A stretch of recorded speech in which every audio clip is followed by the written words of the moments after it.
How you doing, Rajiv? I'm I'm doing well, sir. It's good to see you, my friend.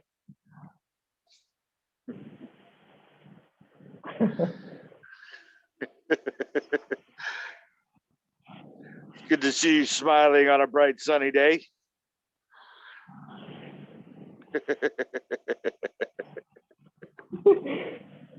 it the sun has gotten down. I'm having you're cutting in and out on me, brother. Sorry. Audio is cutting in and out. I didn't hear what you said. In in in my place and see the sun. I still didn't get that, but it's okay.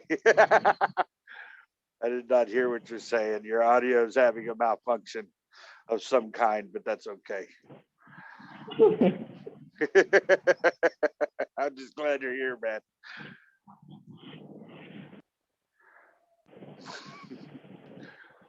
I was wondering how has your weekend been now that you have no pressure for this week coming? How do you feel? Is the voice coming? Nah, or not? I'm sorry.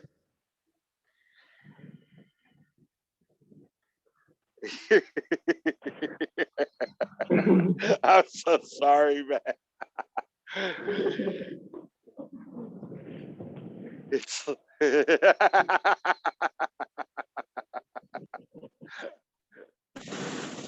Now, now can you hear me? yes. Now I can hear you. It was coming in like it, uh, uh,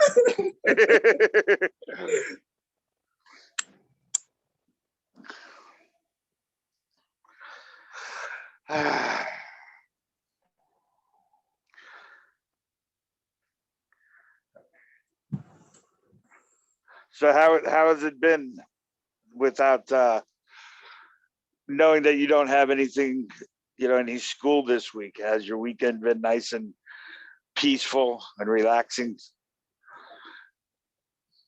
Yeah, it has been pretty relaxing, but uh, even in the days of the college, because of the lockdown and stuff, it was as if there is no college or school. The classes were going online and all the things. Oh, okay. Well, that's probably, I don't know. That could be good. You don't have to travel too much. All that travel time, you don't have to go Yeah, in and out of class. Yeah, that's probably pretty nice, actually. it gives it gives us extra time to spend with our families and do some extra stuffs also.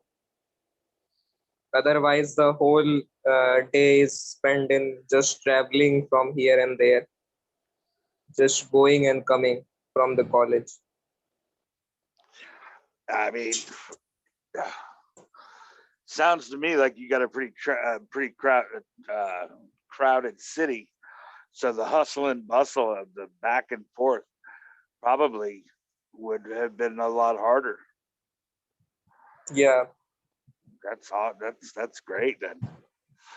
it's it's filled with people all around.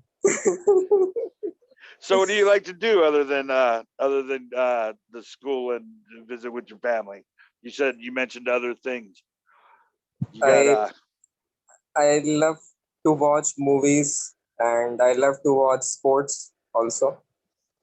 what sports? I wa- I watch cricket. Cricket. It is somewhat like baseball. You might be knowing about baseball. Yeah, I heard like baseball. It doesn't have a time limit. Like a cricket game could go on for days. Yeah, yeah. What other Actually, cricket game can go about for maximum 5 days. Uh, 5 days? yeah.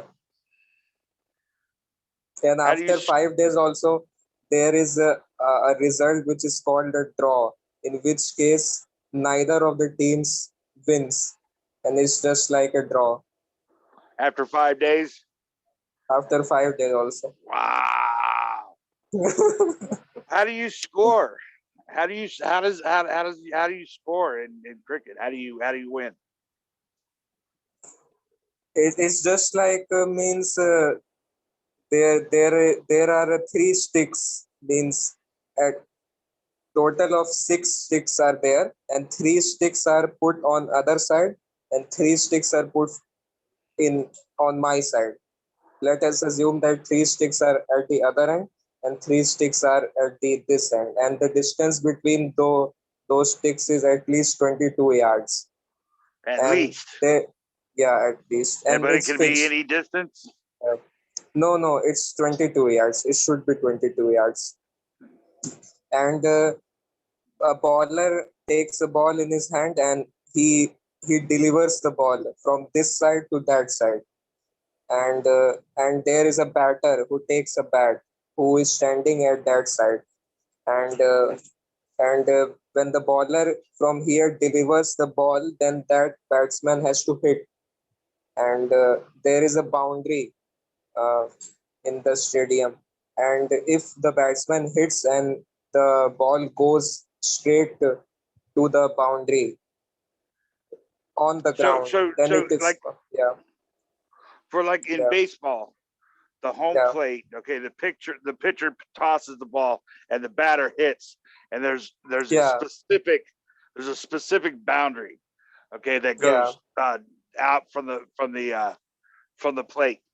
Where is the boundary from where the hitter or the batsman hits the ball? I, like from where those sticks are behind the batter. Okay, the baller throws the ball, he hits it, right? Where is the Yeah, boundary? the boundary is all around. Means I think it is a pretty different from baseball. In that case, baseball only a player can hit straight. If he hits the straight side, then only he will get, I think, runs or whatever they would call. But in cricket, you can hit all around. Means if you hit at the backside, at the leg side, means anywhere you will hit, you will get runs So what is the all around. boundary? There's no boundary for he can hit backwards. Yeah, he can hit backwards also. He can hit backwards. Yeah. Okay, so does the baller? How many chances does the baller or does the batter have to hit? Uh, Actually, there in baseball, there I think there is a rule called out. In baseball, also batsmen get out. So in similar cases, in cricket also there is a rule out. There are many ways through which a batsman can get out.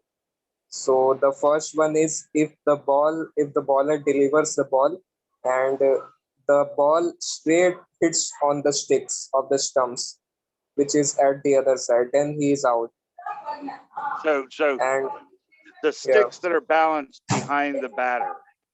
Okay, yeah, those sticks, those yeah, 3 sticks with the 2 things on top. yeah, Okay, pains. what is that? Okay, does the baller have to try to hit those sticks? Yeah. He means if the batter is not able to hit the ball and it just goes to the stumps and crashes into it, then it is bowled. Then he is out. Means he has to try to hit the stumps to get the batter out. But there are many other ways bowler can get the batsman out. How do you score a run? How do you score a point? Uh, there are many types of ways. There are uh, two main things are there, that the boundary which is there on all the sides, 360 boundaries. If the batter uh, hits in the air, and the ball goes straight past the boundary, means without pitching before, then it is called the six runs. 6 runs are given. Yeah, 6.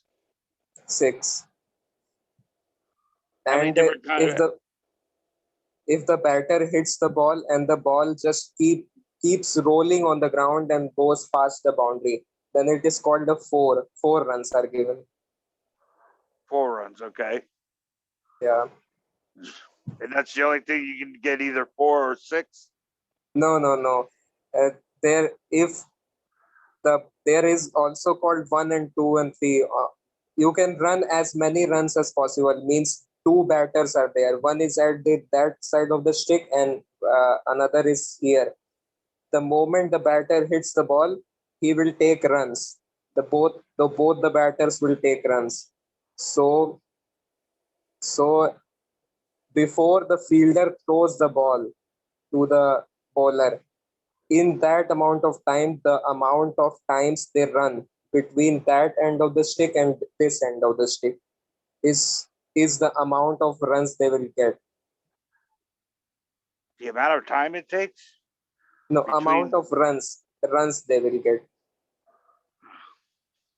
How do you switch sides? How does a? I mean, does everybody get to be a batter?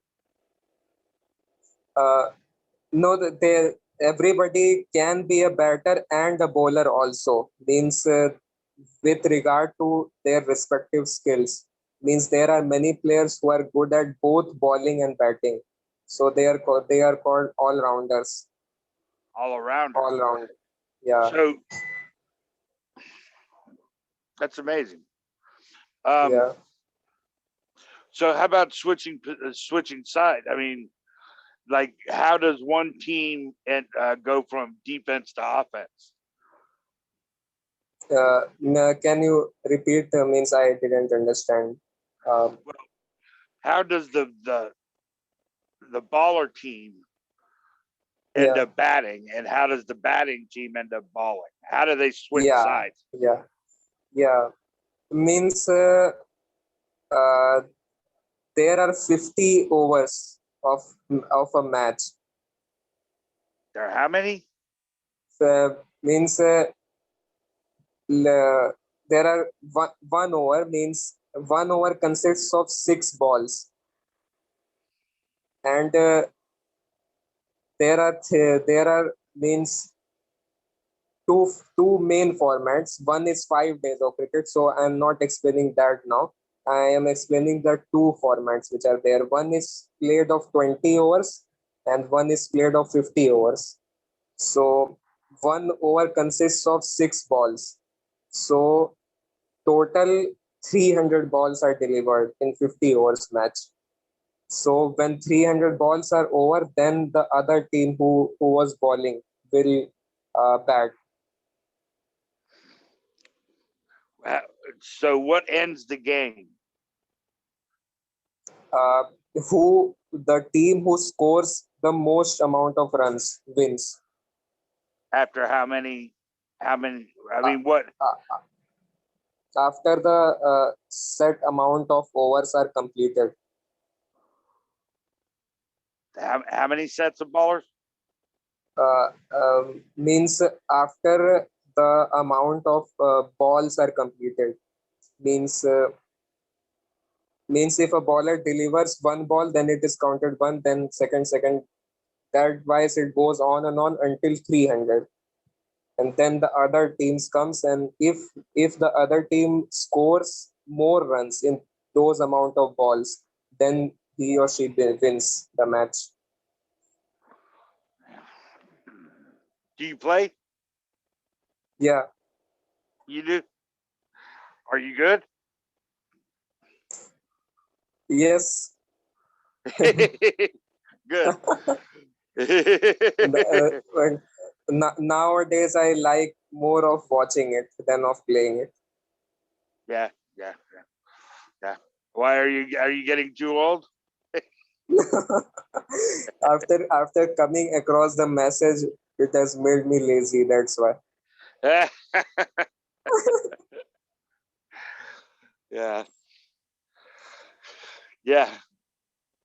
I guess I lucked out in that way. People ask me if I get bored, and I no.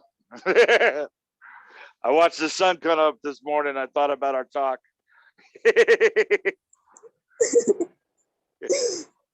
The talk was the talk was nice.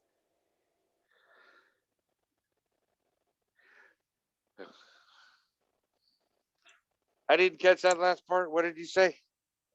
The talk of ours which happened, I think, 2 days Yes. ago, was good. Yes, I thought so. I actually got But but yeah, I had I didn't knew that it was 5:30 at your side at that time. I mean, it was beautiful. It was beautiful. It was I couldn't believe how quick that fog burned off. It was really foggy. I was telling you how foggy it was. And just then the sun came up over the trees and it just burnt it right off. It was amazing. It was Yeah. really beautiful. Yeah. It evaporated really fast. Yeah. Mm. Mm. The background seems to be much clearer today than it was at that time. Yeah, yeah, it's much brighter. Yeah. I have my window. Yeah, I have my window open. It's a beautiful, cool day here. Nice and breezy, not too hot. Mm.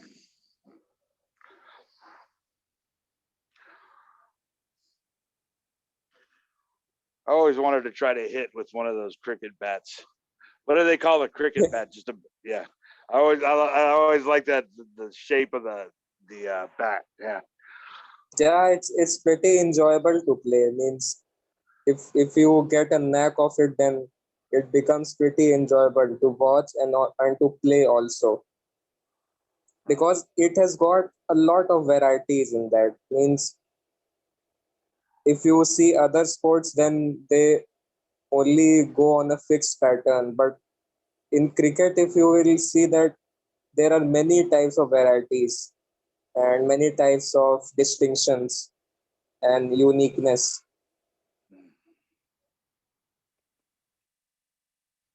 Yeah, I like that about baseball here. In that there's a lot of different. I mean, there's specific rules like the bases have to be 90 feet apart, and it's got to be, the bounds have to be a certain specific angle from the plate, but the fence can be as far out as you would like it to be or in all the different every ballpark is different. All you need is the initial rules to be met, and then from then on out you can design your baseball field to be any way you like. I like that about it because every field is different, you know every park is different.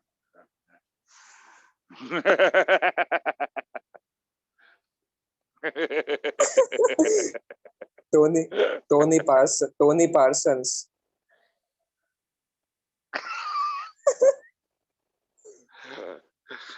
Jim Newman. Jim Newman doesn't publish talks. Means with respect to other speakers, he doesn't hold too many talks in comparison to other speakers. I think only once in a month he holds. Yeah, I actually loaded all but three of my talks yesterday, and I got they said you maxed out. You maxed out on the amount of links that you can load in a day. So now I'm almost caught up. But yeah, Andrew uploaded. I got a fan mail. What are you kidding me? I don't know how many people just don't even look, but there's one girl one girl sent the message message on the messenger, and she said, I don't know what kind of feedback you're getting, but I love this. Thought it was great. That one girl made it all worth it. Ah, Yeah. No, it's all it's pretty beautiful actually. Every the uh, I know that Jim Newman has a lot of material. He does a lot of stuff, but yeah. I don't know. I think yeah. I want to I want you to record with him also. One Yeah. talk. I just want one more, right? Right. I want one more with him. That's exactly right. Uh, it's hard to I never really pay attention to which one I'm gonna watch. I just kind of like scroll through and just pick one, you know. Yeah. Never you never know. No, like this. I can't do it. I'm just I'm the speaker, man. I have to be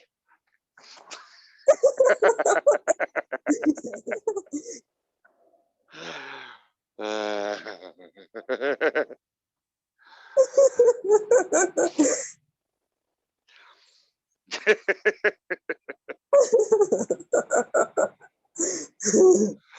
oh god.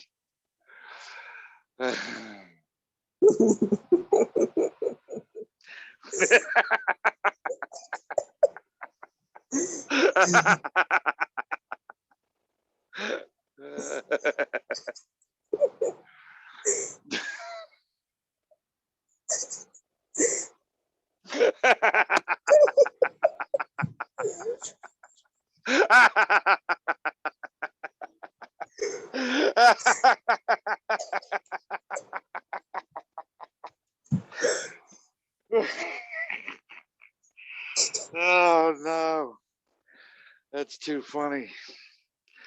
Uh, yeah, that's funny.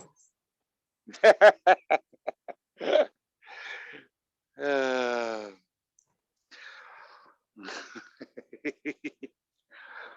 mm, mm, mm. Let us talk about Descartes. Talk about what? Talk about Rene Descartes. I didn't catch that, man. I'm sorry, man. Yeah. Let me change. Let me put this on my good ear. I didn't realize how deaf I was in that ear. So let's see here. What was that last thing you said? Let us let us talk about Rene Descartes. Oh, Rene Descartes. Yeah, sure. I think, therefore I am. Yeah. I am, therefore I think. Yeah. Yeah. I therefore I. I and I.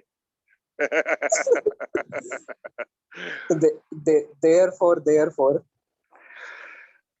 Just I. I Just looking at I. I. Fish eye.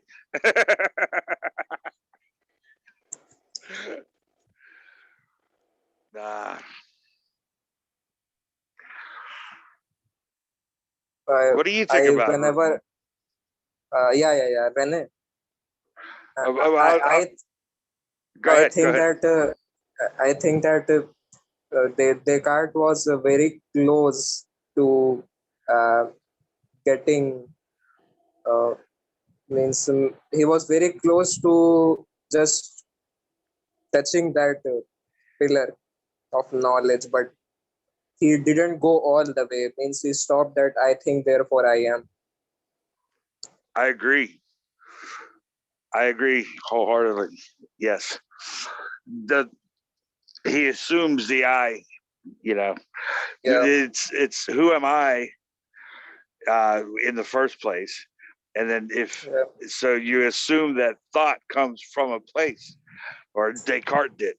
And you know, it's like a reflection upon a reflection, because um I think therefore I am implies that he was looking for self, and what he's saying is that thought creates or is the evidence, whereas thought is not assumed to come from a source. Thought arises from a sourceless place that images a self, thinking. And so the source is implied in his circular logic. He's trying to create a place in which the self has begun by saying, I think, therefore I am. You're starting with I, and so you have found nothing. You that doesn't make sense. Thought appears as objects appear, and a self is as an object is in separation, but the thought of objects in separation is what appears, though it is not what is, simultaneously being both. So that's where I think Descartes. I mean, what do you think about Descartes? Descartes was a very good mathematician. That's why he just started to doubt everything, but he didn't doubt the I. Means he left the I unquestioned. Yeah, I agree. How about Boltzmann? What do you think about Boltzmann brain? Which I think is post Descartes, but it's actually mathematically and statistically, along the same ilk. What do you think about that hypothesis? Well, I have not heard about it. What you said, Boltzmann brain? Boltzmann brain. No, I have no idea about it. I have not heard.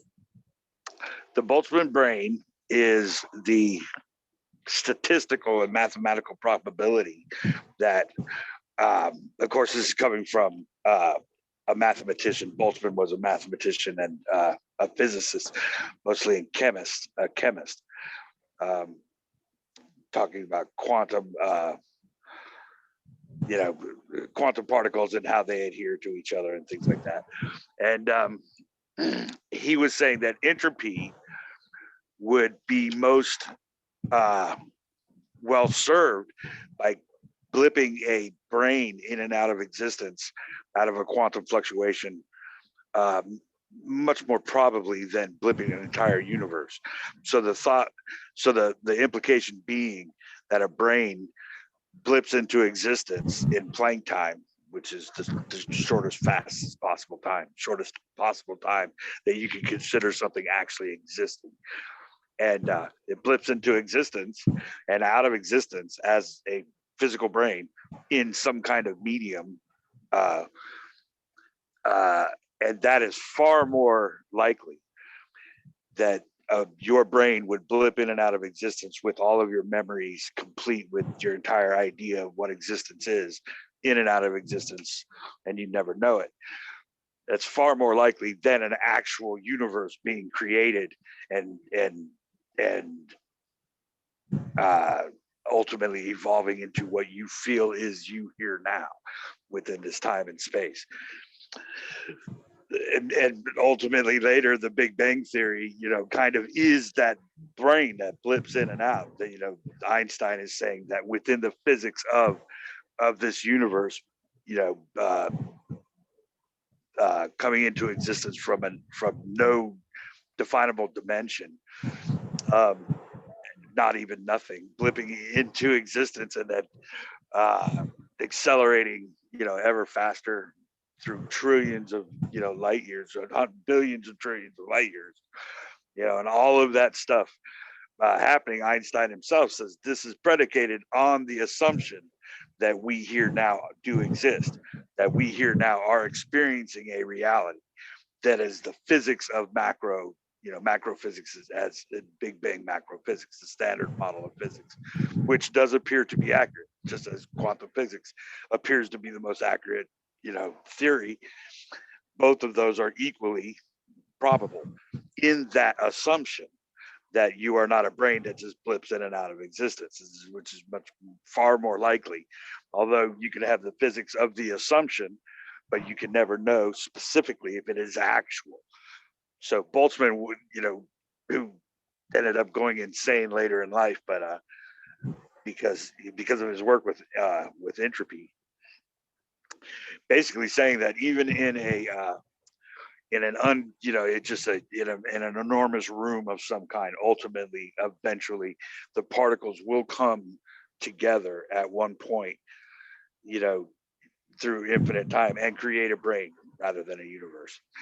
And so that is, and that the beautiful thing about it is, to me, is that you can never know which of those theories is true, and well, Einstein says you cannot know, that what I am saying is actually talking about an existence. It's space and time as an illusion, albeit a persistent one.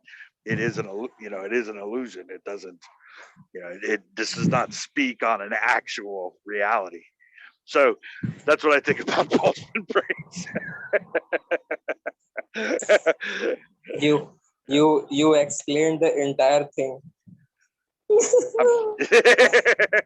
Yeah, I don't think it's either, actually, but I think it's interesting that we can't know. I think that's a beautiful thing to look at, as far as anybody that might have a question as to what the message is. If you're talking in terms of, a materialist, a realist, someone who is a physicist, any kind of person that actually thinks that they exist and they're sure of that. Well, it's an interesting clue that you can use physicality. You can use the standard model to negate its objective truth. Its physicality negates itself. And I mean, you don't have to, there's nothing to prove. You don't have to prove anything about it. It is what it is. You cannot know. So, I mean, that to me is the most fascinating thing about the entire subject, is that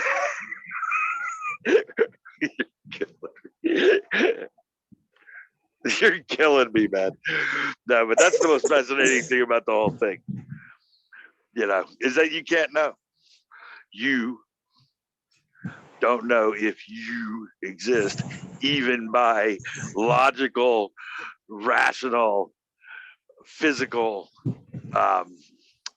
materialistic physics. You cannot know that you are actually the starting point of thought and relativity. Relativity seeming Yes. to be, relativity seeming that, that you are a place in which all things are relative, is ironic. Is ironic at best and telling at most.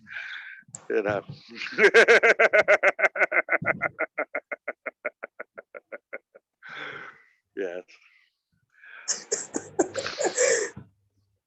The funny thing is you got a thing right above your head. It looks like Alfalfa from the Little Rascals. Have you ever seen the Little Rascals? You see that thing sticking out of your head?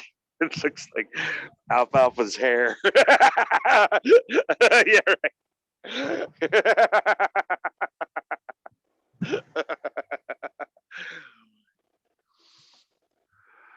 Uh,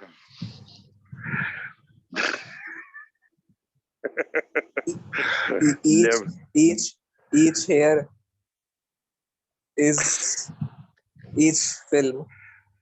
each hair is perfectly placed.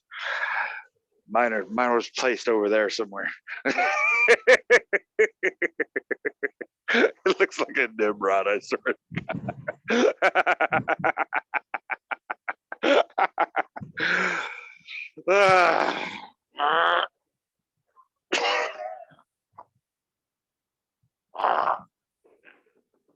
Forward. Yes, I'm stretching. What is nothing? Oh gosh. Well, yeah. Hmm.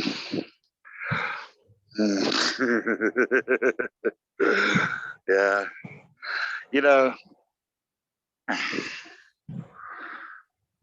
should actually think about that. Nothing is.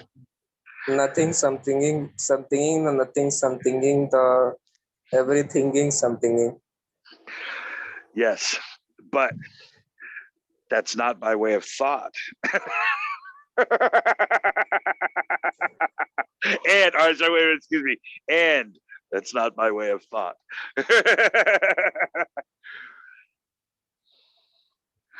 That's the. Walter has not come yet. I didn't catch that last one. Walter Driscoll has not come today. No, Walter. Walter. No, he said he had an appointment earlier and he was going to show up.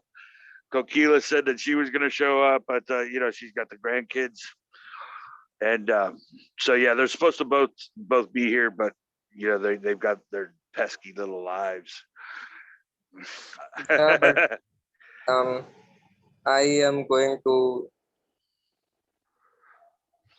behave like Jim Carrey and carry on.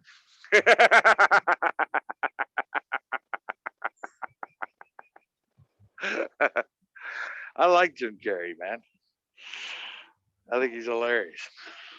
Yeah, he is posting some philosophical stuff on Instagram every day. I didn't know that. He's posting every day, is he? He's I like him very much. I saw him on Seinfeld's riding in cars with comedians or something, and he was hilarious. Seinfeld was trying to make fun of the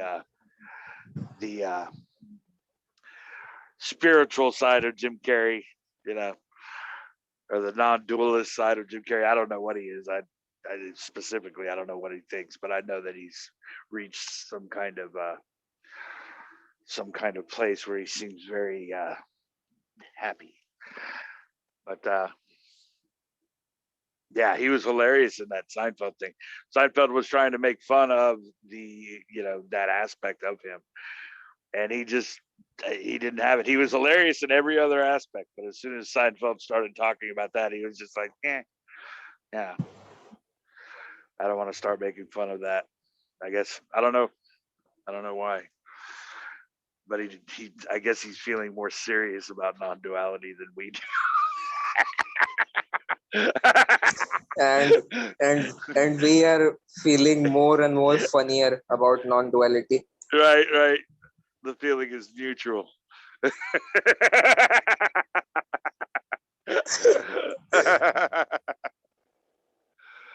Oh my gosh.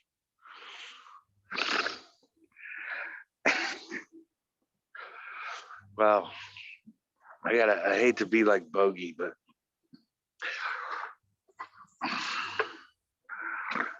man.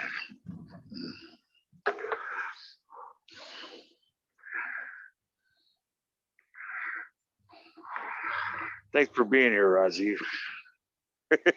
Yes, it's always a pleasure to be here.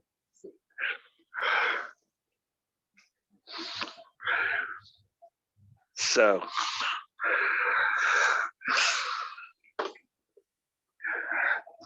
I went to Giselle Suarez's tequila Sunday yesterday. That was fun.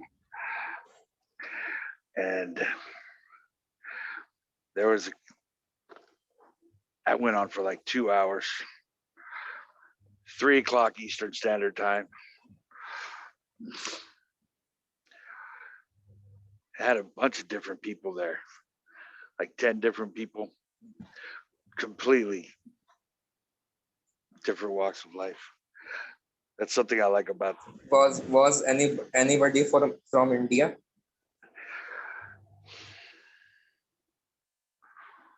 No.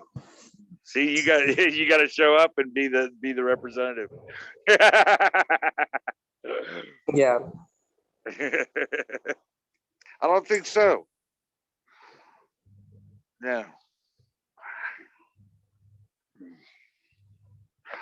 But I have a. In India, they like to listen to more of those teaching stuff.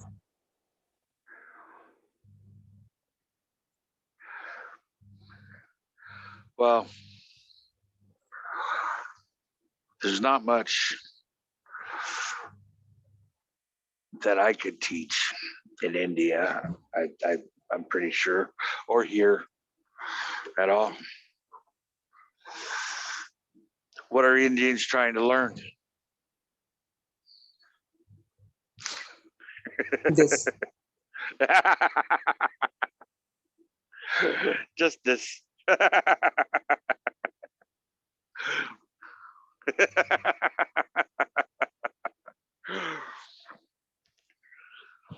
just this.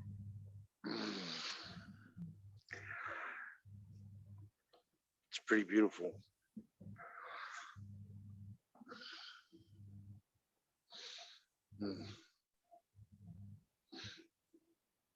I used to love to play baseball when I was a kid. Yeah. How has your experience been with the army? Oh, the Navy was great. I loved it. Yeah.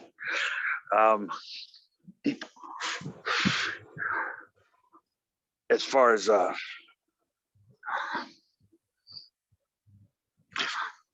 don't know. Yeah, as far as I was concerned at the time, I figured I had a baby coming. I joined on my 18th birthday. And the way I figured it was nobody could say anything to me that could hurt me in regards to how I felt about politics after I served. If I serve, then I put my money where my mouth is. I put, step up to the line. And no matter what I wanted to say from that point forward, after serving my stint, no one could ever tell me that I could not be free to say whatever I wanted in regards to politics. So, Yes. I figured, I mean, you could disagree with me, but you can't tell me that I don't have a right to say it, although nobody, has a right to tell anybody how to feel or say. But I felt that was, that was my thinking. Like inside, I could know that no matter how, if I want to fight the government for things I see as unjust or something like that, or if I just want to speak my mind about something in that regard, no matter how it came out, that would be, that is my validation, so to speak. It's not that I'm just taking advantage of rights that somebody else gave me. I actually, fought for those rights. So that was the thinking at the time. In any case, Walter has come at the right time hey, because Walter, I am going to have my dinner for 5 or 10 minutes. I hope I see you after dinner. But I am not going to go now, but I think after 1 or 2 minutes. Thanks, man. Thanks for being here, Razi. Walter has come. Walter has appeared. I'm having my breakfast. See, and I did mine before I did mine before, man. I mean, what gives? Next time it's gonna be breakfast at bedside.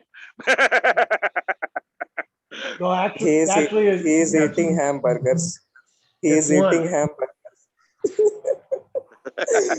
Veggie burger, Is man. that what you think? I only eat hamburgers.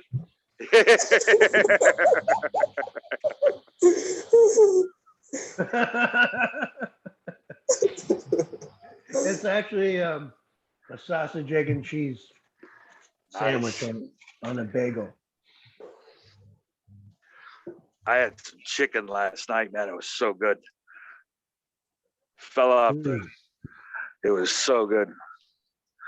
Had some side of rice that was unbelievable. Let me go back to that place. Good to see you, Walter. Thanks for Good being to here, see sir. you. Sorry, I jumped in when I was having lunch, but I thought I could just listen to you guys chat.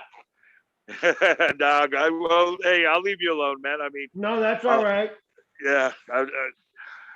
I didn't. It was weird timing. Then I heard Raji said he's gonna leave to go have dinner. Left you hanging.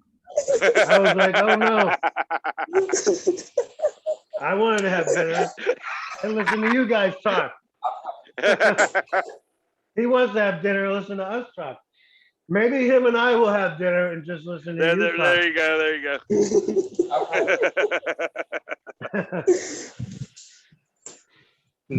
Now I will listen to you two guys while having dinner. Why don't we all have dinner? Yeah. Well, it's Definitely. like when you have dinner, if you're with friends, you have a nice conversation too, and why not? This could be Always, an eating and talking meeting. right. I always like asking people questions right after they took a forkful. Oh yeah, that's the best time. I just came back from the eye doctor. How'd that go?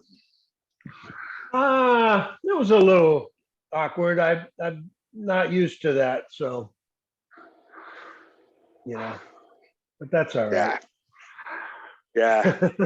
I got it all done. She said early signs of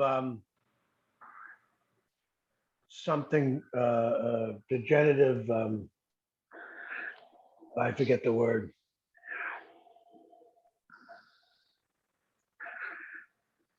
I don't know. I can't remember. But apparently smoking doesn't help. Yeah. Luckily, I don't smoke cigarettes. I haven't in a couple of years. But she definitely emphasized that would be not helpful. Yeah, stay out the smokes.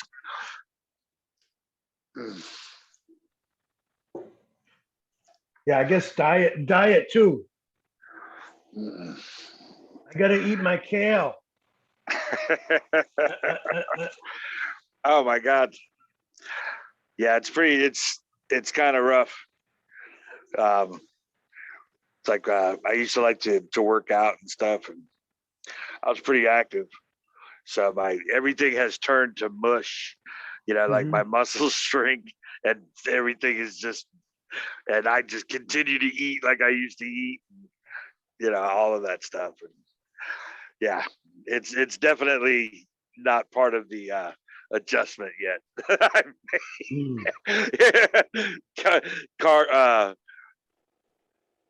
What is that? Calories to need has definitely changed.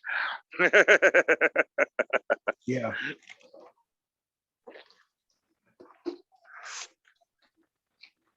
It's also kind of a monetary thing. The DoorDash people are pretty expensive. So like when I get DoorDash, I'm like, well, I might as well get that second, meal, so I don't have to pay the guy twice. So I'll get 2 meals at once, and then, yeah, the meals get closer together. Mm. But I have no excuse. They deliver fruit too and salads. I just always end up getting a burger or I should.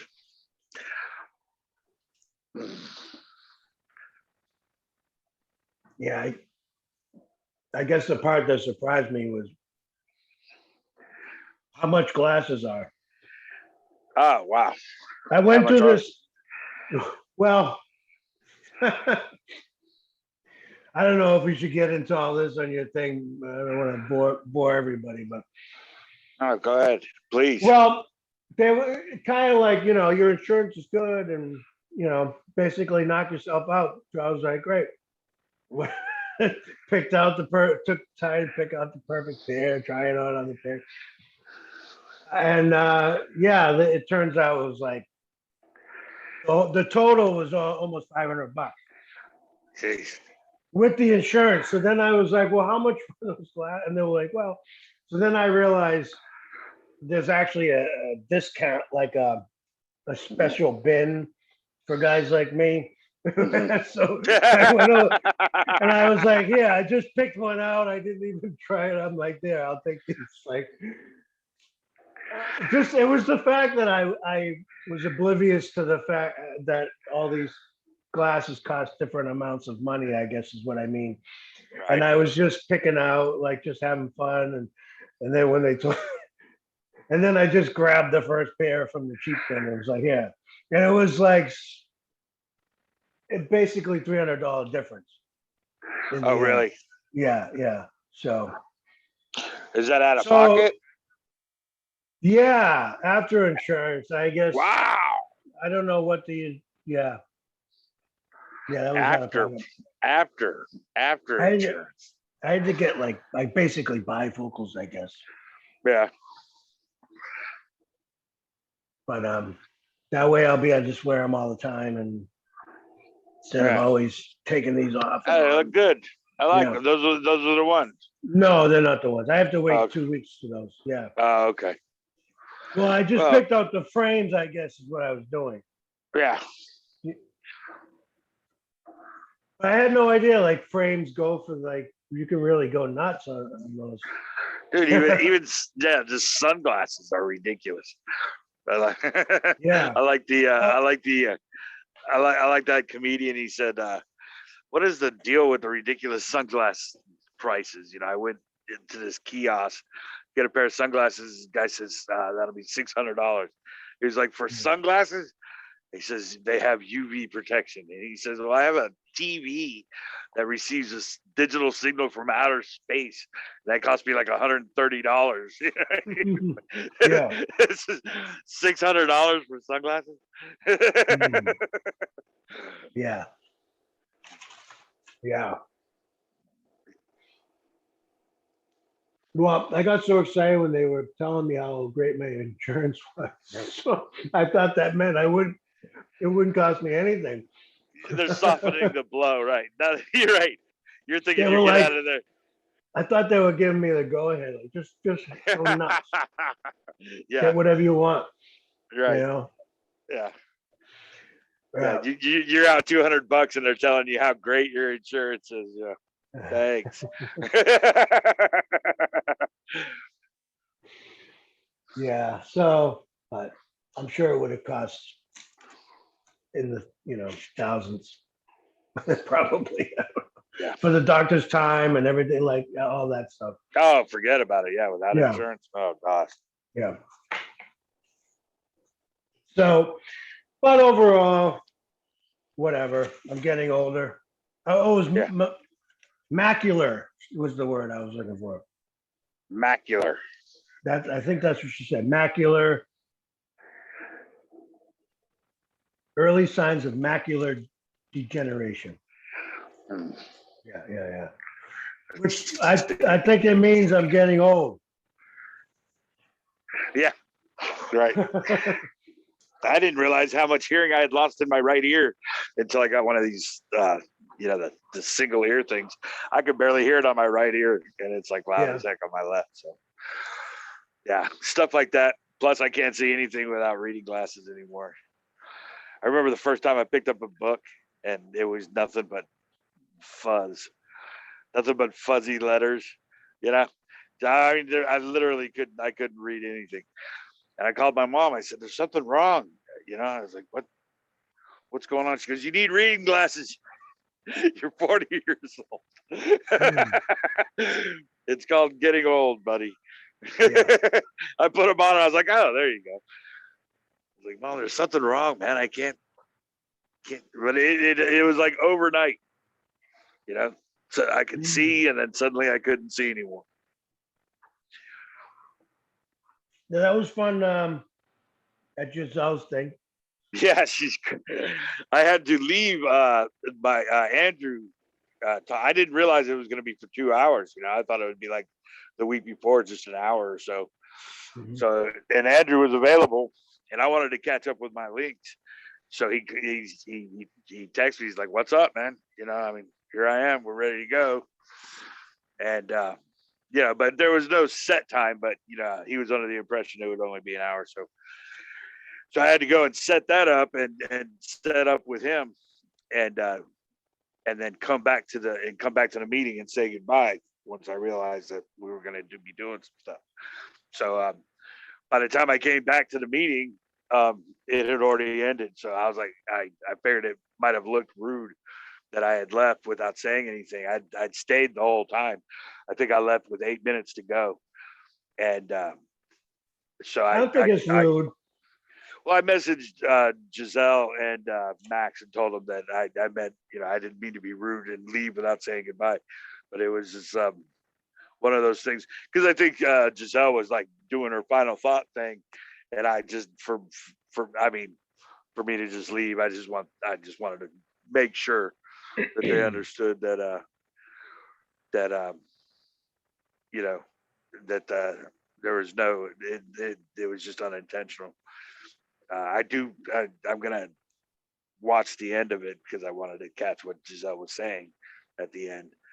And I thought it was fun. I thought it was beautiful. I think, you know, I just left. I don't know. I think that's kind of what people do, because you don't want to interrupt right, someone just to say I'm leaving. Like people will know you're leaving, and right.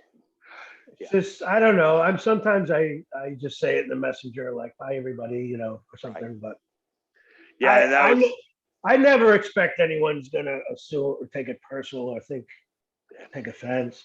It's just it seems a little more uh, just a way to not interrupt the flow and just kind of leave, yeah, she was in the middle. She was in the middle of speaking. I didn't want Yeah, to, and yeah, it was kind of one of those things like I need you now, man. Yeah, so I had to yeah. go, and so yeah, that was. It's just one of those things. So will you upload our interview in a couple weeks? Probably. Yeah. Oh, well, I thought I was gonna try. I tried to catch up with all of them, and Hmm. I only got 3 more to go. Right, and so that was the funniest thing because I just wanted to catch up, and Andrew was available, so we did it all a bunch of them yesterday. And what happened was after we set everything up, you know, and I get him set up and I come back to the meeting. The meeting's closed. I come back to Andrew. We, you know, decide to do some other stuff. And as that meeting, we're setting up the picture, cutting out the beginning that was kind of blanked out there, and editing. And uh, as soon as it downloads, YouTube says you can't. You've reached the max limit of links that Oh, you can download in a day. So the whole thing just kind of screwed up the very last bit of the meeting that I was at with Giselle at Sunset or Tequila Sunday, and then I actually nothing didn't. And we didn't really get anything. I think I was able to link up one more, but I only had like three left, and and yours is one of them. So yeah, hmm. the next time we hook up, probably by latest next Sunday, I'll put those other three in there, or whenever I can get Andrew to do it. I And thought it came out good. I watched most of it. mo- No. yeah, which one? Well, ours I watched. I because you sent me the Zoom. Um, and I watched. Well, I recently watched Rajiv and actually Andrew Yeah, had a conversation. Yeah. yeah. Did you see that? Yeah, they had. I haven't seen it yet, but I talked to Andrew about it. Yeah, I bet it was good. Yeah. Yeah, that was good. You and Rajiv, you and Giselle. Um, let's see. A few of them, I see a lot of Kokila popping Yeah, in. yeah, I yeah. want to see the one with you and Mark Fordham. I don't know him, but I've seen him around, so I know he has some insight into a lot of things, and I'm curious his take.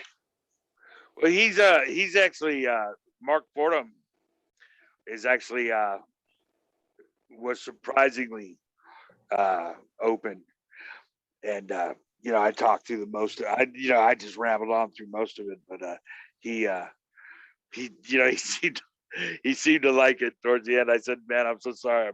I can't stop myself from talking." And he said, "No, I don't. I have nothing to say. That's why I'm here. I'm glad you're talking. I don't have to worry about lulls in between the conversation." So I was happy, that he didn't mind. We had a good conversation. I thought it was great, and it was just one sided. Towards the end there, I went off on quite the tangent. But thanks for looking at those, man. I just, yeah. So I've got a few more. I've got one with Kim McCluskey tomorrow, which I'm looking forward to, and then I've got two on Wednesday, one with Max and one with Nancy, and then I've got Well, I watched the Max one, your part one of that, right. That's going to be interesting, and Nancy as well. right? And Yeah. he's got well, and then I've got and then I've got a young Afghani guy. He's a philosophy major as well, and he's a young kid, but he's interesting. Yeah, Mal. You have like Maldev, I think his name. a list of people. Yeah, well, it's getting that way. Yeah, which is, I mean, I hope it stays that way. Yeah, there seems to be. I've got Alex Sayez. I've got a few people that I'm talking to, trying to get them to do it, because some people are very shy, and I understand that, because it took me 10 years to even show my face on Facebook, or anything. So I understand the shy aspect, and I'm not trying to push anybody into it, but at the same time, like, some people have issue with you know the deity question.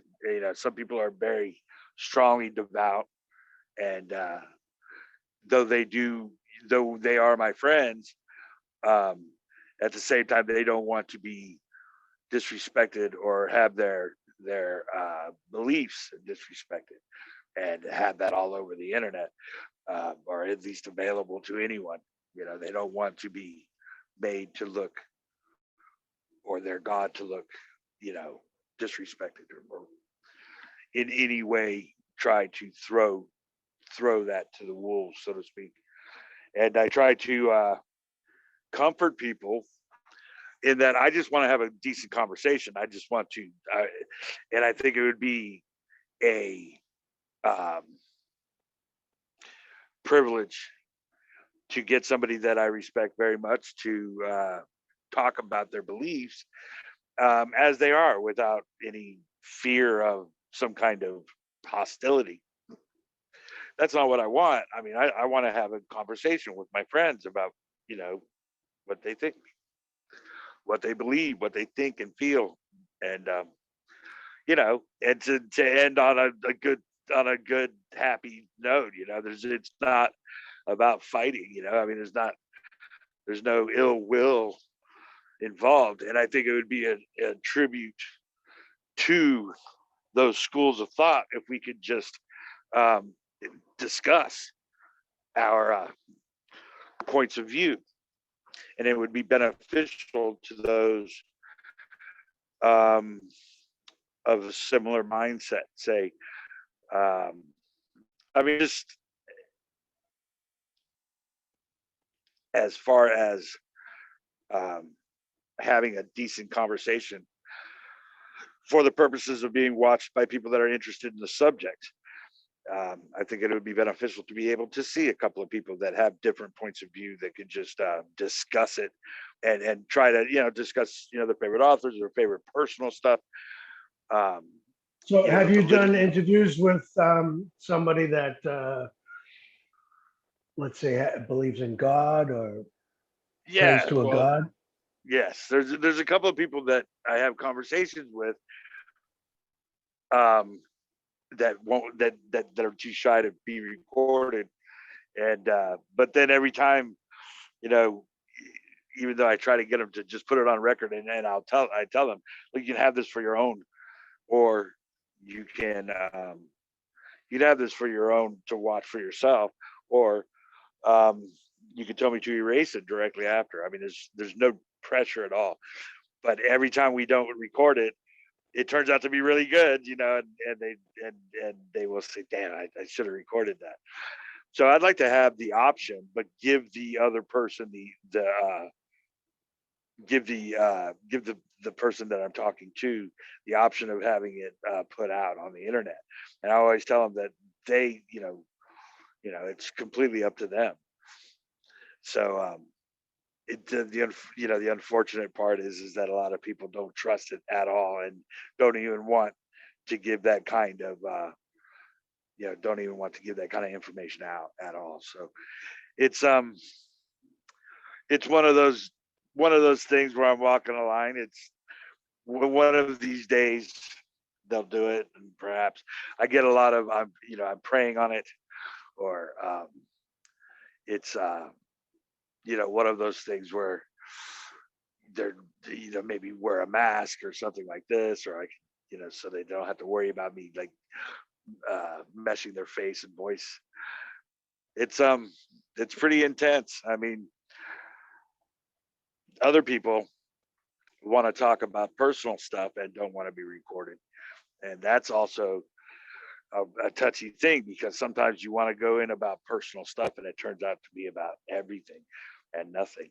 And it's so beautiful, and even they will say, damn, we should have recorded that, even for themselves, even to have it for themselves. So I'm kind of reeling a little bit. I've had a few situations like that where it would be nice if I could record everything, but at the same time, it wouldn't be the same either. Once the recording's on, everything changes anyways. But if the recording's not on, likewise is different. So I don't know. Some of those things are just meant to be, the meant to be never shared, I reckon. Mostly I find the people that want to talk religion, that are like eager to do so, generally are kind of angry and want to fight, Oh, but yeah. the people that want to keep to themselves, and or who have spoken to me privately about it, they have no, they have, it's not their position to fight. They don't think that way, and I agree with them.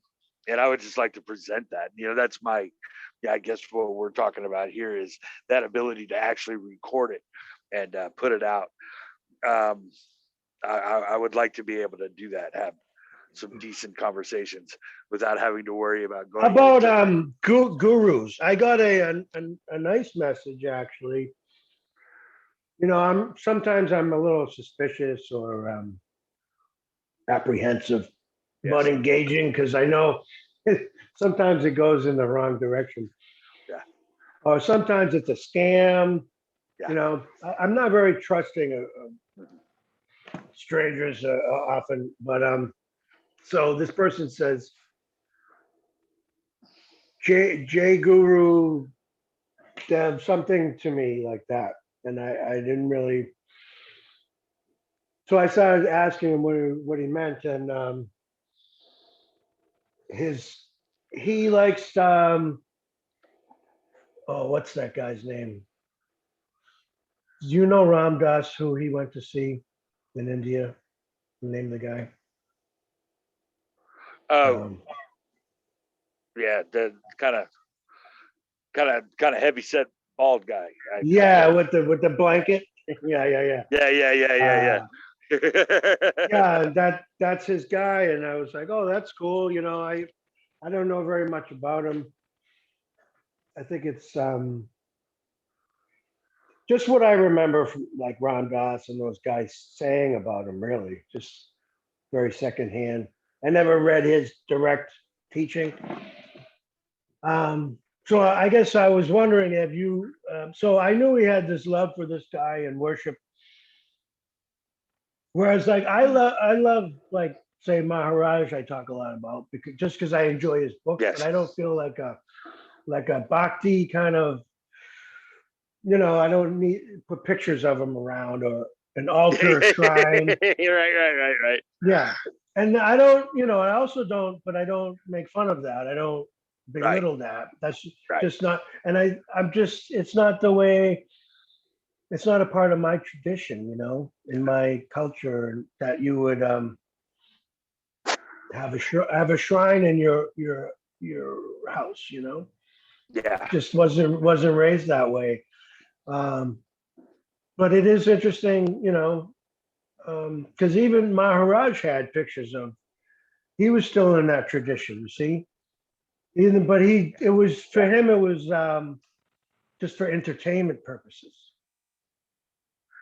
Yeah. It was purely just for the ritual and you know singing bhajans and it was a part of the culture. It was what people were doing, but they didn't mean.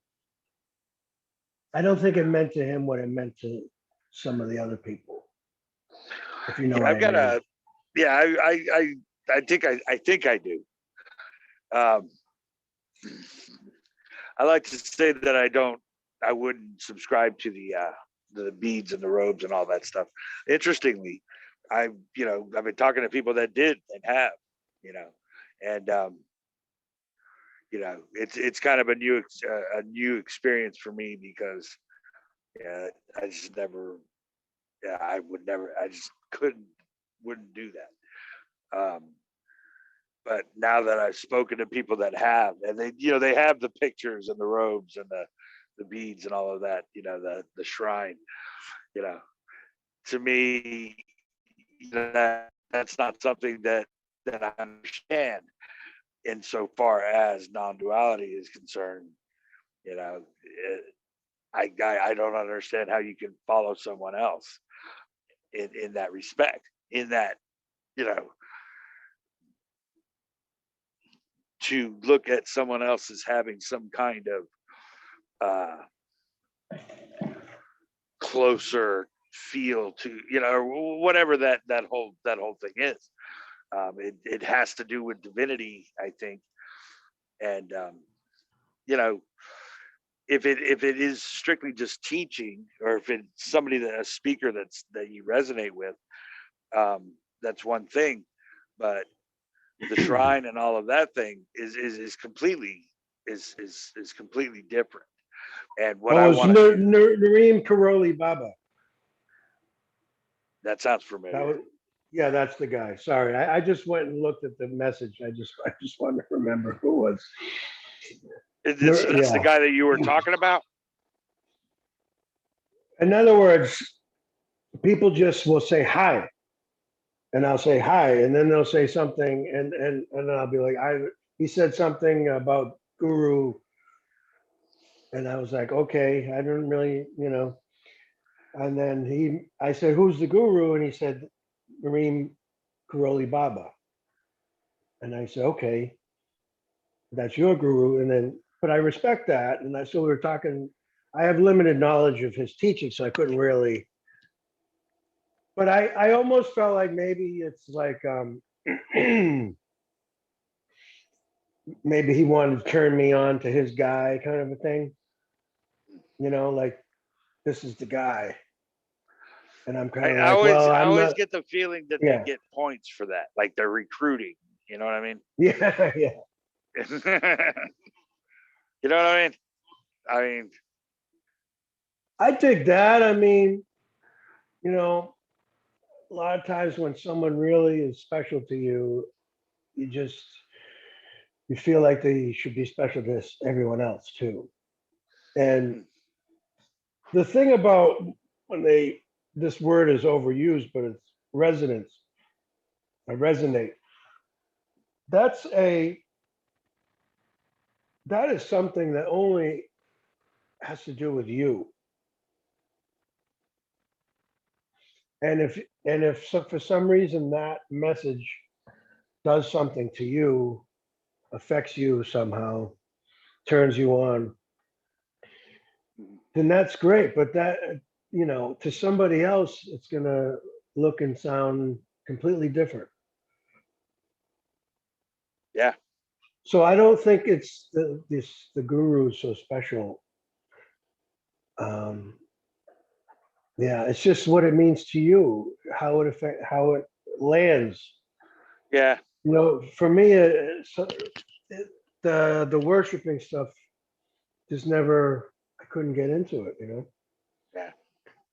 But if you want to like send me a couple paragraphs of his writings and or his what he said to say, Mhm, I'll check it out.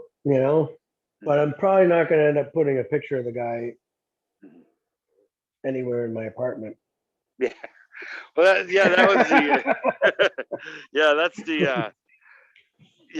That's essentially the thing. That it's kind of a school or a church just sending you a guru's. Donate to the church, and then we'll send you the beads, and we'll send you this pamphlets and da da da da da. And yeah, I get those on. I get a lot of friend requests on Facebook with gurus or guru followers, and then it's always basically kind of a it's you know it's like an open house for their temple, not necessarily. Yeah, you just it's kind of like a mailing list almost, and that's not something I'm Mm. interested in at all. I you know But it would be I interesting to listen to a conversation with you and somebody that is a devotee, right, let's say, of whoever. right. Um, that could be fascinating. Um, and I love, what's going on is really new, at least new for me, in the sense I'm like listening to all these conversations of friends talking to other people, like say Rajiv, for example. Um, but to hear you like chat with somebody who thought, let's just say Osho, like was an Osho follower or something, Mhm. um, that could really be entertaining.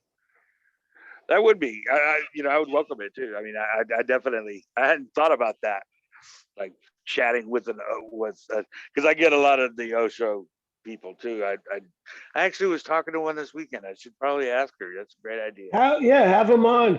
Say, Yeah, well, we can go yeah, live with this and yeah. see where it goes. And that's the funny thing. I mean, some Osho. Uh, yeah, I'll equate it to a friend of mine that uh, who joined the Hare Krishnas. This was years ago. I was very young, and this guy out of left field. He came up the street, and he had the Hare Krishna haircut, and the beads, and the robe, and he was heading to the park to go, sing and dance with his friends, or the ashram or whatever they do. And he tried to recruit me into it, and it just blew my mind. It just blew me away. I could not, understand uh, his Well, I remember logic. my dad talked to one of those guys once, and they showed him how he could end the cycle of birth and death. Yeah. you know? And he said, well, why do I want to do that? I'm having so much, I'm having so much fun. Yeah. Yeah. I could, this guy's, this guy's attitude was like, why not? You know, I mean, why not? It's, these people are great. But he was talking about all the benefits of it. And I thought, you sound like it's like a country club or something. I was like, what do you mean, why not? I mean, what is it? Come and enjoy our golf course. We have great bongos and, beautiful rice. And, the whole thing it was all about like this, just like a life change. So I thought it was pretty funny. I Why think not? I've already ended the cycle of birth and death Yeah. by How so? seeing it. Well, by seeing it never was. Yeah, There never was. exactly. Right. There We're never not was a alive. cycle. Yeah. There is no cycle. Yeah. Rajiv and I was talking earlier about Descartes and then Boltzmann brains and all of that, and uh, how the entire notion that we are alive in time and space is statistically and mathematically improbable, uh, a la of Boltzmann brain, and that it's much more probable that a quantum fluctuation would blip a brain into some kind of medium that uh, had your memory of this entire universe intact, just in plain time bit, you're in and out, but it's got your entire experience loaded. And my response to that is, well, if that's the case, then why do you think you need a brain? I mean, why is it necessary for there to be a source for what this is? If it could be a brain in a vat, or if it could be just a quantum fluctuation that is in and out of existence, as fast as Planck time or whatever, um, then if that is the case, which it is, we can't know definitively that our brains generate thought. We can only see that story uh, from an indirect or non-objective position, and so there is no position if there is no source for the thought. And I thought it was just interesting that Boltzmann, as well as Descartes, I think therefore I am, would miss that. You're assuming I think therefore I am, assumes you're looking for self. All right, so nothing is real in an objective sense. So I think therefore I am assumes that your thought is coming from a position. You're assuming self first, and then saying that you're thinking, and that is what makes you what you are.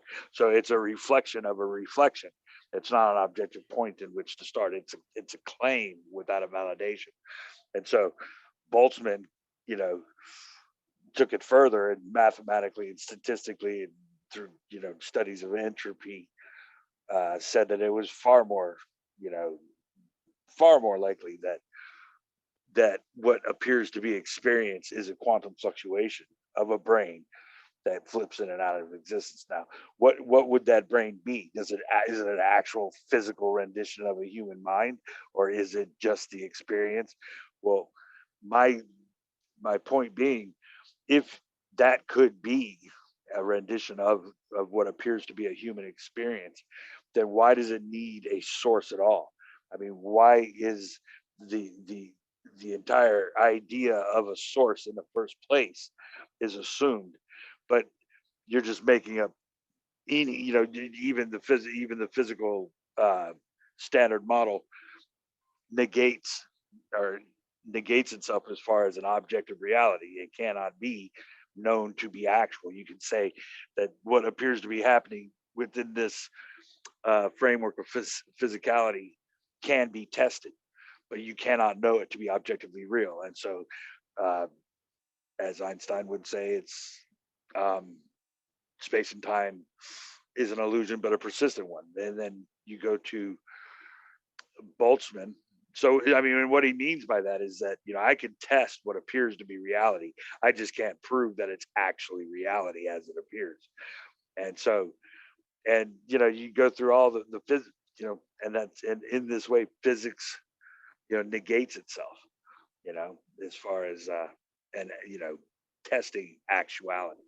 It tests the illusion of physicality and does so in a way that, appears to be a shared reality.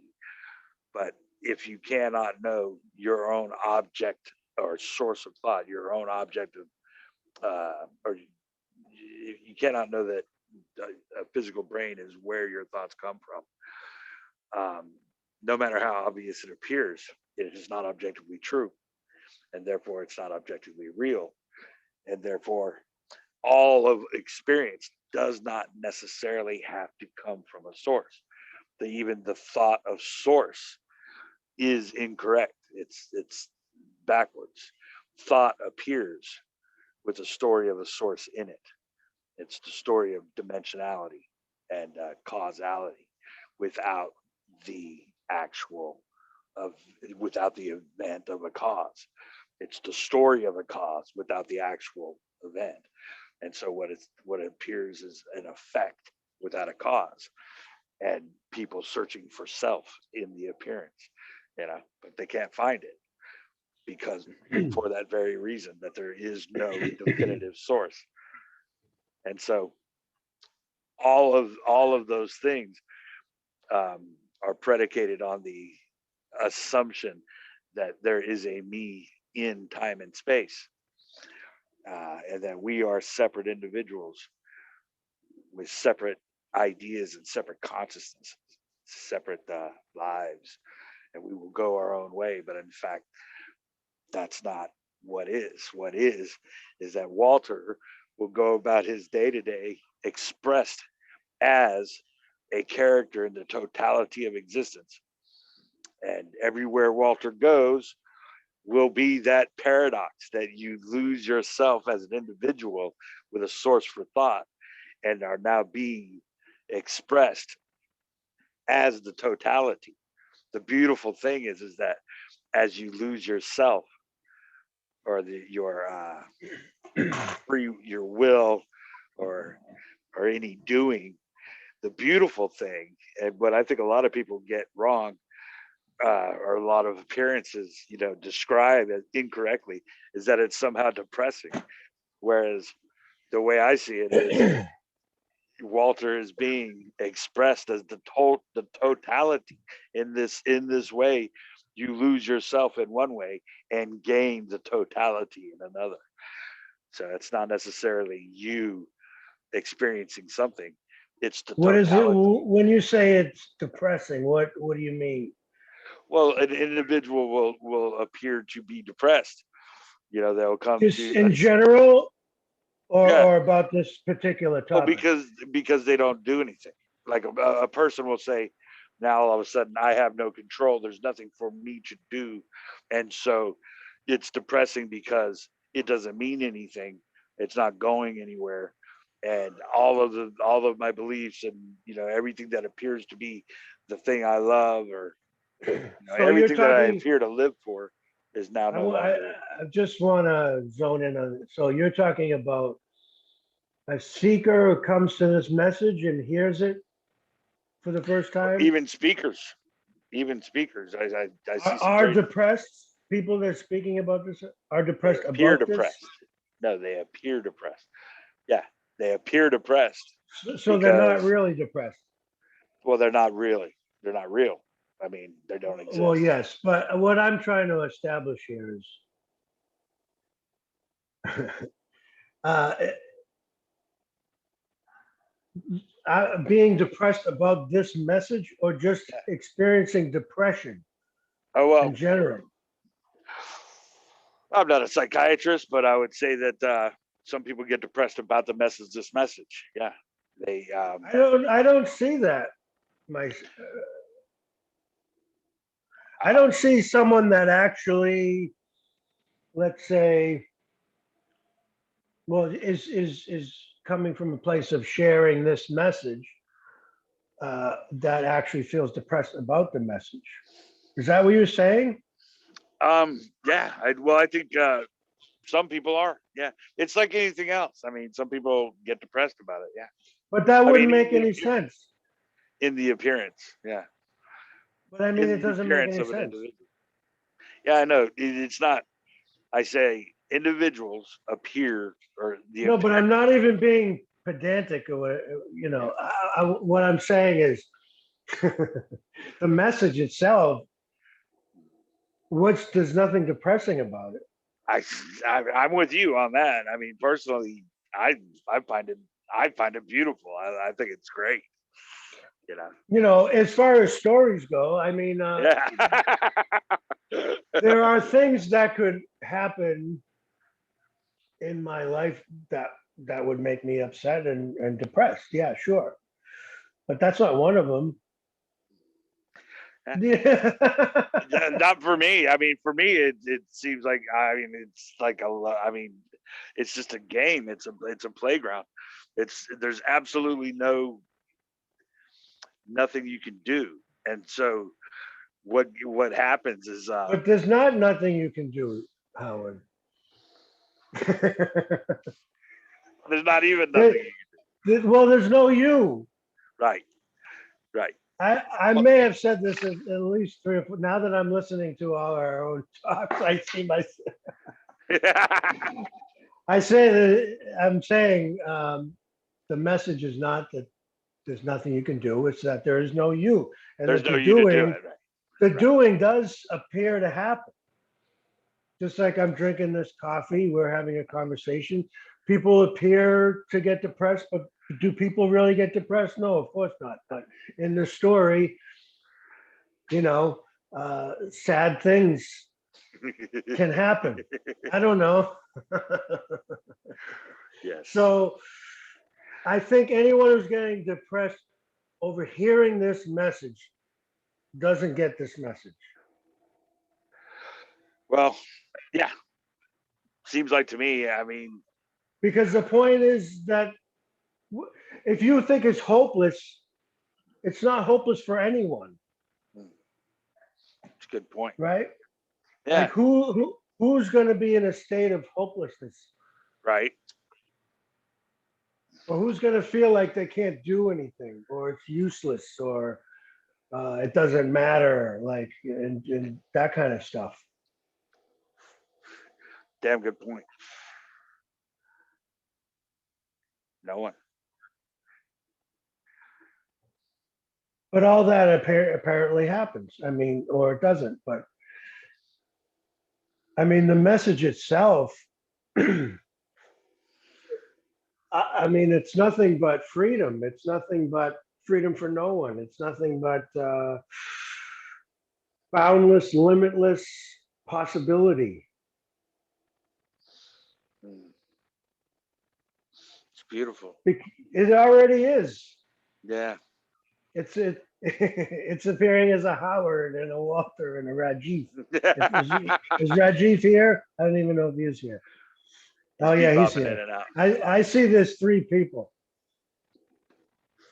When I hit that, it says 3 participants. That's magic. That is magic. That's not. That's that's also this. I don't know. So no, that's why I wanted to zone in on that, because I couldn't identify in the sense that I don't know who thinks about this message and gets depressed. And I wasn't being like No, I get you, man. No, it's a good nobody point. gets depressed. I was being literal, like I'm trying to figure out what you're saying. Right. Because I think the people that may hear it and think it's like nihilism, they're just not really getting it. If you know what I mean. That's also true. True enough. It is and it isn't, isn't it? It is and it isn't. All of that. It is in that it appears to be, and it isn't in that it isn't as it appears.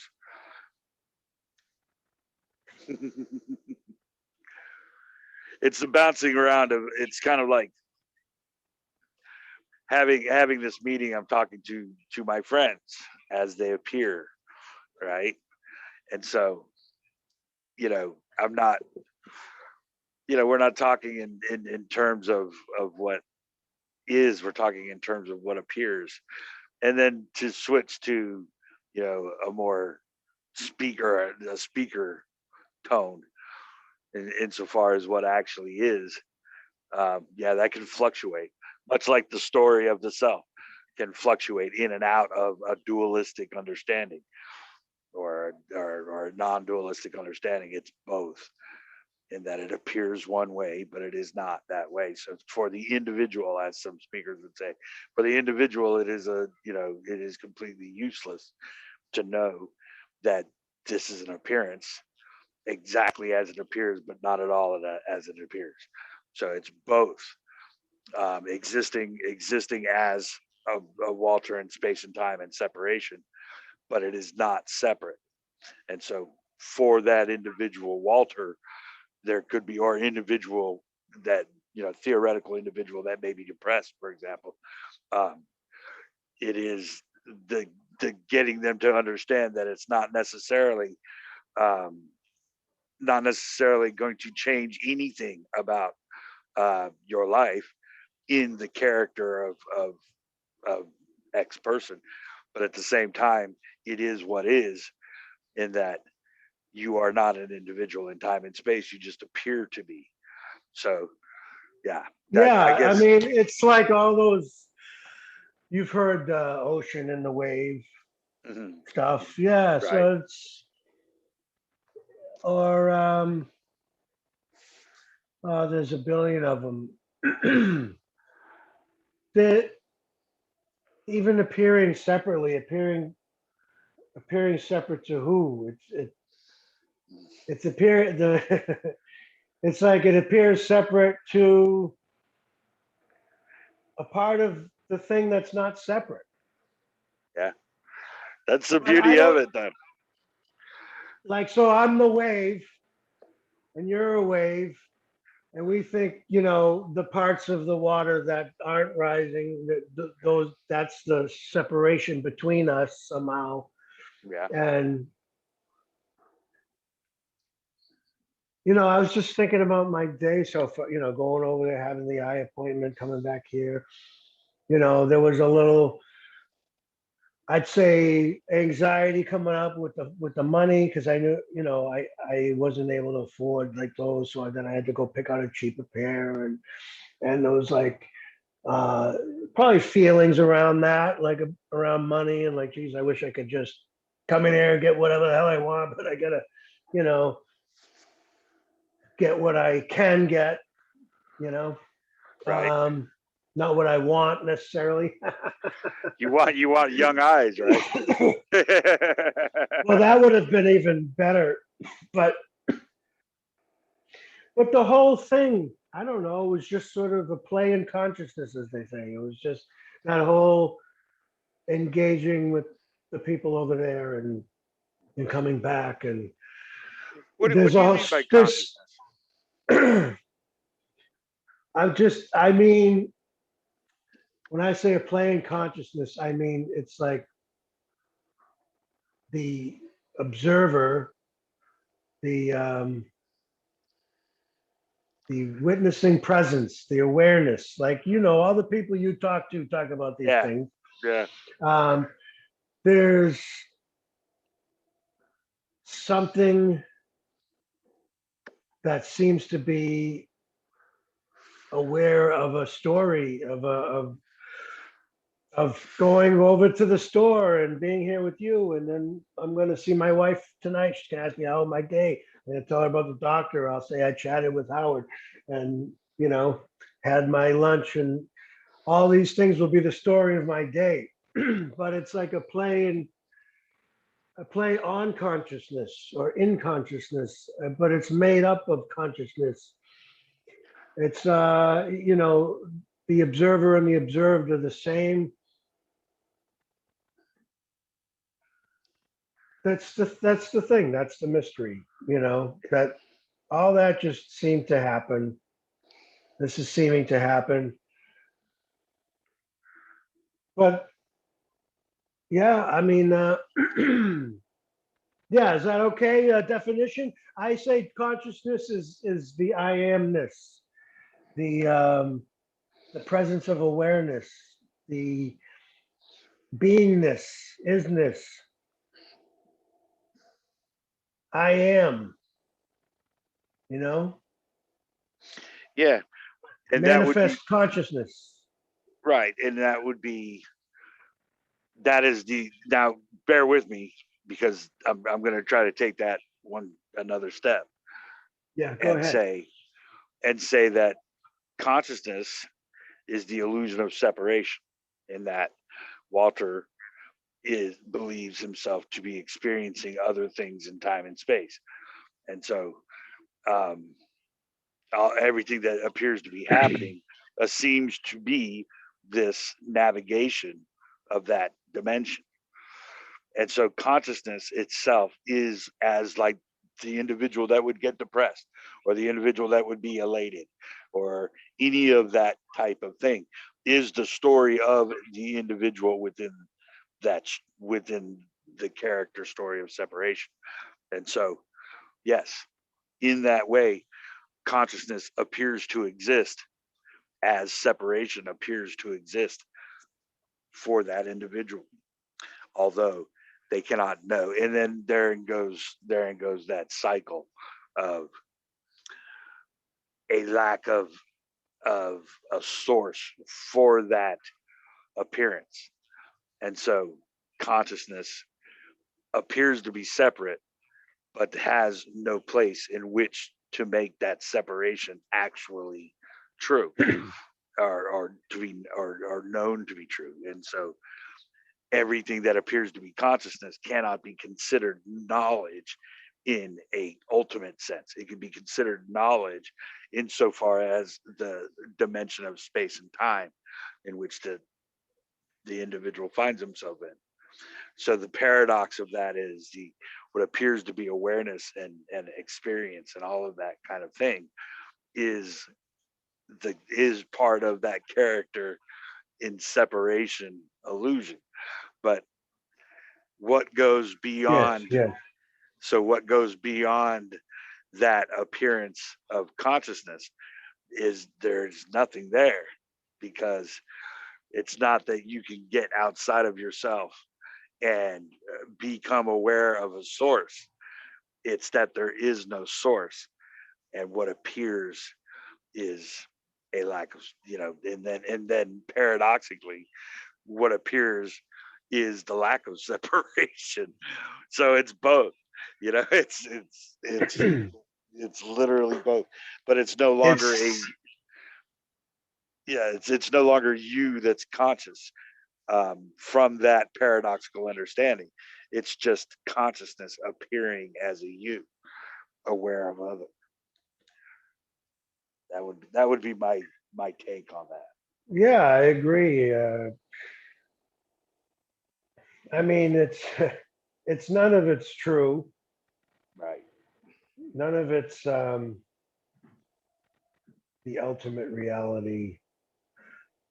But I like, it's a movie theater. Consciousness is the movie theater. Consciousness is the people in the seats. Consciousness is the projector projecting the movie onto the screen. The screen is consciousness. The appearances on the screen are consciousness. Mhm. Right. And most people think that, or most of the appearance of most people appear to think that that it is they who, um, that it is their secular frame of reference of consciousness that is all that is, and you cannot exceed the individual consciousness.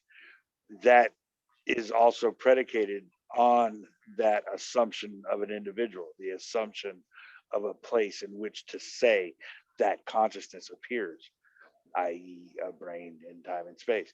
So, what's actually happening is the foundationless foundation of this is that thought appears as an individual thinking that they are the source of everything that is being seen, while paradoxically that is the case, that an individual thinks that they are separate is initially what appears, the individual that thinks that they are separate, whereas simultaneously the individual is not actually the source of that consciousness, and paradoxically the consciousness itself is the story of self, is the story of other, and is the story of separation, coming from nowhere and going to nothing. So in this way, when the individual loses any attachment to the idea or the notion that they are actually thinking, that they are actually conscious, um, and rather see themselves as the appearance of an individual that thinks they think, then it you truly there's no words beyond that. But just because there is no word does not mean that it isn't so. Paradoxically, even words lose their meaning. So what is or is not is irrelative or irrelevant insofar as what is, because words like is and is not are only relevant to the individual that thinks they think. And what is cannot be articulated beyond that, but it does not mean that uh, that is not the case. So it is both, the appearance of consciousness and without the validation of the story. But you cannot, as an individual, go to or speak of beyond consciousness in any kind of objectively true reference. So consciousness is the illusion of separation, and what is beyond that illusion cannot be spoken of, or known in a traditional sense. You can't go there. There is no you, and there is no there. Dimensionality or the negation of it merely strengthen that illusion that there is someone that could determine a dimensionality, that could negate it or determine it, is completely irrelevant. And so from that spaceless space and that lack of foundation, the appearance of this individual trying to, articulate what cannot be said, um, becomes the most beautiful. The most beautiful thing is that it's truly everything and nothing, and there's no, there's no way to do that. There's no way to say it. Hey kitty, hey kitty, kitty, kitty. That's a beautiful. Is that gray and black? Uh, gray and white, gray. Got That's black on the black. Is that not black on his face? uh, just the nose, but this is gray. This part is Okay. gray. This part is white. Wow, that's a beautiful Uh, cat. and I do have a black cat, um, but she's not showing her face right now. I have two. I love Yeah, cats. I love cats. yeah, Yeah. she's So fine. so yeah. So when like I'm talking about consciousness, I'm talking about the character in the story, which but most people, they talk about consciousness as being the only thing that can be known, and they are right in that aspect.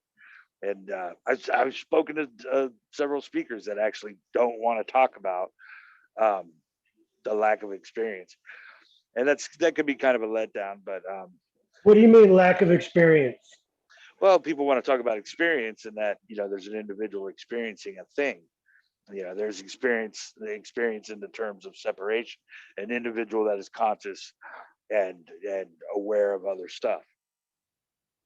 Um, but if the case which I'm speaking of, is that consciousness is that illusion that the individual exists and is thinking. Um, in that case, that's kind of a seeker way of it's you still think you're an individual that is aware of other things, when in fact, it's just the appearance of that. And there's no way to say it. So speakers will say, one particular speaker, and I might have caught him on a bad day, who knows?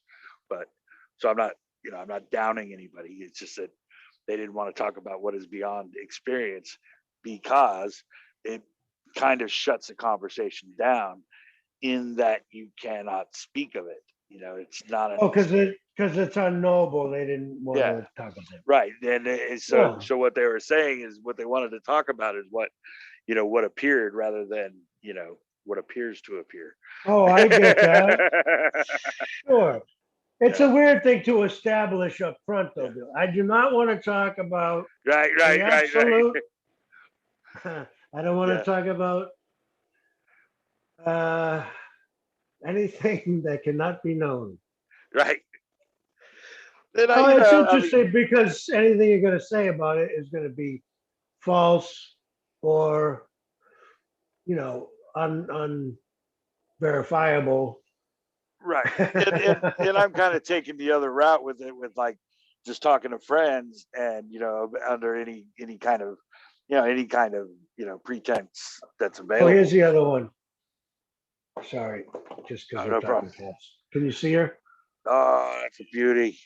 Yeah, so she's black and Beauty. white, and she's gray and white over there. Okay. Yeah, so There you it's one of those things where I'm doing the same thing, only in the reverse. I'm like talking to friends, and then we build up into some kind of conversation about some deeper meanings in the appearance of reality. Whereas Well, then you just end up talking about like TV shows and right, I don't right, know. right. Well, what say? Okay, what can we talk about as far as non-duality is concerned? That I mean, you could talk about the culture, I guess, and the communities and the Facebook groups and stuff that people are doing. There are actually people doing interviewing artists and so people. I don't know sort of like I play the drums, for example, but I'm not sure. I haven't listened to these interviews, but I know it's a thing. But I don't know how I would,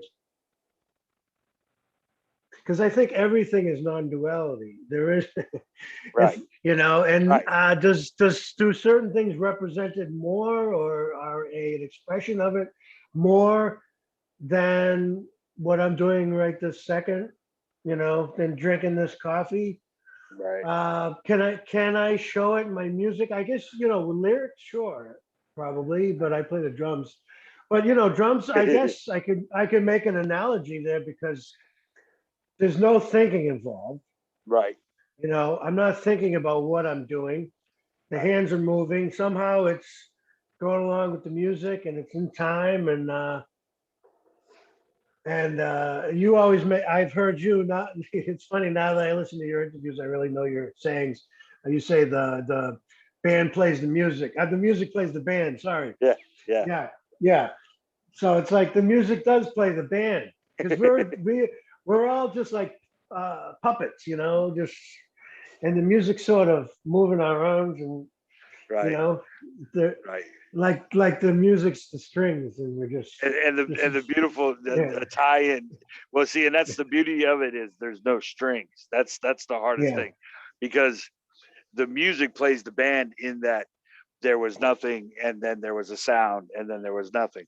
So, but it's not that in the same way that somebody that believes themselves to be conscious and thinking, that's not coming from a source. So the foundation is prior to that, or that the appearance of a person thinking is the story of an individual in time and space. It's not that the person is thinking I'm in time and space.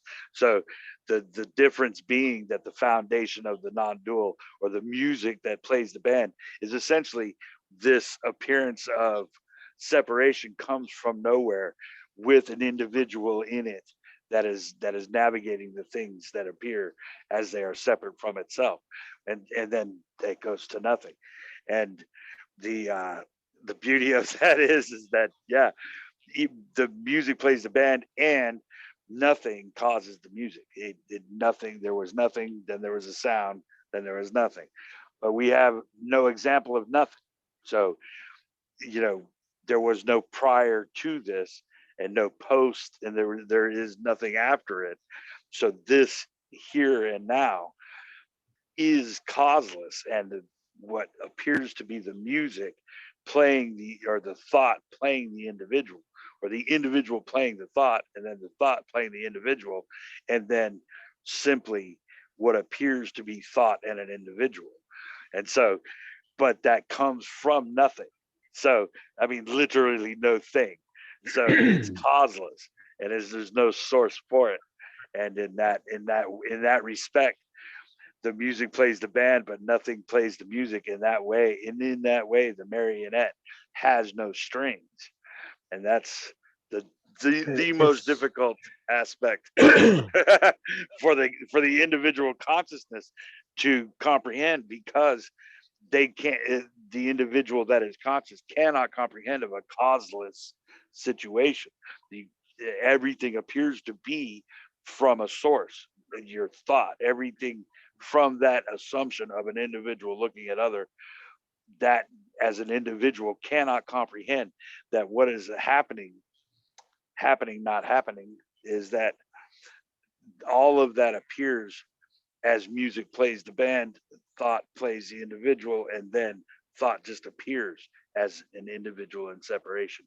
And so, but coming from nowhere.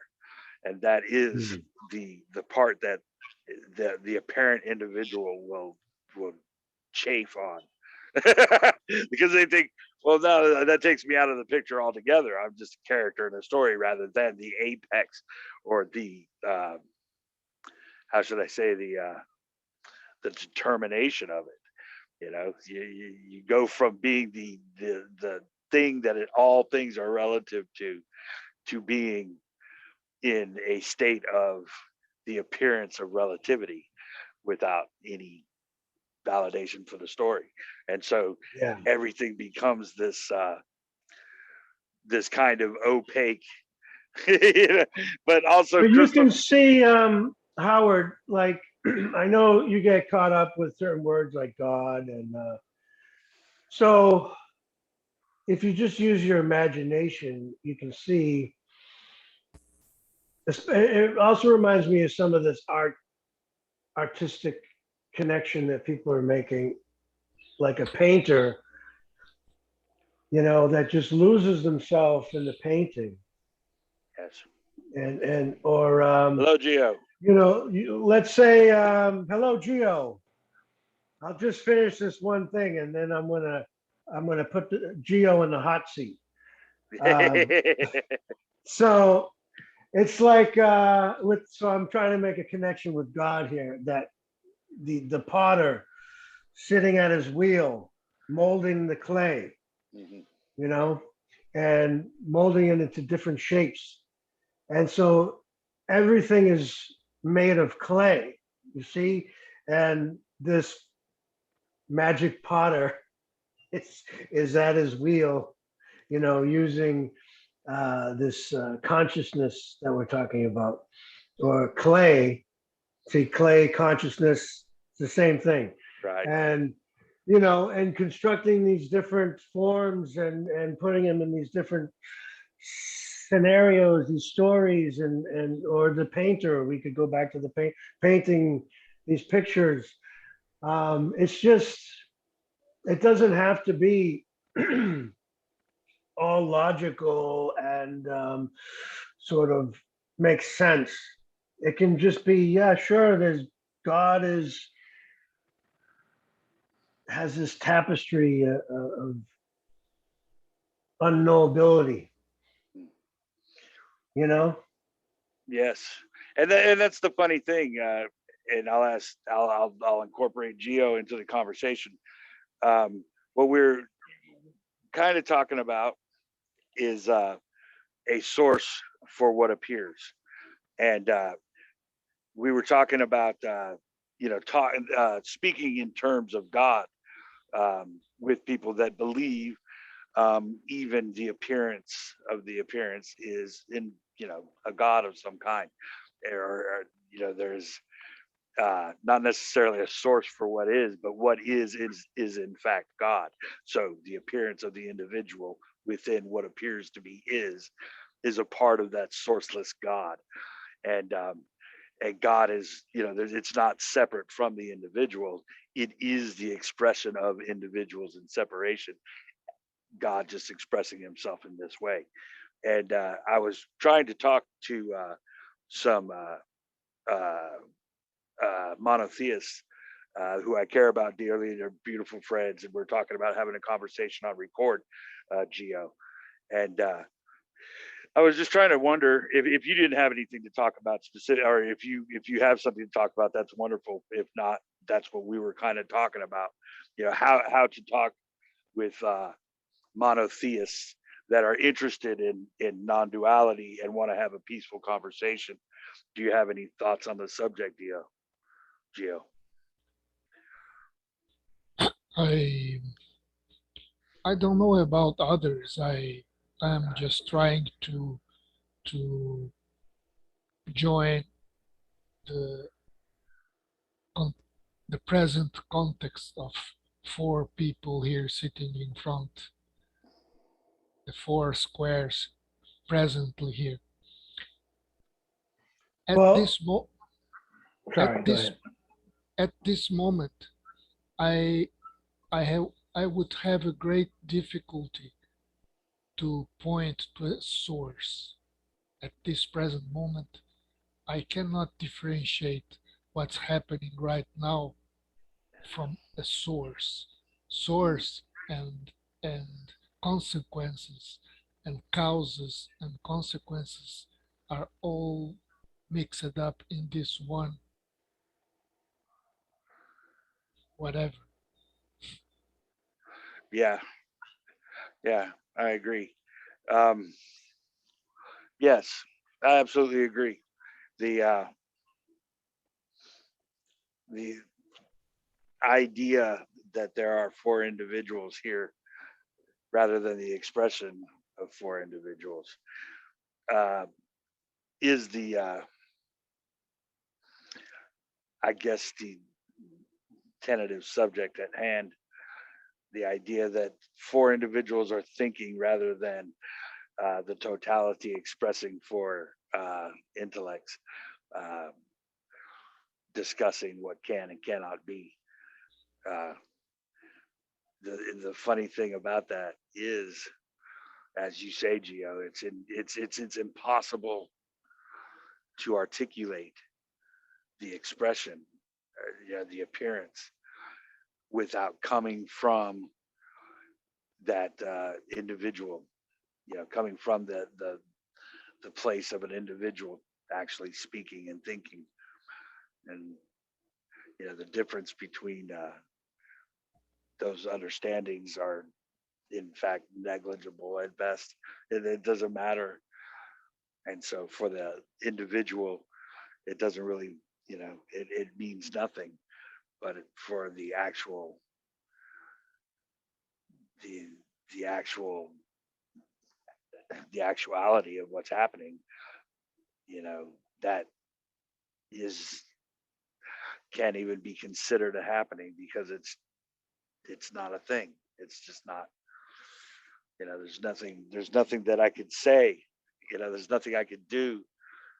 To make that change, to make that assumption that I am actually thinking and that we are actually four people here, and there's nothing that can be said about that to make it different.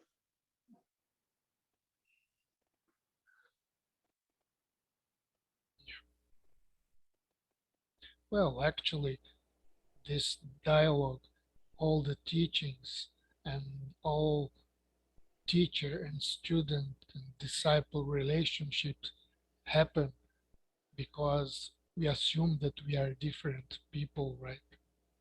If we did not assume that, there wouldn't be teachings, there wouldn't be the so-called Dharma, there wouldn't be students. Mm, So mm. it's hard to say whether individuals are here with the purpose of having teachings or the other way around. But without these seeming individuals, we wouldn't be talking about it. We wouldn't be questioning. Right. It is a very interesting scenario. Yes. And the the beautiful thing about the question um, regarding a deist or a theist is that how does that, I mean, you could use that word to say so many things. You know, you can you know the beautiful thing about it, and what I'm interested in, is the character that has a God and wants to talk about that God, and I want to be able to understand what they mean by that. Because it's an interesting question for someone who knows about non-duality in that paradoxical respect. They know that they're not an individual. They know that this is not a thing. They know that there's nothing before it or after it or around it, and that separation itself is the illusion of an event happening in time and space, here and a now. But then to equate that to a God, I can kind of understand that. I can kind of understand where they're coming from. But in regards to what a monotheist might, I just I would like to understand, you know, where that person is coming from, just on a curious level, if they're speaking in terms of something else, and a separate God from themselves. Um, so, hello, Steve. Welcome. Feel free to chime in anytime. I think that when we talk about religions, because I suppose you are talking about religious people, Yes. whether that they believe in a God. I think there are different levels. Maybe someone may start off believing in a separate God somewhere sitting in clouds. But we know through history that many uh, people who started off uh, deeply immersed in a dualistic religion ended up in non-duality. Mm, This current runs through whole human history, right? Be it Catholics, be it Muslims, be it Jewish, be it Indian, mm, Indian, I mean, jungle Indian uh, religions like Don Juans and Carlos Castanedas, and Indian religions from Far East. They may start up as a dualistic something and end up in pure present non-duality. mhm. That was all made up anyway, wasn't it? Don Juan Matus. He No, didn't. no, He didn't no, no. exist. I There I was no Don cannot Juan. I cannot agree with you because I have met people here where I live, and I had to change my mind. Sorry. I can You had to even what?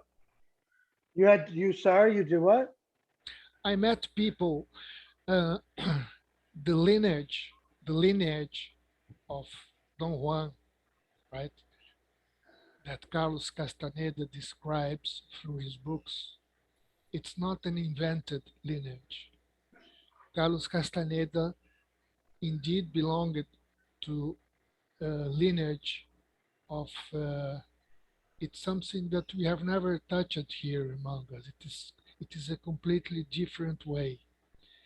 And that lineage in Mexico has other cousin lineages in Europe, in South America, and in all the five continents. And they are always made up of 8, 7, or 6 people. 99% of the times it's 8 people, very rarely 7, and absolutely rarely 6 people. And uh, these people are so absolutely, unbelievably different from what we ever thought about that it's even hard to talk about. I can I can provide you a link because here a cousin lineage is called peregrinos.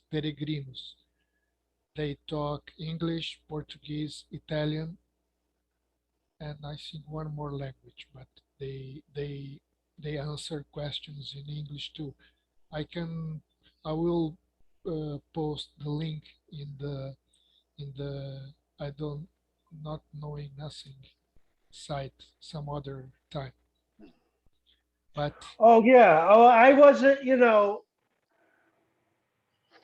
I just heard some really good investigative journalism that has proved that Carlos Castaneda, that he made, like, he did not have this relationship with Don Juan Matus.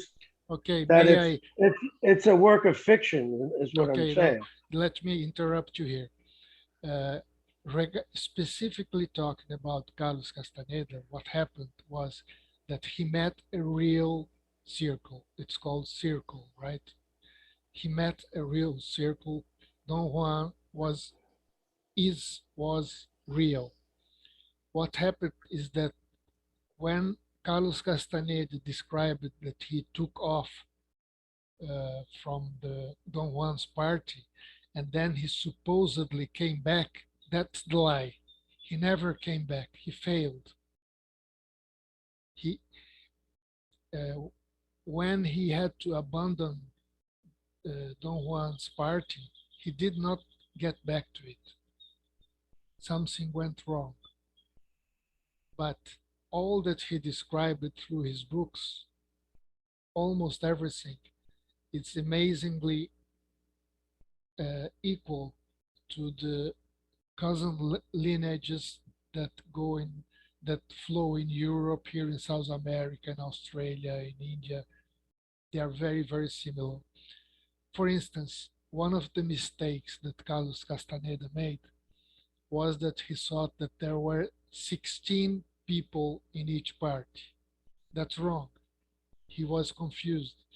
What he meant was 2 parties of 8, which means it was the original circle with 8 students, and then the next circle that was following in the link with other 8 students. And he thought that it was only one party with 16 people, but it was already 2. This is just an example to show that he, at one point, he lost the connection.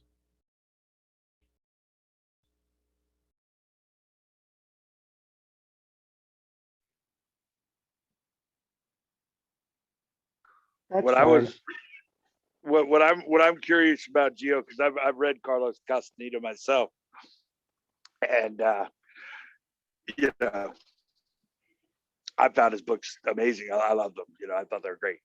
But I've never heard anything about this. Yeah, I've never heard anything about this. Um, Do you like as far as podcasts? what do you mean by? I was going to ask Gio what he meant by schools of eight. Are you saying that Don Juan represents 8 different people? Is that what you're saying? No, the each lineage goes like this. You have the present circle, I call it circle, okay, with 8 people. Then they find 8 new students to form the next circle of the lineage, right? Then when the original circle leaves, traverses to the some other place, we don't have to talk about that. Then the the next 8 people that were gathered together, they follow the link. Then they must find another 8 students to form another circle, and then the other one finds another 8 students to fulfill another circle, and this goes on for ages and centuries and millennia. So, in regards to what Walter is saying, he's saying that Don Juan didn't exist at all. I mean, what do you mean by that, uh, uh, Walter? You're saying that Carlos Castaneda did not have that tutelage? Just let me add, Carlos Castaneda freaked out. He just freaked out in his latest years when he found that integrity and classes and Sunday classes. He was already completely out of the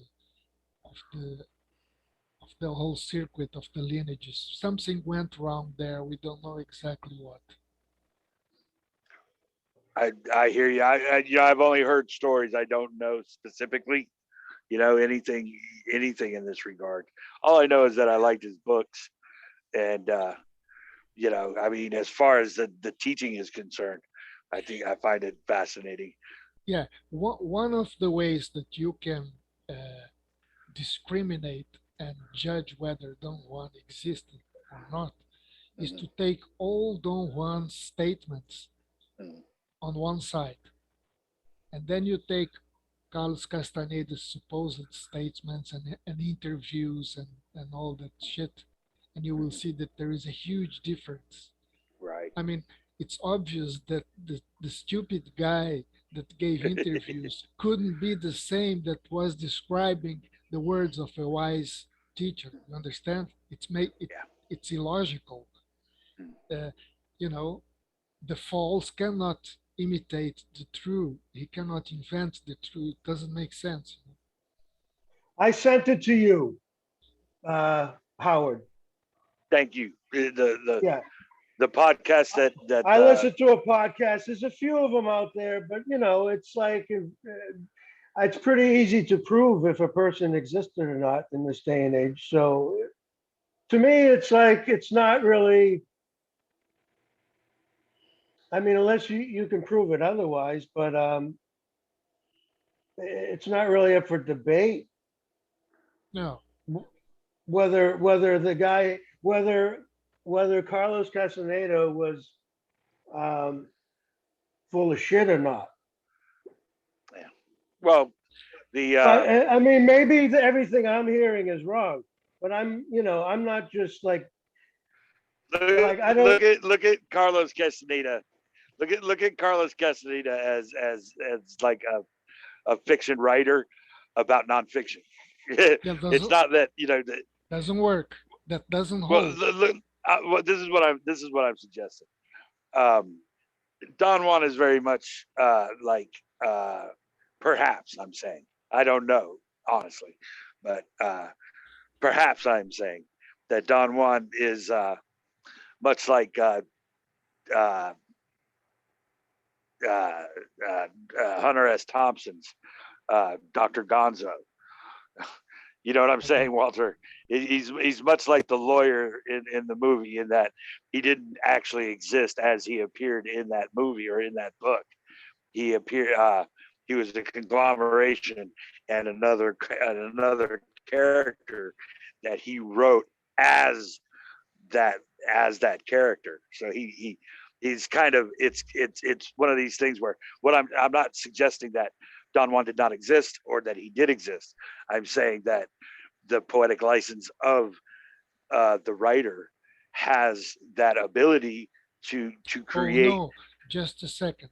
Not not the poetic license of the writer. It's the behavior of Don Juan. Don Juan could behave as he wanted and make the onlookers see him as he wanted. And I just want to say that this is completely it is like Walter said, there is nothing really to discuss about it. But what happens is that the very presence of the Nagual, the very presence of the Nagual with entering in contact with the student changes the state of consciousness, and I they very simply are able to travel to another universe and disappear. And there You was know? a lot of plant medicine involved. well No, well not no, Walter. no, no. No, That was just in his first book. No, Well, how about this, Walter? You were talking about Ram Dass earlier, and that I can't remember Ram Dass's guru's name, yeah. but Nareem Ram, Karoli Baba. yeah, Baba had, according to Ram Dass, all kinds of abilities. He was psychic. He had Oh all yeah, kinds. yeah. He was just He took a otherworldly, lot of acid and it and didn't nothing affect him. happened, and all that Yeah. stuff. Well, yeah, the first thing he said to him, he touched his toes last night. You were talking to your mother and looking at the stars. He and then the story, as the story goes, Ram Dass would bring people to Baba, and then Baba would be not at all what they had expected according to Ram Dass, and Ram Dass would say, "Why are you doing this?" And Baba would just laugh because it was he could do what he wants. So along that line of, and I'm just trying to ease this in, whether he was real or not, or a conglomeration or not, or whether he was, however you want to say, a lot of it has to do with the source of the writer, or in Baba's case, Ram Dass. What Ram Dass saw in Baba, a lot of people did not see and do not see, and Yeah. the same with Carlos Castaneda. And You said that earlier, Juan. Yeah. that when someone resonates with something, it's not so much about the outside teaching as it is with what's in here, you know. That's if it resonates with you because of you essentially. Like if that's why you can meet a teacher and think it's the most amazing thing ever and somebody else is bored silly. You know, I never read Carlos Castaneda, but all I can say is I did listen to some podcasts and stuff because I'm interested in that kind of thing.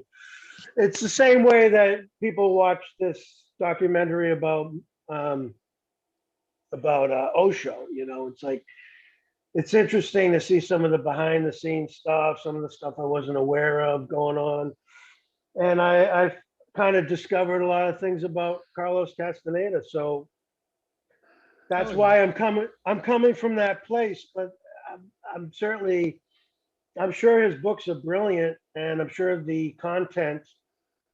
It was like you asked me about Course in Miracles. A lot of people get caught up in the fact that it's channeled, and supposedly it's Jesus Christ and all this stuff.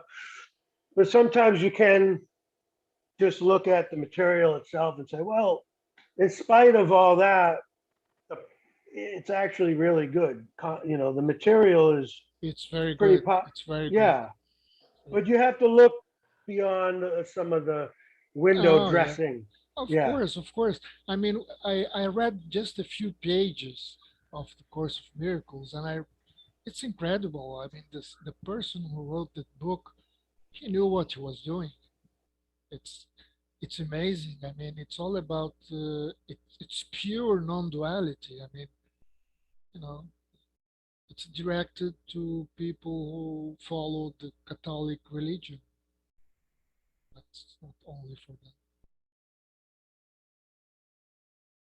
But the Carlos Castaneda stuff is completely different. There is no way to discuss it because it's there are very mm, uh, there are some paths that are completely away from the mainstream non-duality that we know here.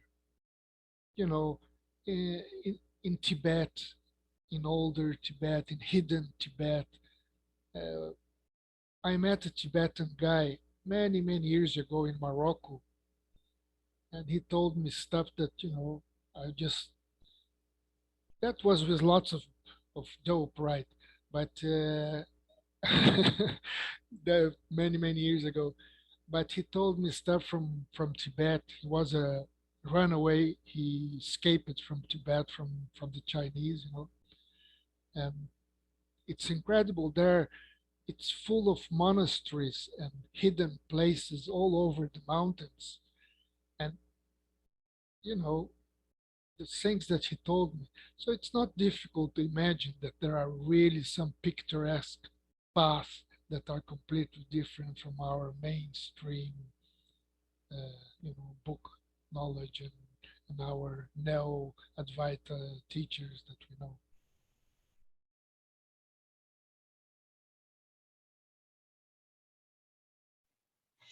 Yeah, as far as like a lot of those stories, yeah, I don't know. Like if he had the power to know how he knew, say, Ram Dass's, was it that his mother had died or something like that? I don't know. I think I read something about him many years ago, just a few pages. I don't know him. Well, what do you think of cities? They call them powers, Yeah, special abilities like this. yeah, it happens, but it's not because the subject wants them. It happens because it's given to him by what some people call the spirit. Okay, the spirit. So it happens, but it's not something. All of them say it's not something that you should use. That it can become a trap. I think most of them are saying the same thing.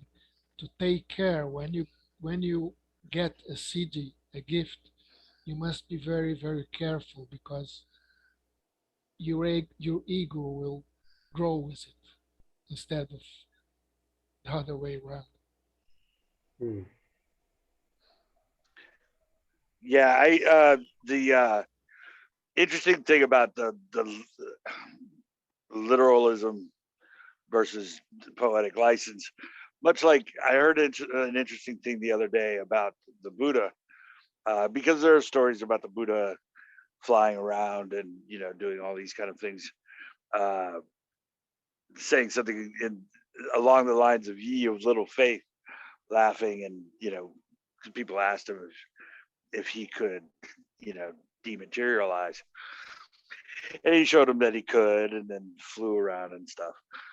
So then I heard that a lot of people that attribute sayings to the Buddha, uh, it was customary to uh, when you wrote a book, you didn't sign your own name to it. You signed the name of the people that influenced you to it. And along those lines of thinking, people would assign their sayings or sayings that they've heard to the Buddha, to their teacher. And I'm just wondering, you know, there seems to be a lot of that kind of of talk regarding people's teachers, and that they're born out of their mother's rib, like the Buddha was, and Carlos Castaneda and Don Juan, and I love the I view them. I didn't view them so much as uh, literal stories. I viewed them more along the lines of possibility. The Many of imagination. many of those stories are literal. Are literal. Just an ad, okay? Let's call it Nagualism. in a general way, Nagualism. Okay. In Nagualism, they believe that our perceptions happen in a point called the agglutination point. Okay. So this point within the energetic body, this point can be moved. And wherever this point is positioned is what it is what directs the nature of your perceptions. Mm. So if you move that point in your energetic body, you can perceive other worlds, you can perceive other universes, you can perceive like a crow, you can perceive like a dog, you can go crazy. Mhm. Probably if you start, if somehow you manage to play around with your agglutination point without the appropriate context, Mhm. without the appropriate guidance, you will probably go crazy. Because let's say you are walking in the street and suddenly you are in an environment that you have never seen before. Mhm. And so what? I mean, what's the fun? Huh. I mean, you go to a shopping, you go for shopping, and suddenly you step in something and you wake up in a universe of fuming. I don't know what, with green people, and you go crazy. So, Yes, I always look at that um, from the perspective that yes, I don't know, I can't say what is and isn't possible, um, and perhaps that's kind of a pointer to the lack of physicality as non-duality would suggest. Non-duality would suggest that the appearance of physicality and rules can is just the way it is, and an individual being able to manipulate those rules is not beyond the pale. You can't say it's not possible. um, just like you can't say you can't negate uh, a claim like that in an absolute sense. And so I never looked at it as actually a non-fictional tale. I looked at it as poetic license of of a writer trying to get a point across about perception and about what seems to be the individual in separation, and that you seem to be having to follow these rules and these laws of physics. Um, and there are certain aspects of that I, my character has found challenging in regards to premonition and things of that nature. And that sounds flaky, but it's true. I mean, I'll ask anybody, I mean, have you ever had a premonition where you saw something before it happened, something of that nature? Um, Anybody that's had a premonition, you can't explain it. It doesn't make any sense logically. I mean, you can't. There's no proving anything. well, there Yeah. is a logic. There is a logic that it makes a lot of sense because there is no time now, Right. Howard. Right. There is Right. no time. Right. There is no space. I mean, Right. we are in touch with Yes. everything in this very moment, right? Yes. Yes. So the paradox would be there is no time or place, yet the character within this time and space, this apparent time and space, sees something happen in a future time and Yeah, space, exactly. and that occurs in the story of the self, Yeah, and the story of that uh, individual in separation. of The course. Yeah, the paradox being that there is no individual or separation or time or space. Yeah, And the beauty of that understanding, paradoxically speaking, is that's when you start learning that you can't really articulate what is beyond the apparent individual consciousness. And so the individual will mistake that for the totality. I am conscious, and you cannot escape consciousness. You cannot go beyond consciousness. is the illusion that there's an individual that is aware of separation rather than the story of separation exhibiting an individual that thinks they think. And an individual thinks that they are the pinnacle or the point in which all things are relative, and Yeah, that is not what's happening. And yeah, so it's the opposite. right, and yeah, and going along Geo's line of just account of that story is brilliant. It's beautiful. I cannot negate any of that to be actually true. I cannot say that the Buddha did not fly. I can say I've never seen somebody fly or dematerialize and all of that kind of thing. But I have had brushes with things that are not things, and in places that cannot be considered dimensional within the character story. So it's paradoxical to speak about, but it's fun to ponder.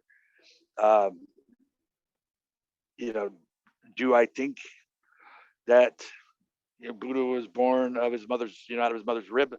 I don't think that it's relative. It's the story. It's But the sorry, beautiful thing. Or do that I think you, he flied over? but It's sorry, it is not Buddha that was born from his mother rib, but it was Christ, wasn't it? Buddha was born from no, his mother, Christ was Christ.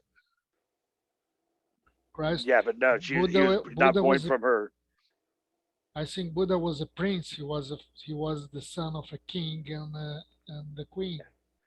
Yes, but as the story goes, as far as I know, and I'm not a Buddhist, but Me neither. at least there's a sect of Buddhism that declares, as far as I know, mainstream Buddhism says that he was born out of his mother's rib, much like Krishna. I'm a budding Buddhist. Yeah, a budding Buddhist. Well, Yeah. and so it seems like a lot of the people that are attributed to with that kind of aura, shall we say, that the individual that the Buddha that is enlightened, Jesus, all of that, a lot of them, and throughout history, well prior to any of this, um, many of those men were not born through the vaginal canal. I don't know why, but it seems to be a reoccurring theme, and Buddha himself follows that theme through being born out of his mother's rib rather than. But it's a different story, but it's still the same thing. I don't know why that's relevant, but at the same time, it's as if they're saying that they're not like mortal men. They're not mortal, and that Uh, they were. Howard, I always catch ourselves. I'm saying ourselves, our five squares here now present. Yeah, That sometimes we are upside down. I mean, man, the miracle is happening already. already, right. It's happening. Yeah. I mean, it's so absolutely crazy what's going on, man. That, oh, I can fly. And what about it's just a small piece of turd. I mean, oh, I can fly, you know. Oh, I can see the future. Oh, bullshit, Big shit. Yeah, I can yeah, see the future. Well, what's up? I mean, the fact that we are here, it's so much more immense than being able to see the future, or, yes, you know, being able to fly. yes. All of it. Yeah, I agree about that. The That's interesting all. thing. That's all within the limitation, right? We are the completely unlimited, and then the whole dream is within a focus of limitation, and within that focus of limitation, we want to fly. I mean, we we have we are I we are agree. Yeah, yeah. Not. You're right. Right. You always more. Always want more. we have been flying. We have been flying. Right. We have been flying like crazy since infinity, Right. and now Right. we want to fly like a little Right. bird in our Yeah. limitation. Yeah. The irony being that uh, Well, there's plenty of irony there, but yeah, that the story is limiting to the individual is something Yeah, that exactly. yeah, the story is limiting to the individual. So, like I was speaking to Anthony Mark the other day, and he's really big on J.R. Tolkien and the that kind of mythology, and he's really knows a lot about it. But the What difference what being mythology? What mythology? Norse like Vikings. Ah, He was saying that J.R.R. Tolkien is oh yeah, yeah. analogous. He The brought a lot of Hobbit. Norse mythology, yeah. And well, I would say that we just discussed it. And, it's it's a metaphor to World War II and religion and just the plight of man and all that magic and stuff that goes with it. With as far as Anthony is concerned, he loves the story enough to where that it's enough for him. He's not saying it's so much real. He's just admiring the entire tapestry of the fantasy involved. Um, Whereas what we're talking about here is a little different in that, um, you know, why not, believe the myth, and why not, whereas I'm saying that the myth is there to tell a story about the lack of, you know, uh, uh, you know, I mean, I can revert it back to non-duality, but the story is always there to promote a expansion of perception, or at least a jogging, uh, a a misplacement of it, in that it's not you perceiving anything. Uh, but yeah, I find it's a fascinating.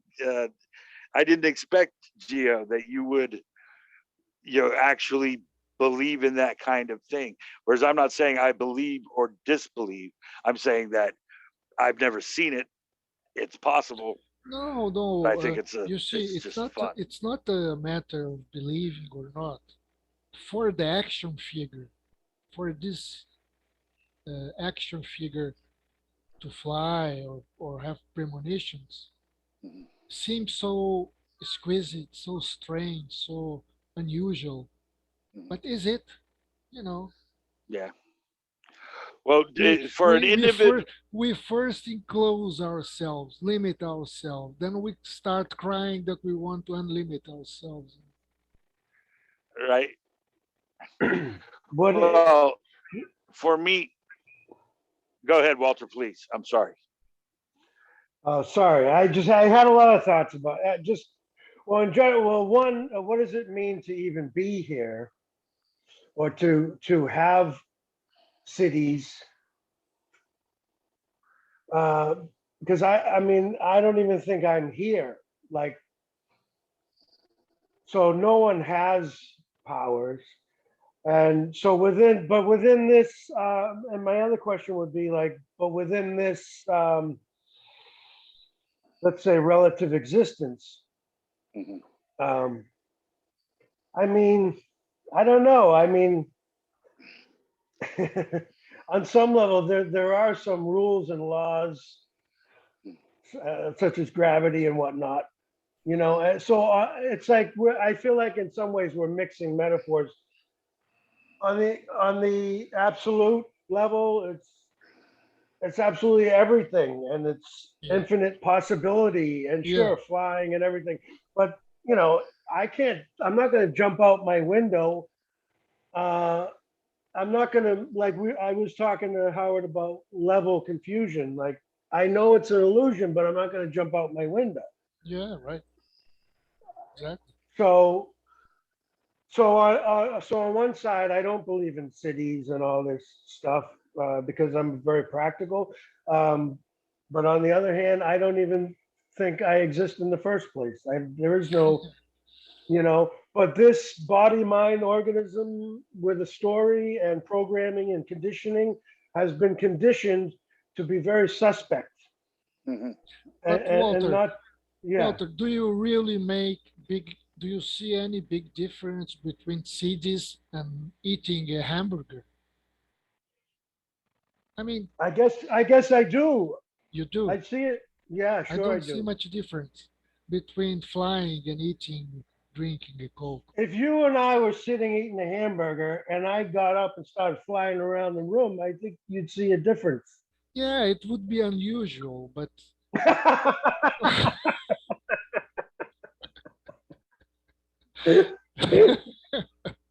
did I say that? Well, it seems so. It would, it would be unusual, but But I see. I think we're mixing relative and absolute. yeah, You know, that's all we this do. Yeah, there are certain expectations in the relative exactly. existence that Yeah, people are not going to fly, and that these things yeah, aren't going to happen. I that's don't it. know. Exactly. Yeah, But at the same time, you know, I can be completely like you were when you were. Oh, Rajiv says I am flying around USA and India. Yes, he is. That's right. That's a good point.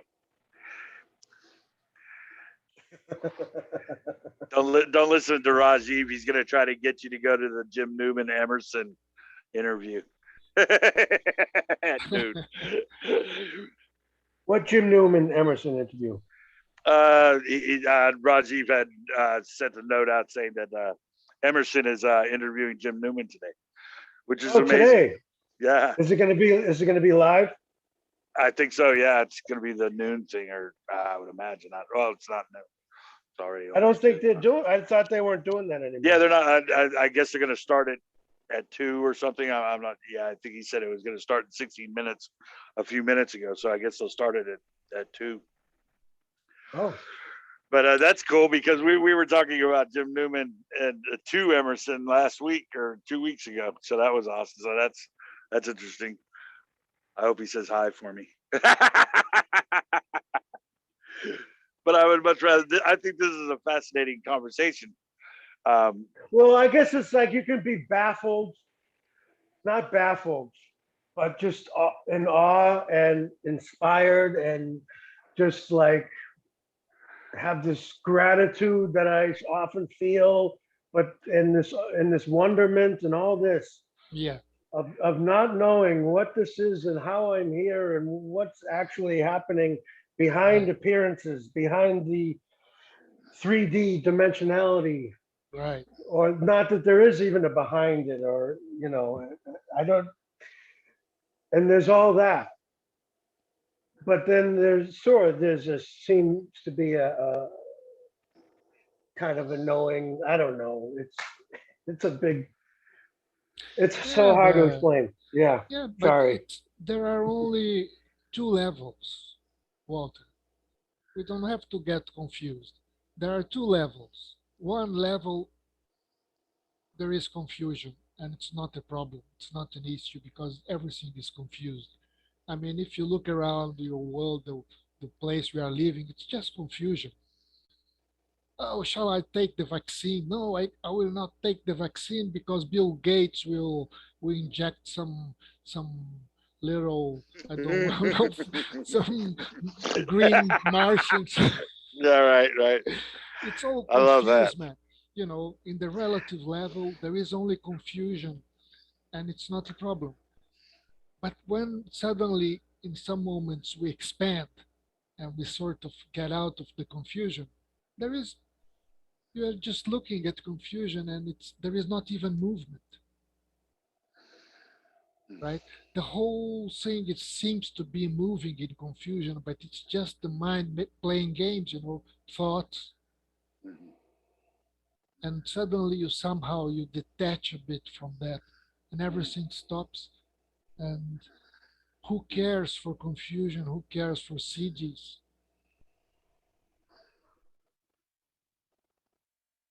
Sometimes the spirit, let's say this big thing that we are, this limitless big thing, he sort of directs some cities because it seems necessary in some circumstances.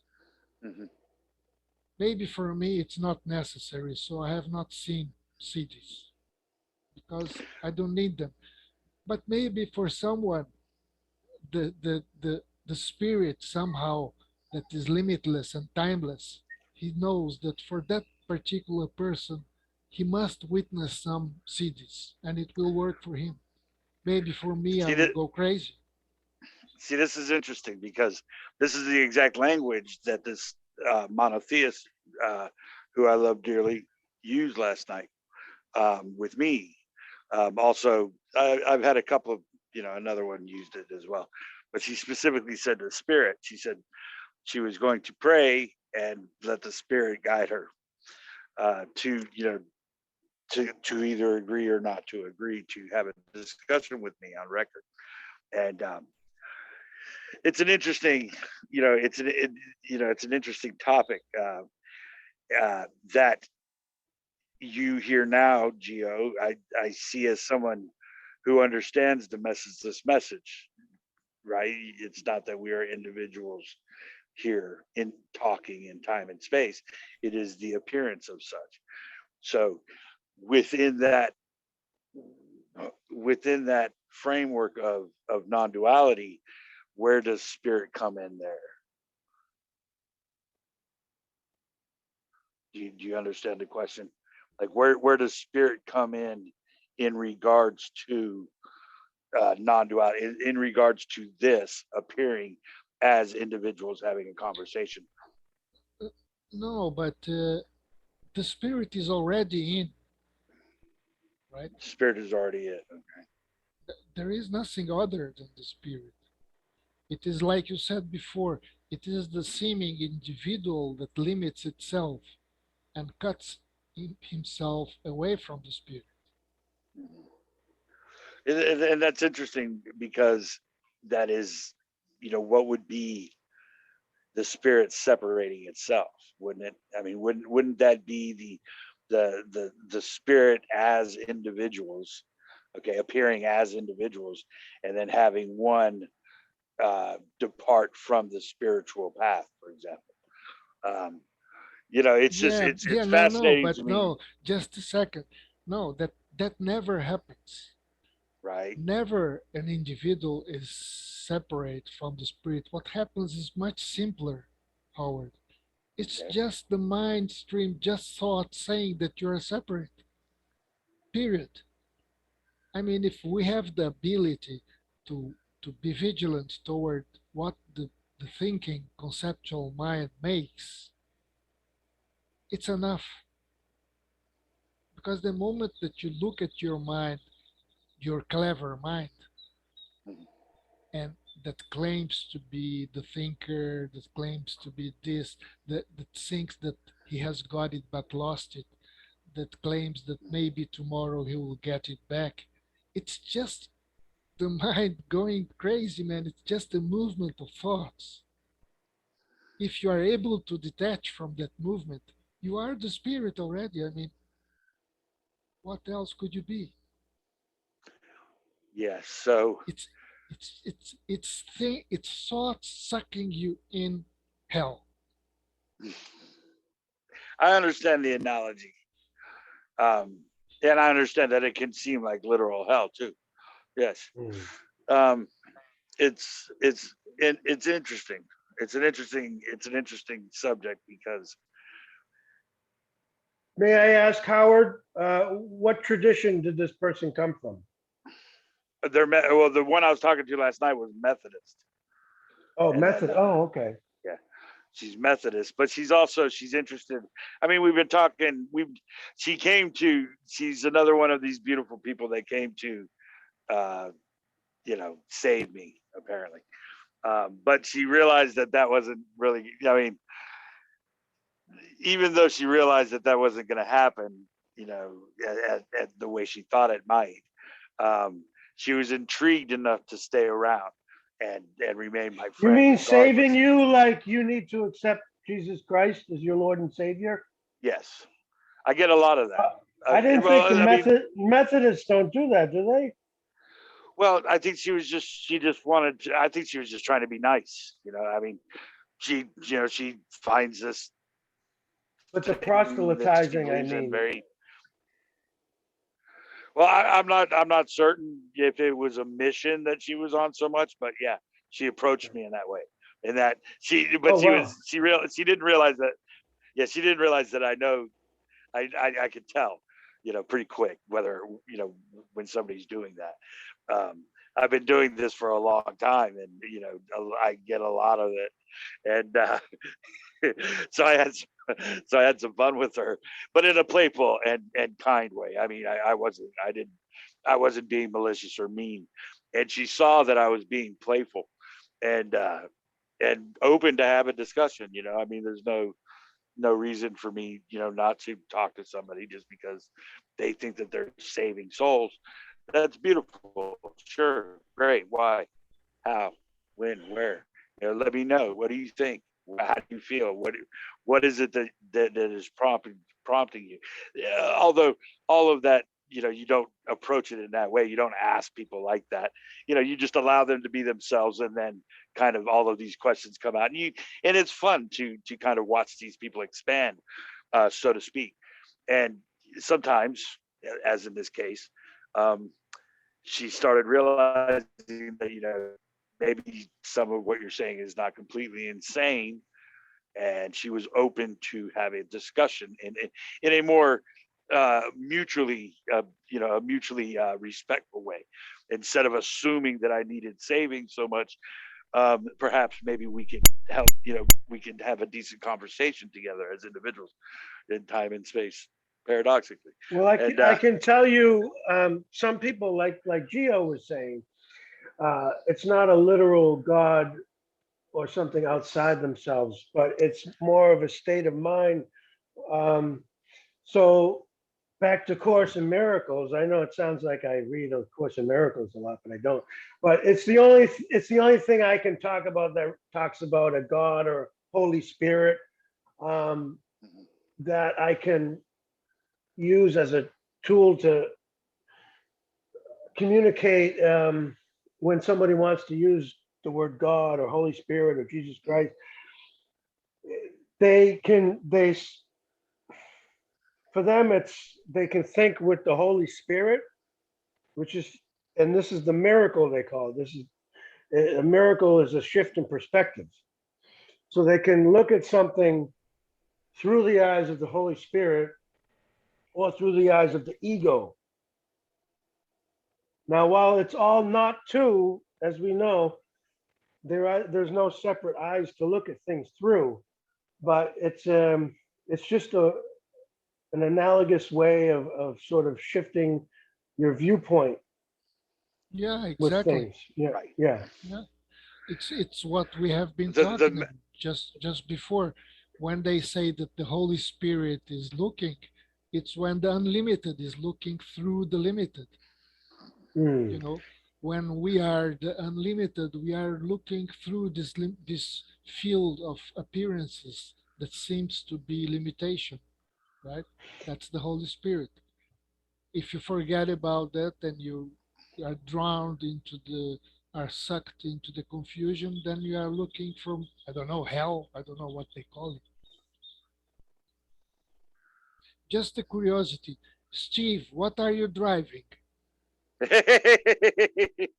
That's a good question. It looks like an armored car. I haven't seen Steve yet. Like it Looks doesn't look like a kind of car I'd want to break into. That's for sure. maybe it's an airplane. Not that there's any kind of car I want to break into, but that one looks well protected. Yeah. Well, to me, along the as far as the Course of Miracles was concerned, I haven't been able to read the book because it says it's stories, um, from the outset, and all of that. And I've already read the Bible, so for me, I don't really need that equation. So I mean, that's the way I felt about it. And so where the Course of Miracles changes from the actual Bible is that I think they're saying that the miracle is that shift in perspective. The miracle is that everything is, as Gio was saying, is a miracle, and that the perspective, and as Walter is saying, there's no difference between the ego or the spirit, but to see to see through the spirit is to see the miracle of all things being nothing. And where I lose it with that is, and the reason why I think I haven't got to, I've never really resonated with it, is because the book loses. I mean, if it's not time and space, and there's no blood of Christ and all of that kind of thing, there's really no the story is like any other. So I understand it as a tool, but as unnecessary for me personally. Although I find a lot of people that are into it, fascinating. They're great people, and I have nothing against it. I It's think just it that I have is. not been able. I think it has been directed to people who have been into religion specifically. Yeah, yeah. But I have read a few pages, and I have, read lots of quotes, and I can say that it is absolutely non-duality. It's just plain non-duality. Uh, very clever book, very insightful book. And I the difference being for me, ACIM, or A Course in Miracles, if it is strictly non-duality, then why do people want to promote the book from a religious point of view? I mean, it's almost like they believe there's a Jesus, while they're you saying mean it's not. you mean they who? The readers, some The readers. readers, the Ah, seekers are always talking about this, the story. Actually, well, it's just a story, but yeah, but they seem to be really into it as far as a religion, and yeah, I don't know. I it's don't know. almost, Well, we were it talking like seems, about that earlier, Howard, with gurus. I mean, Yeah, everybody has their guy or their right, their girl or whatever right, their right. organization, um, and they think that they're it, and they feel like it's their duty to promote that person or that thing. Right. Um, People are excited about it. They're like, wow, it's changed their life. They think it's going to change somebody else's life. And the same with the exuberant story of the Buddha, yeah, or of Don Juan, in yeah. that you have these stories of these superpowers, so to speak, and And the Course of Miracles talks a lot about dreaming, the dream. dreams. Yes, yes. Yeah.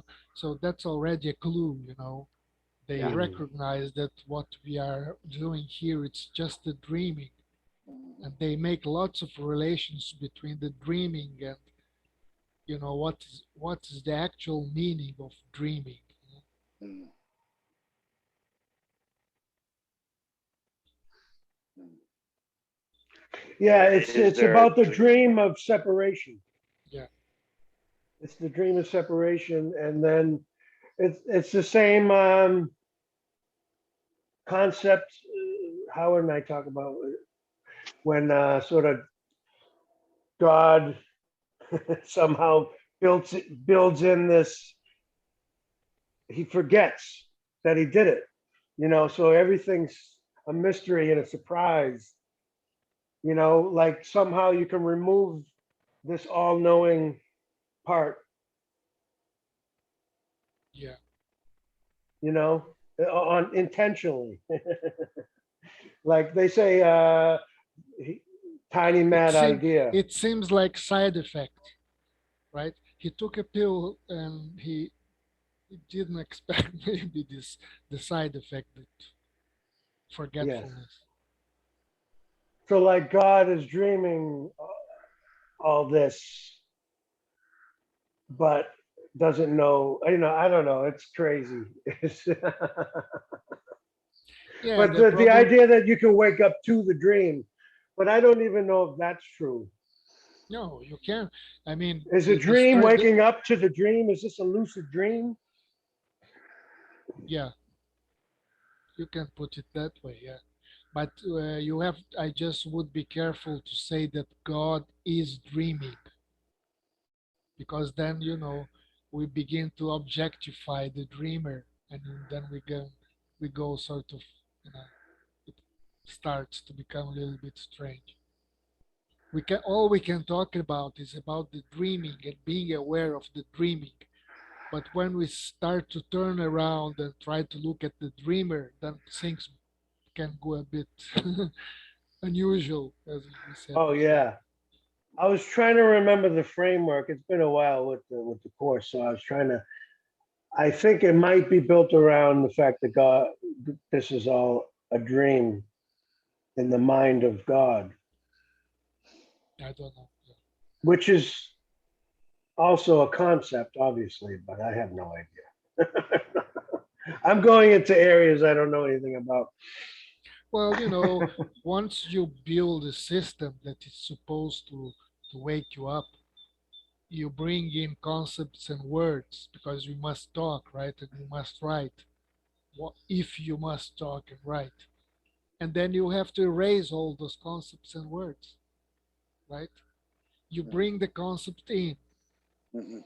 but then you must erase those concepts, right? Because you are objectifying to Right. teach, and you are teaching that there is no object. So Yeah. how you have to Yeah. It's sort of funny. That's funny.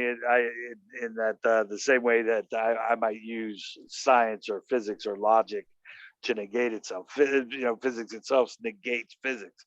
I mean, and I use that as a pointer to people that want to be or project a materialistic kind of attitude, the realism and all of that, and what reality might mean, just in regards into the to looking into physicality. It's a matter of how much you want to look. If sensation is enough to the apparent individual, there's really nothing you can do. But there's nothing you can do anyways. But if somebody is curious, you can say, well, how can you say nothing is real, or how can you say that this doesn't exist? And you can show them that physicality itself negates itself.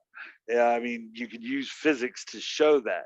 So, but as soon as they realize that, well, if cause and effect is not actual, then what is this? How does this work? yeah, And yeah, and and because and then you have to disassemble everything that you.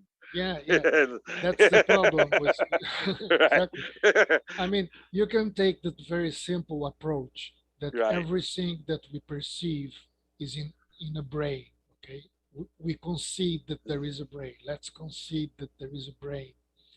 Everything that we perceive is in the brain.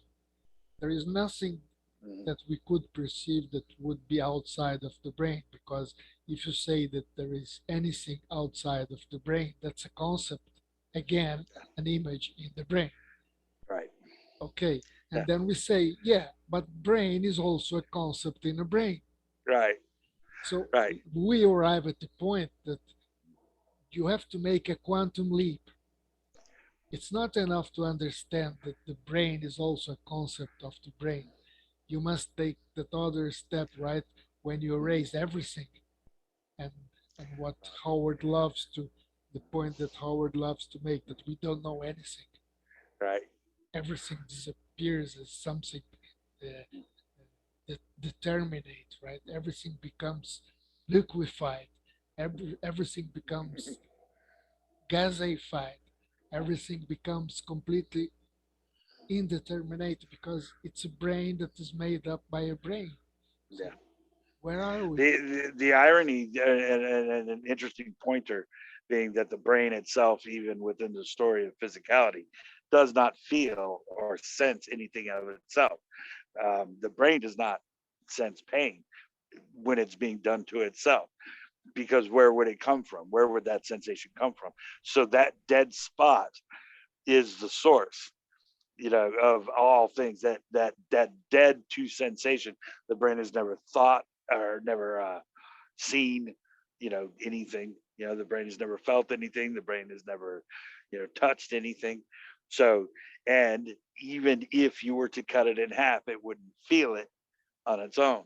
So, or at all. So, the odd aspect, or the interesting pointer to that is, um, from this apparent source of all thought, and therefore the individual's understanding of existence, um, comes from a place that does not sense any of that, does not even, is not aware of it. It's Right, a right, process. right, right. It's Yeah, a yeah. processor. So That's a good yeah, point. Yeah.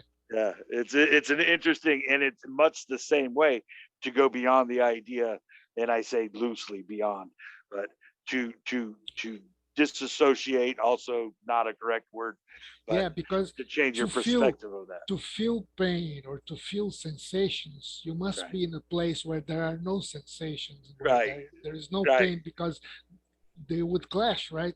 They would, It yeah, must be empty of yeah, that which you are right, supposed to feel, right? right. That And that's so a very good point. yeah, the analogy Yeah, would that's be like when you change perspective, you are in that place of beyond sensation, or yeah, beyond yeah, beyond the rules and laws of physicality, and yeah. that, That's and there funny. we go. Yeah, we go into this spot of what is real, the character feeling sensations and Nothing experiencing is life, real. Oh right? shit. So Yeah. and that itself points to that, that it cannot be as it seems, and even the story itself points to that realization. So it's an interesting dream within a dream within a dream. It just constantly points to this inability to be objectively verified in any sense, but or Yeah, but and I should say, when you bring that to sensations and feelings, it's really awkward. It sometimes escapes me that uh, actually even sensations, even pain and sensations, are are are from the relative. It's only relative, right? In yeah, the it absolute is sense, it doesn't exist, right? Funny. right. Yeah, I mean, it's kind of like the how easy it is to trick the brain within the story of perception, and like the ice cube and the lighter. Somebody touches, or somebody, you close your eyes and you click a lighter, and somebody's thinking about fire, and then you touch an ice cube to their hand and they think you're burning them, but actually you're just putting ice on their hand. So that's how easily the brain can be tricked, in even within the story of the self. So that's the funny thing about bringing up physicality and physics, and the world of separation, and using it as a pointer to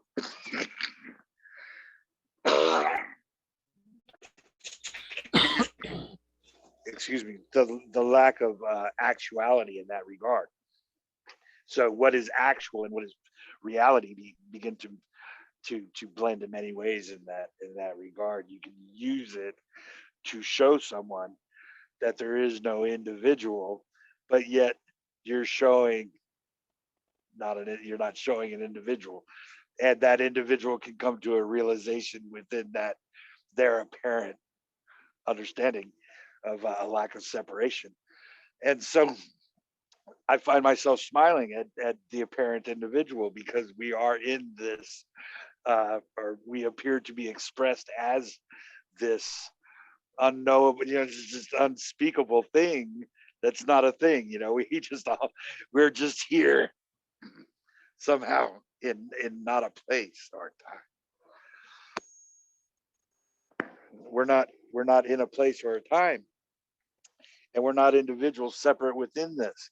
So it's impossible to discuss, but at the same time we are here attempting to, and that it brings a smile to my face. I enjoy it. I love it. We this is just Yeah, yeah, amazing to me. yeah, yeah, you yeah, know I love it very much. yeah.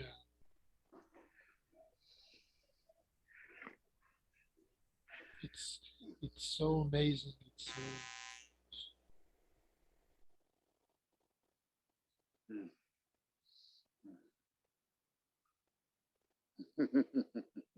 And so in this moment, I feel, as Gio was saying earlier, I'm kind of flying in a way.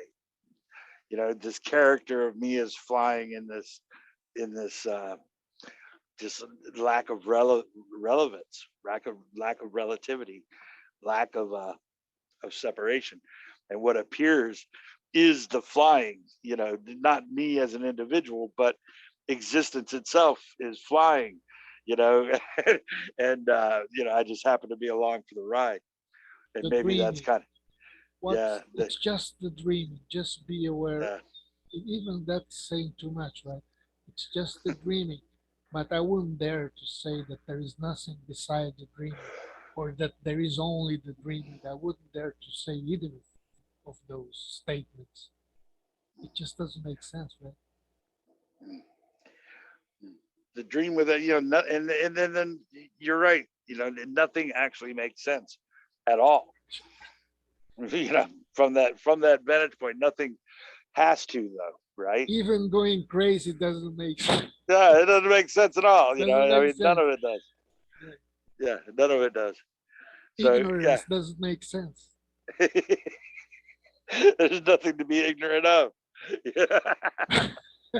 It just reminds me of, it just reminds me of someone saying, oh, you never should be bothered when someone talks you down, because you can always say that, oh, I'm much worse than that.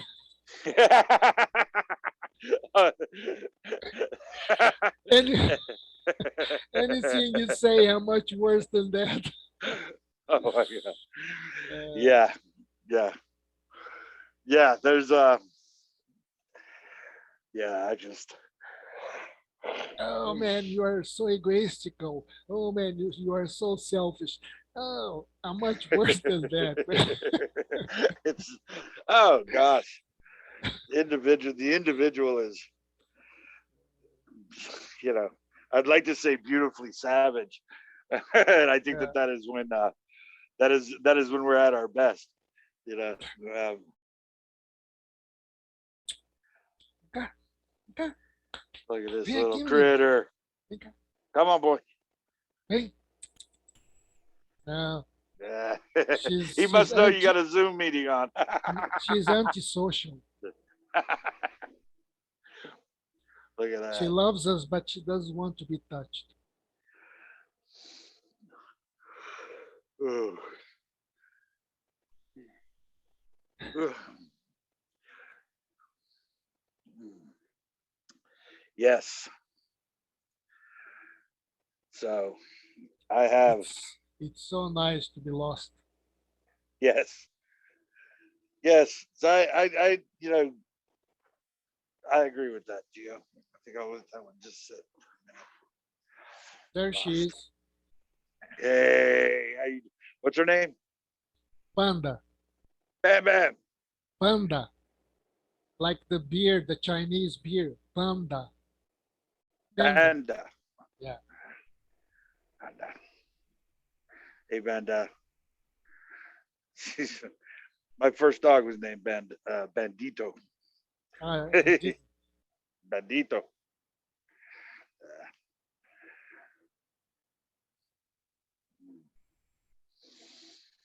Hmm.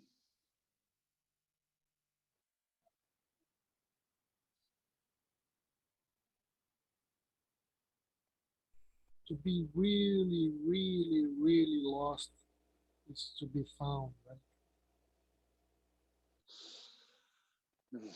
Agreed. Hmm. Never ends. Never begins. And is not happening in a here and a now. Agreed.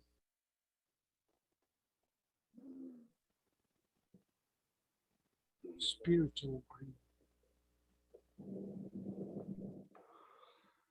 And that is what I would love to talk to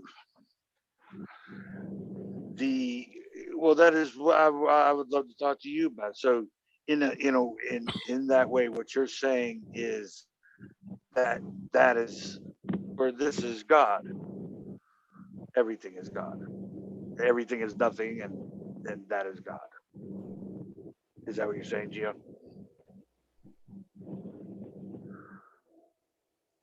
How could And how it about be you, other? Walter? Would you agree with? How could it be otherwise? I mean, there is no otherness here. How can we talk about something other? Anything other is also here because we are thinking about it. to be some God somewhere else, there it would have to be some other. What other? There's no other. Oh yeah, but there are all those strange universes. Well, right now all those strange universes are in my imagination, which is here, always here.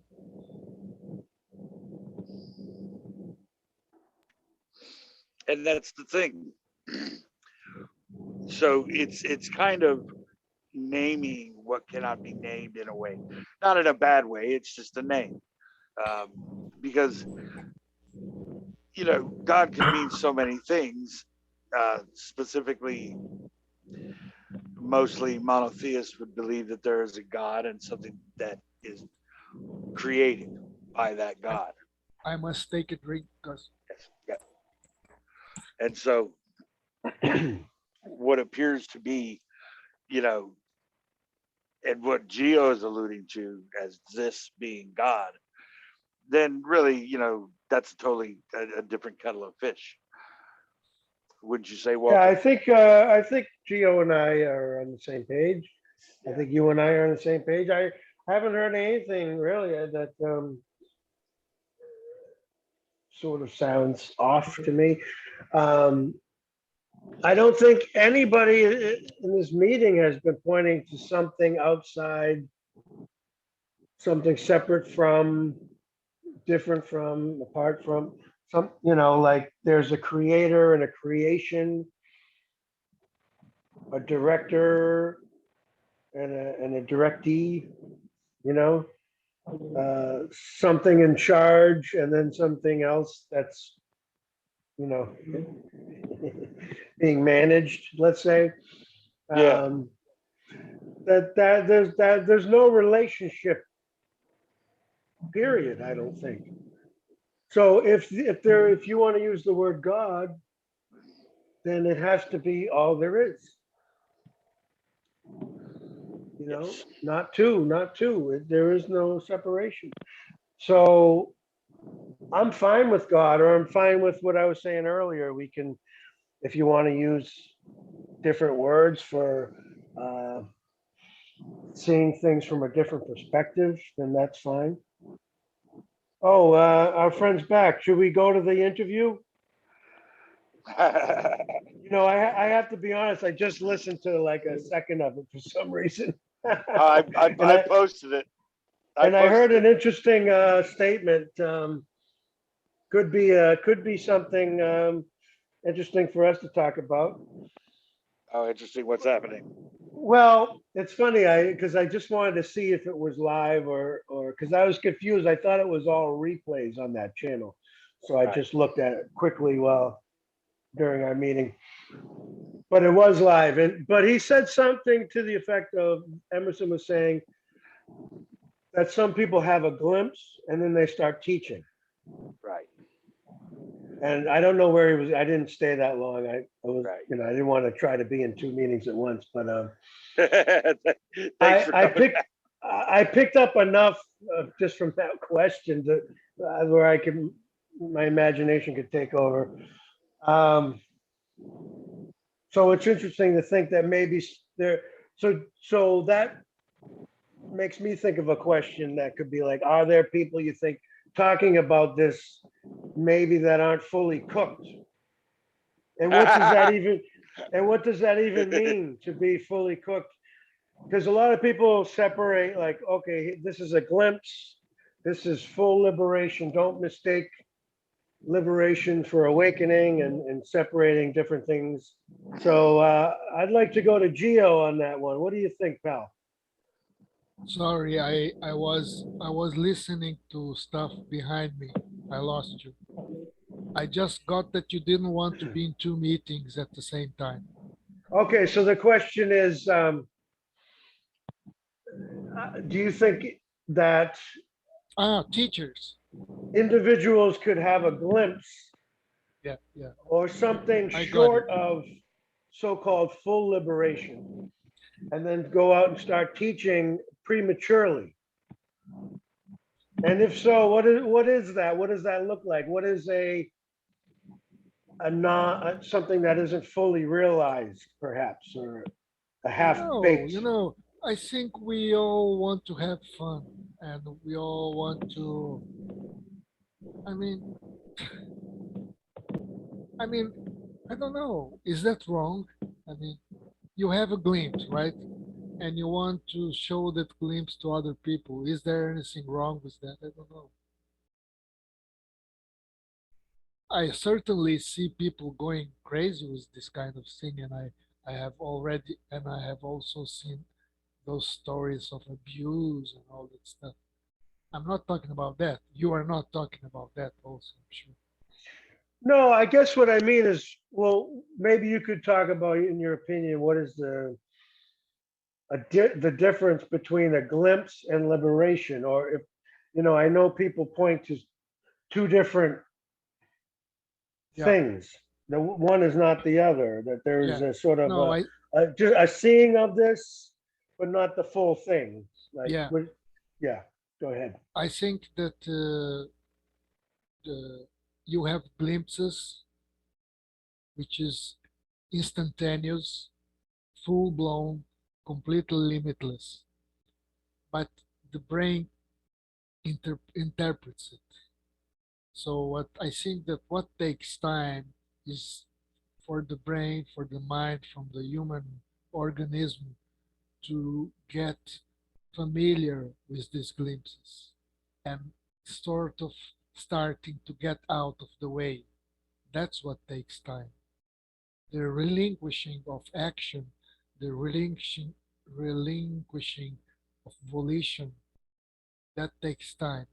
Because in that moment of glimpse, you know that you are all, you are everything, and there is no question. But immediately the mind comes in and and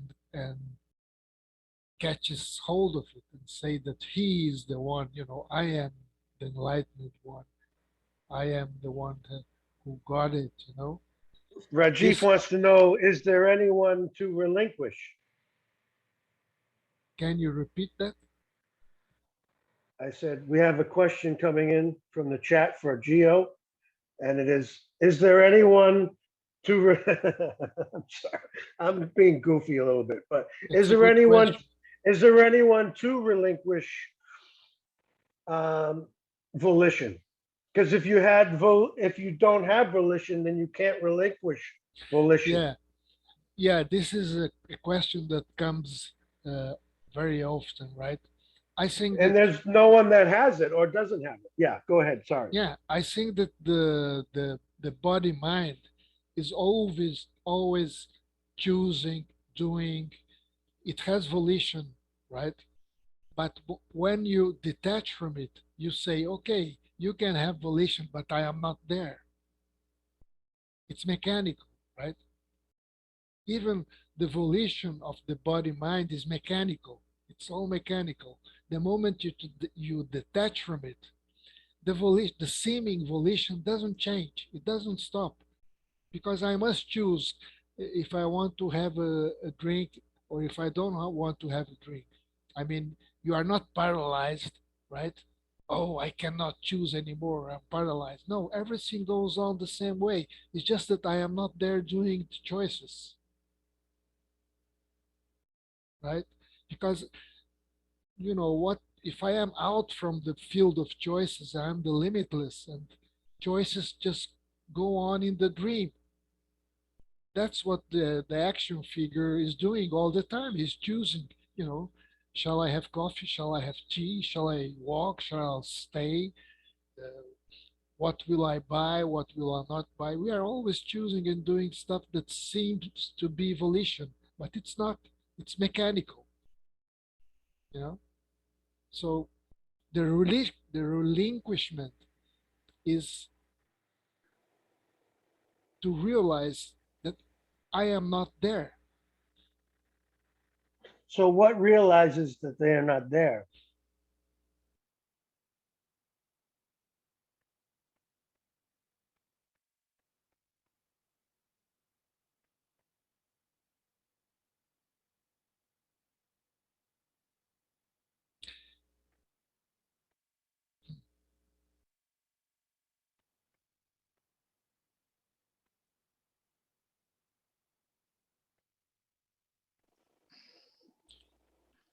Well, actually, I am everywhere, but not limited to that action figure, right?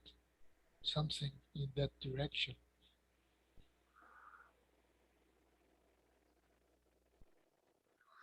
It's an interesting, uh, again, this is the beauty of what appears to be this reality, and that once non-duality is paradoxically uh, realized, at least from the conceptual self, in that there is no conception or subject or object, what is realizing? The character in the story is realizing that it's a character, but the character continues to be the character, just with a slightly different perspective. which can seem to strobe in and out of this individualistic and separate reality, and I where would I would use Paul oh, go ahead, Hederman's please. uh, way of looking at it. The action figure travels light. You know, Right, right. you begin to understand that you are not there. Then the action figure, he keeps acting, he keeps choosing, but he just goes lighter Yes, because please go ahead, Gio. Sorry. because it's like taking a burden. You can choose whatever you want because I am not there anyway. Right. Sort of. We No, have no, a no. That's question. just, We have a question in the chat. Is it okay for a 22-year-old to take psychedelics? Is it a good idea?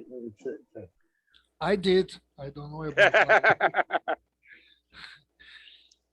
I did a lot. uh, Good and bad is a, is a kind of a loaded term there. Um, but as far as It can be. what appears to be the story of individuals in time and space, uh, the psychedelics seem to get characters to realize the uh, the very pliable definitions that means, individual in time and space.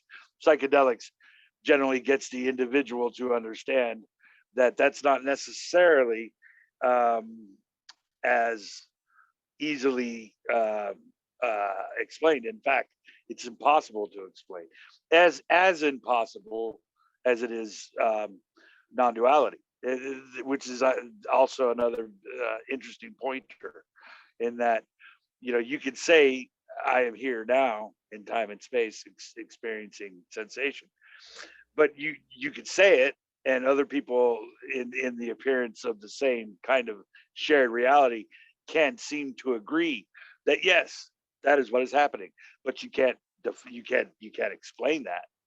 you know Maybe I will start like I think our friend might have already partook. He's in the midst of finding out whether or not it was a mistake. But no, the funny thing being that the individual that takes psychedelics and realizes, or comes to the conclusion that we are all vibrations, and then ultimately that that's not even so. Of course, And it has you sort of enhance dangers also, right? yes, yes, and there's also the danger.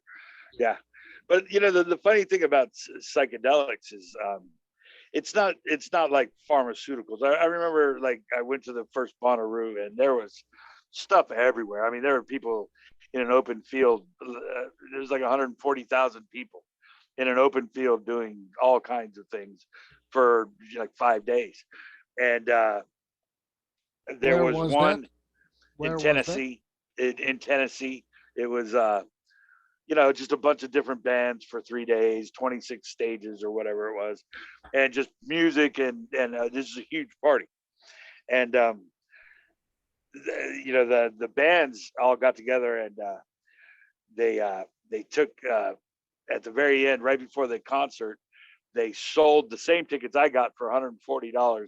I bought them like 5 months ahead of time, but they sold the same tickets for something like $550 a piece, they just opened up and said, okay, we're going to sell 5,000 more at 500, and took that money and paid all the officers, paid the all the cops that were going to have to, run security and, be there. They paid all their overtime in cash ahead of the concert, and just said, here, take care of the people that show up. We're here, as friends. And I asked the cop as we were leaving, was there any problem? And he said, no, there was 140,000 people for 5 days. He says there was less crime, there was less problem, there was one lady that died, but she died of heat exertion. She said, I don't know if she was on anything or anything like that, but it seemed like she was fine, and she just keeled over from heat exertion because it was really hot. But he said for 140,000 people to get together and to be doing the things that clearly were going on, because it was all the Grateful Dead and all that kind of stuff. It was people doing hallucinogenics everywhere. And he said for that to come off without a hitch, and to have one person, and then as far as crime was concerned, one person broke a beer bottle in town in a parking lot, and was immediately chastised by his friends. He says that was the only people that the only two incidents. Yeah, One person. Yeah. but when it comes down to, let's say, heroin or Yeah. Yeah. injecting cocaine, Right. yeah, Now you're talking about a different animal. Yeah. That's. Yeah. I totally agree. The pharmaceuticals. and sometimes it's difficult for a young boy or girl to see the borders, right? Yeah. To where you can trespass. I That's agree completely. The difference between pharmaceuticals or opiates and as differences in psychedelics is vast, but the gateway from doing one to another, I mean, drugs are like, they're open on the street everywhere. You never know. yeah, So somebody that thinks LSD or mushrooms might be the same as heroin or cocaine, they're in for a big, rude awakening, or the opposite of that. It's yeah. it's not the same thing. So No. yeah, But they are young, and once you are presented with cocaine and heroin and you like it, and then you take alcohol and you want more, right. it happens. Right? Yeah, yeah, it does. I mean, I've never really heard of anybody, dying from hallucinogenics. I've heard No. gave me a dose of five. I think some people have had freaked out. Yeah, people can turn their minds Yeah, into mush in the yeah, story. yeah. Yeah, people can really lose their lose their I this brain cells. just Yeah. reminds me of a story I heard. I was in the States, in California, and this girl, she something happened and she wanted to kill herself, and she went to the kitchen, to the bathroom, I don't know, after some pills, and she saw these orange pills, and I want to kill myself, and she took them all, but it was acid. Ooh, And whoops. she they say that she thought that she was a carrot for the rest of her life. Oh, geez. There's a guy I knew in San Francisco that had half of his name tattooed on his forehead in the wrong direction. Big letters, like that covered it. It started here, and his name was Brian, and he had BR and half an I tattooed on his head. And what had happened was, is he took a sheet of acid. Apparently, the story goes that he was about to be, as the police were about to grab him. So he took this. He was about to share a couple of pieces with his, people that were buying it or something. And so he was breaking off a couple of hits to sell to the people. Um, but the cops jumped out, and he just took it all. And so they couldn't arrest him for anything, and they let him go. Um, and he I don't know where he ended up, but he ended up in front of a mirror, and he got it in his head that he was going to tattoo his name on his forehead, and that so for the rest of it, for the rest of the time I knew him, he had Bry tattooed on his forehead. Now these are extreme examples. Um, yeah, there are pitfalls, but Yeah. they're not necessarily the same as heroin or cocaine. Yeah. Yeah, and as far as like that 5-MeO and all of that kind of thing, um, I will just have to take it on what other people have said, and that you should have people with you. Uh, there should be a guide of some kind, especially if you're not, if you don't know what you're doing. Yeah. So yeah, It's always good. I would exercise caution, and just for common sense, try not to be on any high. You know, they always talk about people saying they can fly. I always say just make sure you start on the ground. Yeah, I met. I actually actually I met in Crete. I lived for 1 year in Crete, and Right. I met this guy who he was paraplegic, right? He took an acid and he thought that he could fly, and he jumped off the cliff. Wow, I didn't. Yeah, really. So you know Yeah, somebody that actually did that. yeah, he did that. He was in a wheelchair. Yeah. I saw that with Salvio as too. Salvio. I saw that clip of a guy taking a hit of Salvio. He jumped out the window, jumped out the window of his own house. Um, Yeah, Fortunately, he was on the ground level, but yeah, that's too bad. Like I said. See, there's the punchline. Yeah, Jumping out the window. Fortunately, he was on the ground level. he cut himself up pretty bad. I mean, because he went right through the glass. Yeah. Yeah, but yeah, it was. And then the funny the oddest thing about the clip was he jumped through the glass. Broke the window. Just it was that old thin glass is really dangerous. Cuts you very easily, and he cut himself up really bad getting through, and then walked right through the front door, and then came back and sat down at the same spot he was at in the first place. So that stuff will make you do insane things. And I always caution people, do it on the ground floor if you're going to do it. Yeah. So, just if you don't mind, that idea of like, are there different, I don't think there are levels or stages or any of that, but there can appear to be, I suppose. Well, here's a good analogy for that. Like as far as I'm sorry, were you about to go on? Am I No, interrupting not you, Walter? really. I'm sorry. No. I No, go think, ahead, brother. I'm sorry. well, pre psychedelic conversation, we were getting into what it means, a glimpse versus so-called final liberation, if there is such a thing. But the liberation is saying that there's no one to be liberated. yeah, but this is always a good question because a glimpse is very fast, and the mind understands, and you sort of have the feeling, but the body must go together with that thing, I think, to sort of stabilize, to be stable, more stable in that limitless thing. Because if you are not aware of the body, things jump on you and put you to sleep again.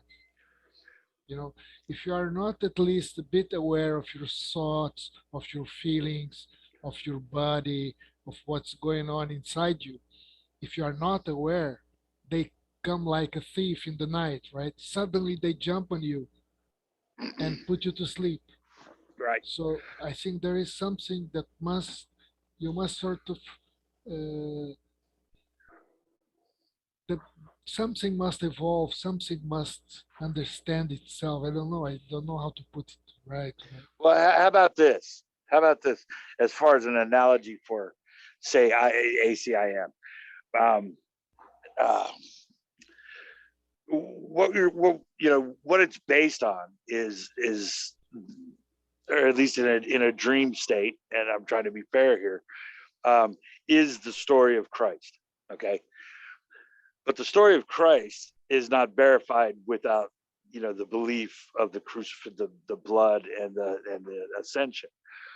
He has to have been crucified and sacrificed his blood, and then arose on the third day. In order for Christianity, in order for you to call yourself an actual Christian, you must believe this story.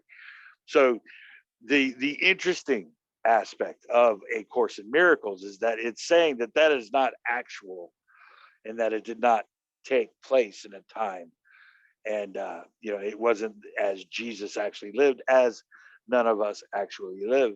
It didn't actually occur, but that story is relevant to a shift in perspective as far as miracles are concerned, and the miracle being that none of that actually happens. It just appears culminated in this immediate experience as a story of a son of God that sacrificed himself for the sins of mankind. Now, you could take that, uh, you know, and in many ways. I mean, this is very analogous to what I want to talk about with the young Methodist lady. And I say young, I think she's my age, but but in any case, she's formidable, and I think these are the kind of questions that are interesting. As far as a Course in Miracles, or a Christian that is interested in non-duality, that might be, the crux of it all. I mean, you might not believe that time and space actually exist, or this is actually a happening, yet you still believe in that story of a Christ, and that entire situation, that entire tale told. And I don't want to step on that. I just want to explore it. I mean, how does that, you know, how does an individual make that uh, make sense? You know what I mean? And really, does it have to make sense at all? Really, I mean, it's just a story that you can relate to? Is it something that you find your heart is drawn to? Do you actually believe in the story, or is it the story that just resonates with you? You know, that kind of thing. Now, are you trying to make those things compatible? These are Do you interesting. think people believe in non-duality? No, no, but they do talk about it, as far as like the appearance of individuals here and now speaking in terms of non-duality is paradoxical and ridiculous. I mean, we're talking. How can we talk if there's non-duality?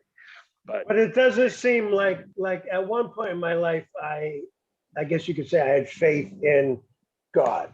right, And so it was just a belief. yes, But I don't feel the same way when I talk about non-duality, because it feels like I'm describing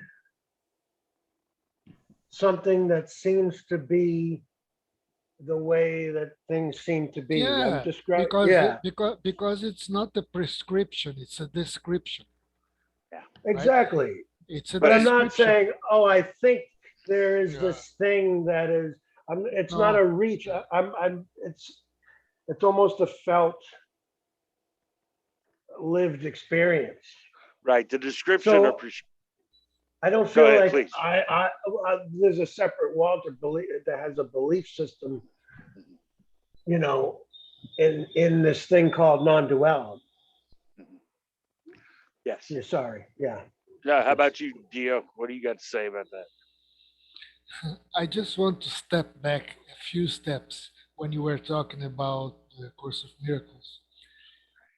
It is also said that miracles only happen when you are teaching.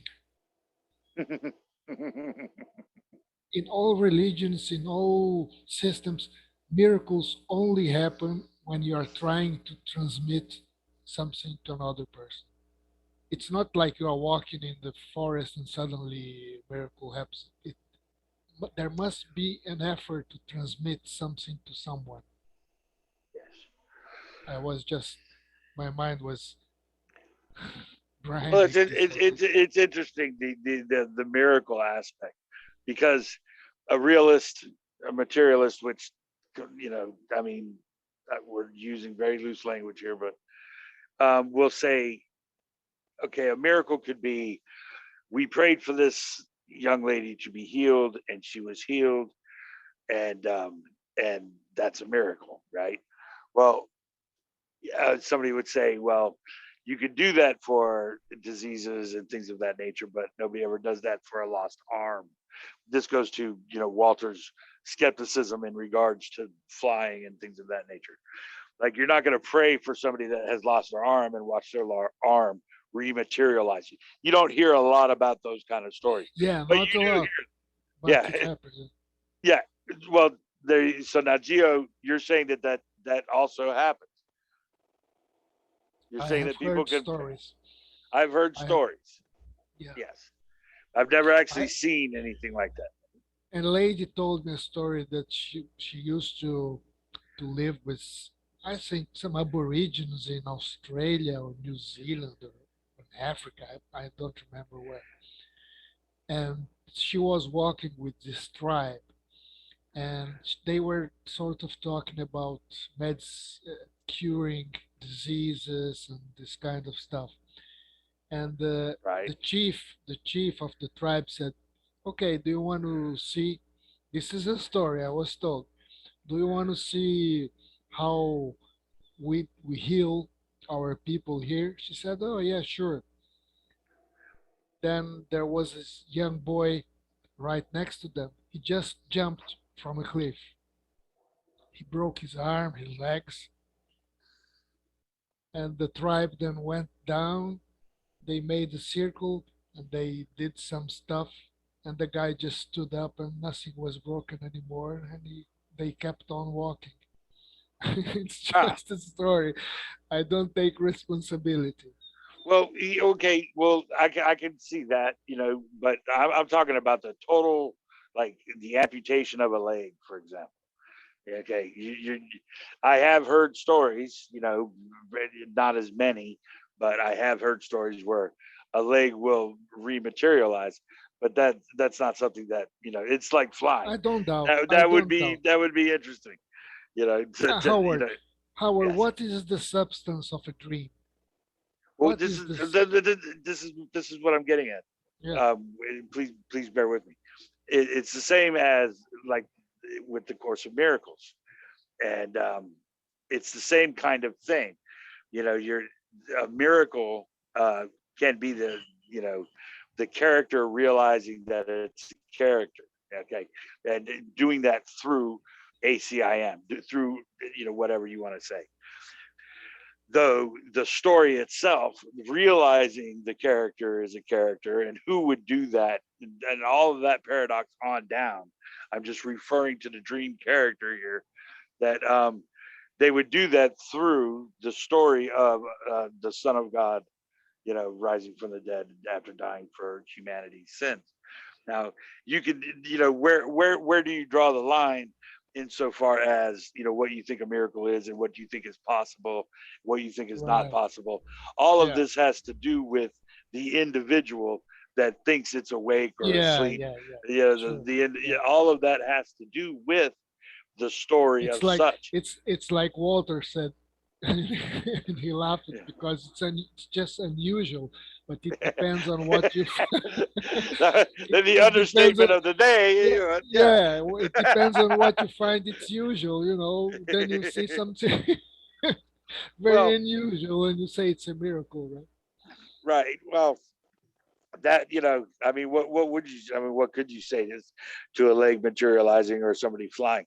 The interesting thing is, um is that it does arise in the conversation as the form of speaking about it.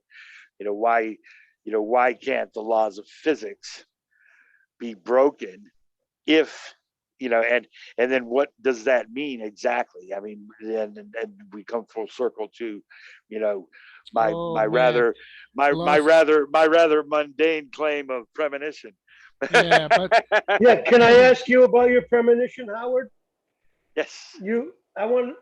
Didn't you say you saw Nancy Nethercutt Yeah, before you yeah, I met did. her? Yeah, I did. So tell me. So you Well, I saw was her, like her face it's kind clearly? of it's jumbled in that the exact time of it, like what was going on, but I had left Facebook and I was, hey Tasha, I had left Facebook and I was kind of I had I for whatever reason done with it. I was on an Alan Watts group, and I had gotten tired of it. It's just I got so tired of trying to explain thinglessness, to general population. So I was just taking a break, and you know, I got this premonition. It was kind of like I saw a smile and a hat. I saw her persona, just her, like the jewelry, the smile, and the hat. Not her like specifically, but her smile and her hat and her jewelry and this gypsy kind of, just that her whole thing. Hmm. And she told me that her name is Nancy Nethercutt, not Neithercut, like I say. She said it's Nethercutt. So I had to get used to saying. I've been saying Neithercut for 2 years now. So Nethercutt. And so yeah, I saw her, and immediately I had the feeling that I would find her in YouTube. At that time, I didn't even look on YouTube. I didn't even I was watching TV and I'd go on Facebook. I didn't even wasn't even looking at links or anything. And so I go on YouTube and I start scrolling around, and after about 15 minutes, there she was. I saw it. I was like, and the first link I saw was "You're fucked." The one that Oh yeah. she goes, "You're fucked," and so yeah, I saw her. So when I saw that, um, I came back to Facebook and started. I don't know, not really, because of a thing that I got from a guy who actually, he bailed. Uh, it was funny. It was anyways, I started. I don't know, not really group. The thing about the Alan Watts group was you had to mention Alan Watts no matter what in the post. And the guy had made me an admin. And it was like the Alan Watts creation, 30 some odd thousand, followers and all this. And I'm an admin, and I'm judging people for what they're trying to post. I hated it. I told him, man, I hate this. I don't want to judge. I don't want to judge people for what they post. And this whole thing about Alan Watts, and then people would say that this is not enough about Alan Watts, or this is too much Alan Watts, and all this different stuff. People were just trying to express themselves, and finally somebody just said, why does somebody have to, why do we have to have a post say something? It should be about anything you want. And so when I had left, and I was sitting there, I had Nancy's, I watched Nancy's link, and I thought about coming back, and that's when I was like, I'm going to start my own group because I don't want to, have to adhere to somebody else's idea of what should be and shouldn't be permissible. And what do I call it? I mean, I don't know anything. I don't. There isn't anything.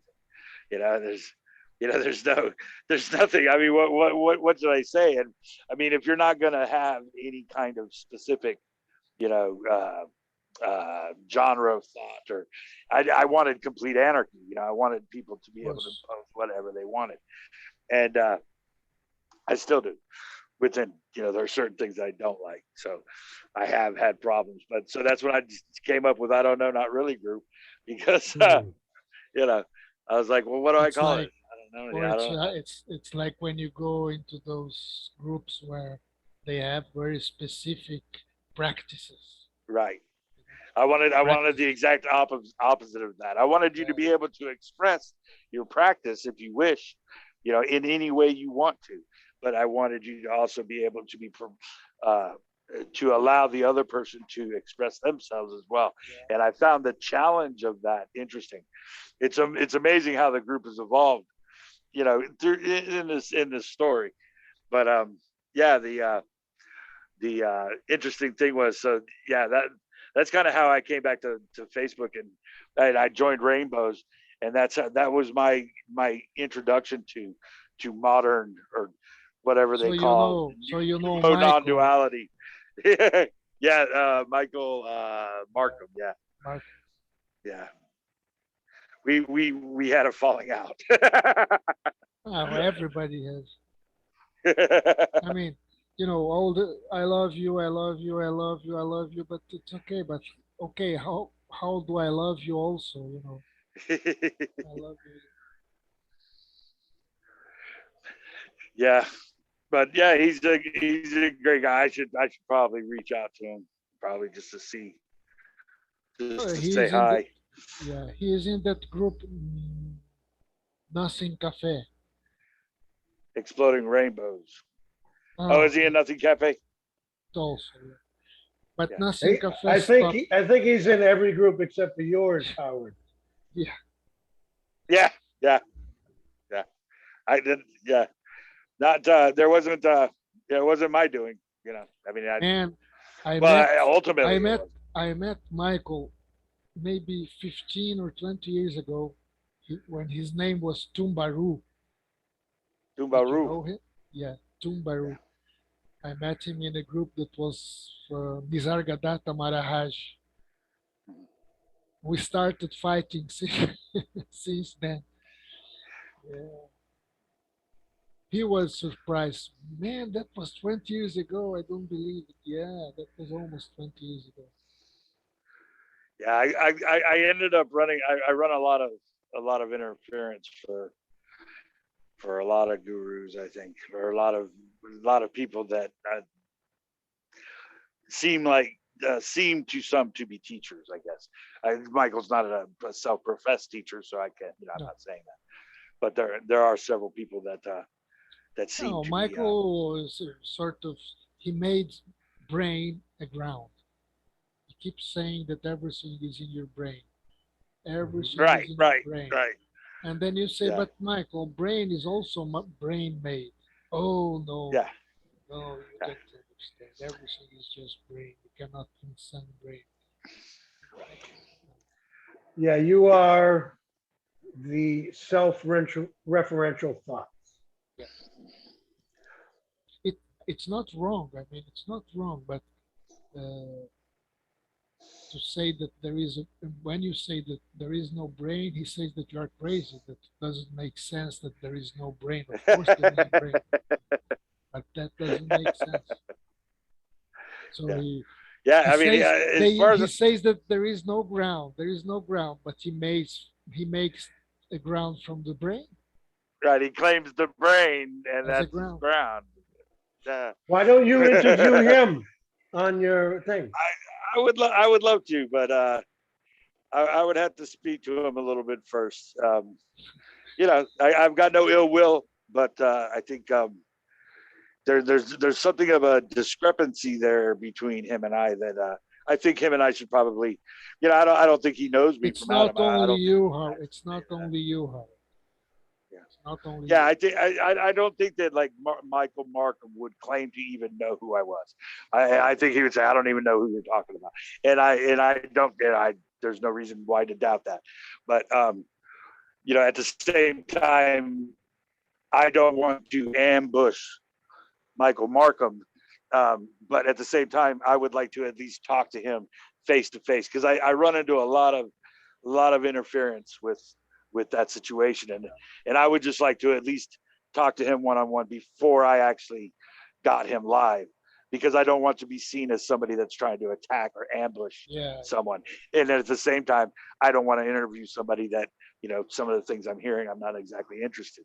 So I would Well, I would there's like no. to I would like to speak with him prior Okay. to, but I am open to doing that. Yes. But I mean, going in, like basically, I don't want to oversimplify his viewpoint, but from what I've heard and what Gio and I are saying, he's got this concept that it's all about the brain and this everything is a product of the brain's projections and thoughts and Right. self-referential thoughts and Yeah. this process. And that's kind of what it comes down to, as Yeah. far as I can see.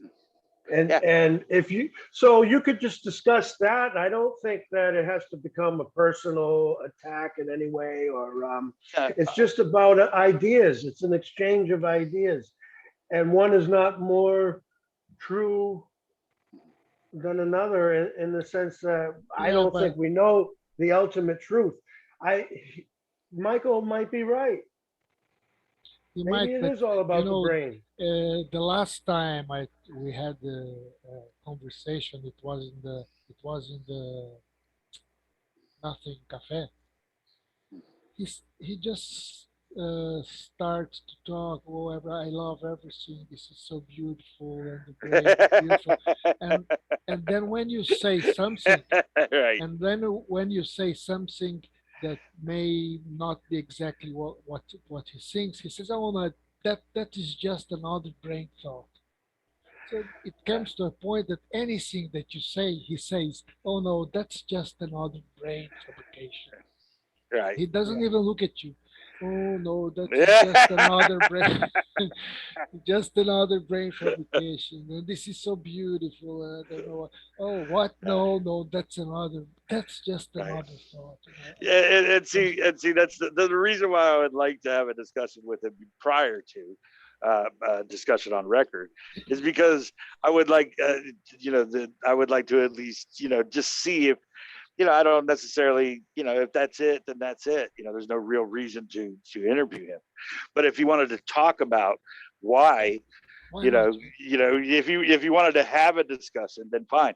But if it's going to be like that, then there's no real reason to. And I've seen it. there's no real need, you know.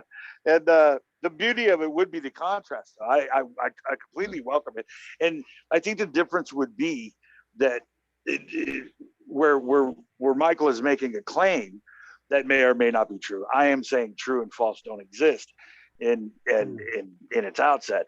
So that would be the difference. Whereas I am claiming that the character cannot make a claim like this, that there is a brain and everything comes from a brain, and have it mean something. It doesn't really Yeah. actually mean anything. It's the difference between like the acknowledgement that we are birds chirping in trees, or as Eugene would say, with Another dogs barking. another statement that he makes, and I always stop when he says that. I start thinking, I don't dismiss it, but it's interesting. He says that everything is brain made, and there is no way to transcend that situation. I mean, Yeah, it's everything is just brain, and there is no way to get out of it. and from there in lies his. Now this is coming from other people. I don't know because I haven't spoken to him specifically about this, but from what I understand, um, yeah, I don't have his feed. I don't read his stuff. I don't know anything about it other than what other people have said. And what people have said is that he claims that there are like everything is real. You know, within this brain function that objects do exist, and that the little critters are there. And the question would be posed, okay, so that would mean that other people exist. And he says yes, and I said, so what is non-duality? I mean, if we're all these independent brains, Well, we could and all we these could independent creatures and objects exist with it, but even that is a mind function. Which one's mind is functioning this? Are we're all sharing the same thoughts and sharing this reality? How does that work? I mean, there's a million things. If I had him say yes to an interview, I would I definitely have think questions for him. I think, but if Plenty. yeah, if Well, we that's what would take make it if interesting is those Right. questions. That Yeah. would be yeah, great. if we take this subject seriously, if we take Right. it up, then we could put it in a slightly different manner. Yeah. There is the dreaming. Mm. Is there anything outside of the dreaming? Right. I mean, when we make this question, Right. I don't know if we can come up with some definitive answer. Right. Right. And that's the Because and that's kind of the point, isn't it? The foundationless found the messageless message, the dream without a dreamer, the yeah, pointless point Hmm. would be is that there yeah. can be no claim made. That If you can't be say right or wrong or good or bad or true or if you say false. there is the dreaming and nothing is dreaming, there is not nothing outside of dreaming, I can't accept Yes. that. And if you say, oh yes, there is an absolute that is having a dream, I also Right. question that. Yeah. Yes. And So that yes, and that. Well, how exactly do you mean that? You, I'll ask you instead of well, stepping on you. because there is something that cannot be referenced. Mhm. How can you So talk about something that cannot be referred to? It is right, right, beyond reference, right? yes, It's something like the eye that is seeing cannot be seen. hmm That which is yes, being seen cannot be the seer. yes, So we come to a kind of a barrier, a wall where it becomes very difficult. You can only be it, right? You cannot talk about it. You cannot It's say, like the problem of right. the observer in a way, yeah, isn't it? yeah, That Yeah. since it seems to me that the observer is the observed and can never know itself. yeah. And that your statement can be interpreted in two manners. One is there is no observer. I don't accept that. Or it can be interpreted that there is an observer. That is also very strange, right? Hmm. Mhm. All I can say that there is seeing. There is seeing. But if I try to turn back and define what is seeing, it's like talking about the void or talking about emptiness. I cannot deny emptiness. I will never deny that. I mean, it's so obvious that there is emptiness here, present. Mhm. Mhm. Emptiness is a fact, but it's so stupid to try to talk about emptiness. How can you talk about something that is not there? You see, so Mhm. there is a challenge. There is a frontier where words and concepts just cannot cross it, right? And you Yes. are it, and suddenly, But yeah, yeah. It's very much the story of the ego and the character. In that they are speaking in terms of what cannot be spoken of because there is no ego or character or separation. So the words are saying there is no separation, but what they are saying it from is the story of separation from the individual. I say from this perspective, X, Y, and Z does not exist. And the uh, the entire notion that an individual is actually speaking and what the words are saying um, uh, is a part of that emptiness in that what cannot be talked about, the lack of separation cannot be it cannot be explained, it cannot be labeled, it can't be grasped by the individual. Words cannot encompass a definition for such. And so, because words are duplicitous, and the mechanism that operates words and the definitions are all Hey, pointing to separation. I, Hey, Rajiv. I am enjoying the conversation. Ah. I'm enjoying your company, my friend. yeah, So, so the thing is that in speaking in terms of non-duality, you are in fact, uh, strobing to the individual, and like Michael's brain, where everything is mental, and you can't go outside of brain, you can't go outside of mental, you can't go outside of dream, is predicated on that assumption that from everything begins here. but The from very this fact, place. the Yeah, very it's fact just, that the yeah, it very doesn't fact make that sense. you say that you must get out of the dream Yeah, is reinforcing the right, dream right. a non-existent character, right? And so the inference is that this is and again, this is incorrect language, of course, but I'm what I am appearing to reference is the foundationless foundation in that thought appears to tell a story about a self and a cause. Okay. But without that validation of that cause, that without that brain, without that source. So thought appears as everything else appears in separation. And though you cannot validate it, and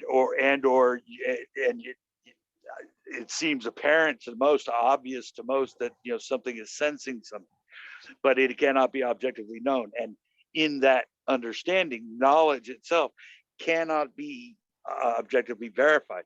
And all I mean to say is, when I say verification, is I am not trying to say that this is one way or another. I am saying it appears one way, but cannot be as it appears for these X, Y, and Z logical reasons. You can't know it for certain. So my all I am suggesting here is that there is no source for thought, and therefore for experience, and the world of separation is this illusion of an individual in time and space, where no verification is needed, to see that everything that appears to be little critters, everybody's got their own brain, everybody's thinking, everybody's doing their own thing, and somehow it may appear that way. I don't know how that equates to non-duality, but for me it just seems obvious that without the assumption of the source, then all of that just disappears. It appears to be separation, but it clearly is not. In that it's both, and neither, and something else entirely. It cannot be defined, and though there is nothing beyond it, yes, but just because nothing cannot be articulated does not mean that no thing is not a how do you say it? How do you go beyond that? It does not mean just because the individual cannot, come up with some kind of intellectual understanding or a level of mind predicament about what is beyond immediate experience and explanation. Um, that doesn't mean that is the end all be all of what can and cannot be. The character's limitation as far as a mental capacity is the story of what appears to be happening. It is an appearance within an appearance, without the validation of a source and a beginning for what this appearance comes from or goes to. And so in that way, for me, it would be fairly simple. I would somebody that thinks that they're actually an individual thinking in time and space, I would ask them what they mean by non-duality. Wouldn't two words make lots of sense? Uh, no source and no cause. Cause. Cause. I thought you said cows. I thought you said. No, that could work. Yeah, I No thought you meant source, like no sacred cows, yeah, which cows. I agree. The good no one. Good sacred one. cows. Yeah. Yeah. Yeah. But no cause. And No Michael's cause sacred, and no source. and so What's Michael's sacred cow would be the brain, right? I mean, Yes. Yes, that's yes. yeah,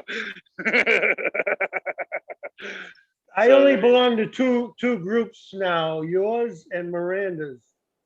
oh, I love And Miranda's. he managed to attack me on Miranda's, but Oh, did he? yours I'm safe from his wrath. Do you I He's know very other? he's very attached to his beliefs because he always goes after me, and I don't understand that. I don't understand that inclination, but I, whatever. I Are think that there are several people that that he has gone after. I don't want to bring up names that, and I'm not going, I'm not going to bring up other people's dirty laundry, but yeah, No, you're not no, alone, Walter. This guy, I shouldn't have even said that on this, but that's okay. I mean, it in a is an lot of issue ways, that, I've left every group that we were both in because I think How it can I happened join it? with, I think it How happened can I with, join it? sure, yes. I think How, he's you asking just how can he join how, those groups that you guys left? you want to be a member of the group I left? Well, join any group other than Howard's or Miranda's. no, I, o- Go- I only want to join Walter and Howard group Well, that's it. That's this one. Yeah, right. and, and Andrew Kirschbang group. And who? Andrew group. Yeah, Andrew, Oh, Andrews. Andrew. See, yeah, Does yeah. Andrew have a Andrews group? No, he's talking. I think he's talking about starting one though, Oh, which would be okay. nice. Yeah, yeah, do you know yeah. any You might. other, do you know any other Zoom groups where people meet and like this one? I have not. I've been encouraged to go to the non-dual cafe. I heard that's really nice. Finished, it's over. Why? They just, I, I don't know. I don't want to raise any suspicions. That's You funny. mean the Facebook group is defunct? No, the Zoom meetings on Nassim Cafe are over. Oh, Too much infighting. No, loss of interest. Loss of interest. People have been missing and fewer people appearing, and they just the last a few days, 2 days ago, uh, the, the the owner of the group said that it's over, suspended oh. Neil, deal. Yeah, Yeah, I never got a chance to. I never got a chance to go. I went once. It was great. I invited you, Howard. Yeah, I never. It's one of those things I, where. I, I am part of Michael Jeffrey's non-duality community. Yeah, Michael Jeffries or Michael Markham's? no, Michael Jeffrey. Michael Jeffrey's. And does he hold Zoom meetings also? Yes, he holds on, I think, here in India this Thursday, 6:30 a.m. 6:30 What on a.m. what days? Only on Thursday. On what day? Thursday. Thursday. He runs like he's the leader of the meeting. In other words, you have to ask him questions, or is it like this? No, like no, a free no. for all? It's just like this, like we Oh. have here. Oh, cool. I like them already. It's a good thing you were here. I would have assumed it was the other way around. Like he was. Let me write it down. It's the speaker. 6:30 in India. 6:30 in the morning or afternoon. That means you'll have to go to India to watch it at 6:30 in the morning. In the morning, Rajiv. Yes, morning. Morning. I might have to check that out myself. Morning. Oh, I have Thursday, to make the Thursday 6:30 a.m. India time. I don't know what that is. India's probably got like 36 different time zones. What is it? What is it for here?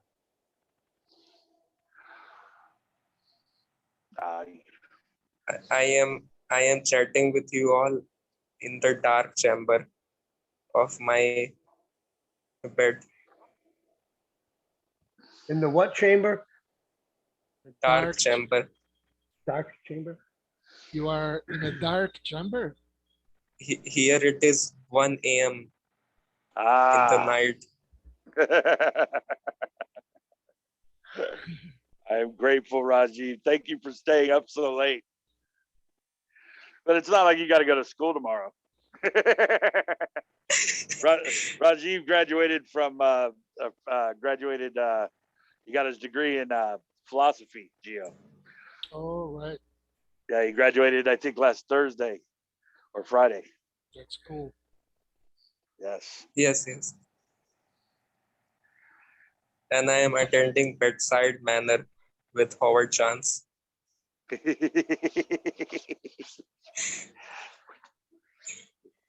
I'm gonna have to get beads. I'll send you the right beads.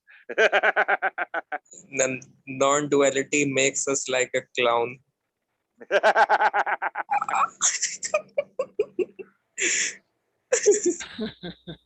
Pretty much. Yeah. Yeah, probably the truest statement of Laughing is the best. Is the best. I lost the word. Mantra. Laughing is the best mantra. yes, yes, I agree. And Well, you have, everybody, I gotta take off, so I'm gonna say goodbye. Me too, thanks, people. man. I have All been right. calling Thank you to. so much. I appreciate you, See you. Walter. Thank you, man. I won't be Bye, here people. next week, but I'll see you the week after. Awesome, man. I appreciate it. I'll I'm talk to gonna you be later in New about what. York for a little bit, so Yeah. but I'll see you soon. Thank you, Howard. Thank you, everybody. Thank you, Walter. I appreciate you, brother. Take care. Thank, See you later, Peace. thank brother. you, Thank you, Walter. Peace Why be are you with you. going so soon? man. Well, everybody's leaving. And we are Yeah, left.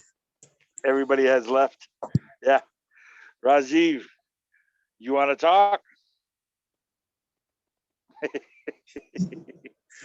Or you want to sleep more than likely?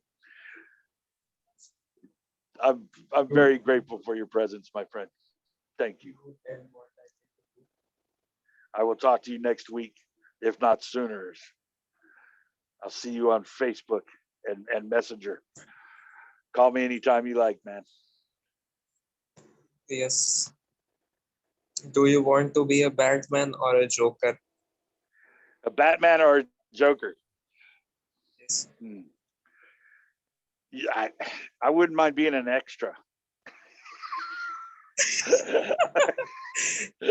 Can I be scene design? Yes. Yeah. What I'll what be about scene. what about Spider-Man? You know what? If you're gonna be any superhero, why not? Spider-Man's a good one. Peter Parker's a young man. You know, he's a young man about town. he's he's got webs coming out of his wrists. I mean, how can you? Of course, I don't know. I used to like the Green Lantern, actually. And and one other thing is that in non-duality talks, the speaker speaks webs. Speaks first. Speaks webs. Speaks how? First, best. Webs. Yeah, exactly. Yeah. No matter what, there's no way around it. Yes.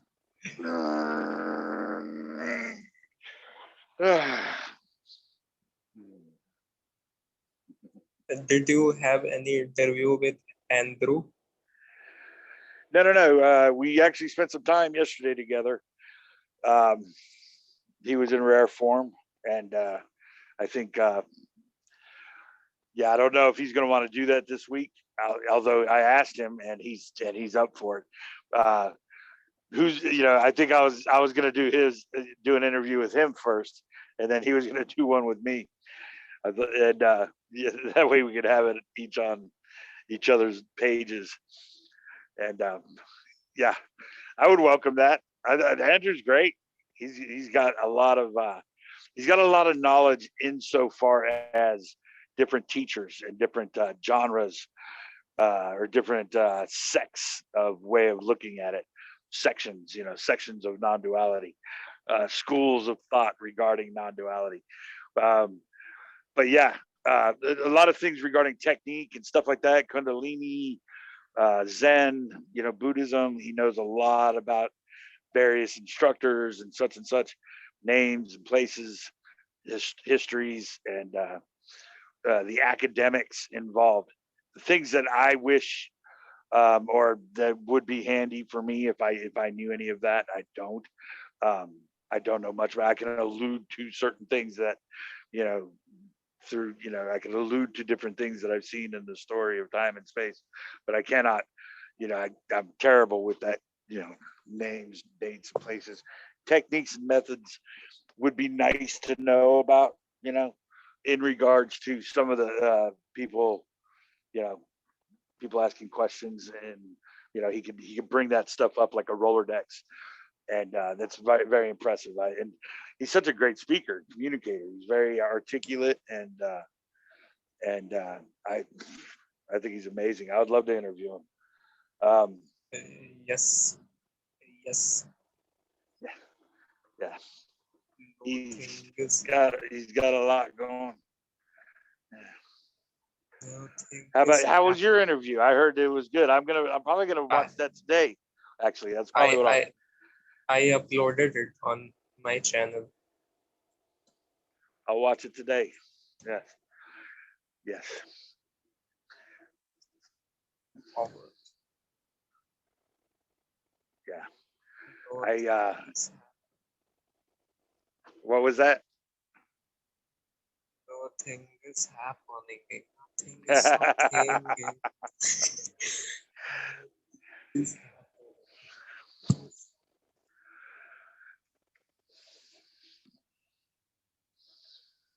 It's a beautiful day. Oh, what is the meaning of manner? MANOR. Manor. Oh, manor would be like Bruce Wayne's manor, his house, his big castle type house. Wayne's Manor, Batman's Manor. But manor, MANNER, is completely different. But a manor would be a castle or a rich person's house.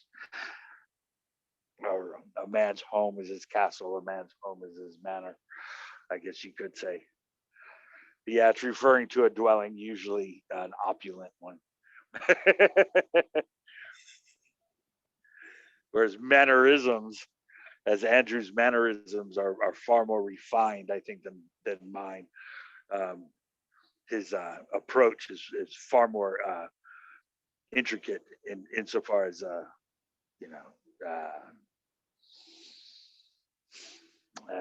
just on an academic level. He's just far more detailed. I think he has an attention to detail that is, beyond my Yeah. capacity. Yeah. So yeah. The interview also, Yeah. the details were very finely mentioned by him. The interview. You're breaking in and out, man. I couldn't make that out. Yes, because I am sleeping. An awake man sleeping. Hey man, I gotta go do something real quick. So I'll tell you what, man. I hope I see you again sometime this week. Let me know if you do want to talk. I would be eager to do that. Of course, anytime. I gotta go take care of some business. I'll talk to you hopefully next week if you come back. That would be amazing. Thanks, Rajiv. I appreciate you. Okay. Bye. Bye. I'll talk to you soon. Bye. Bye. I got it.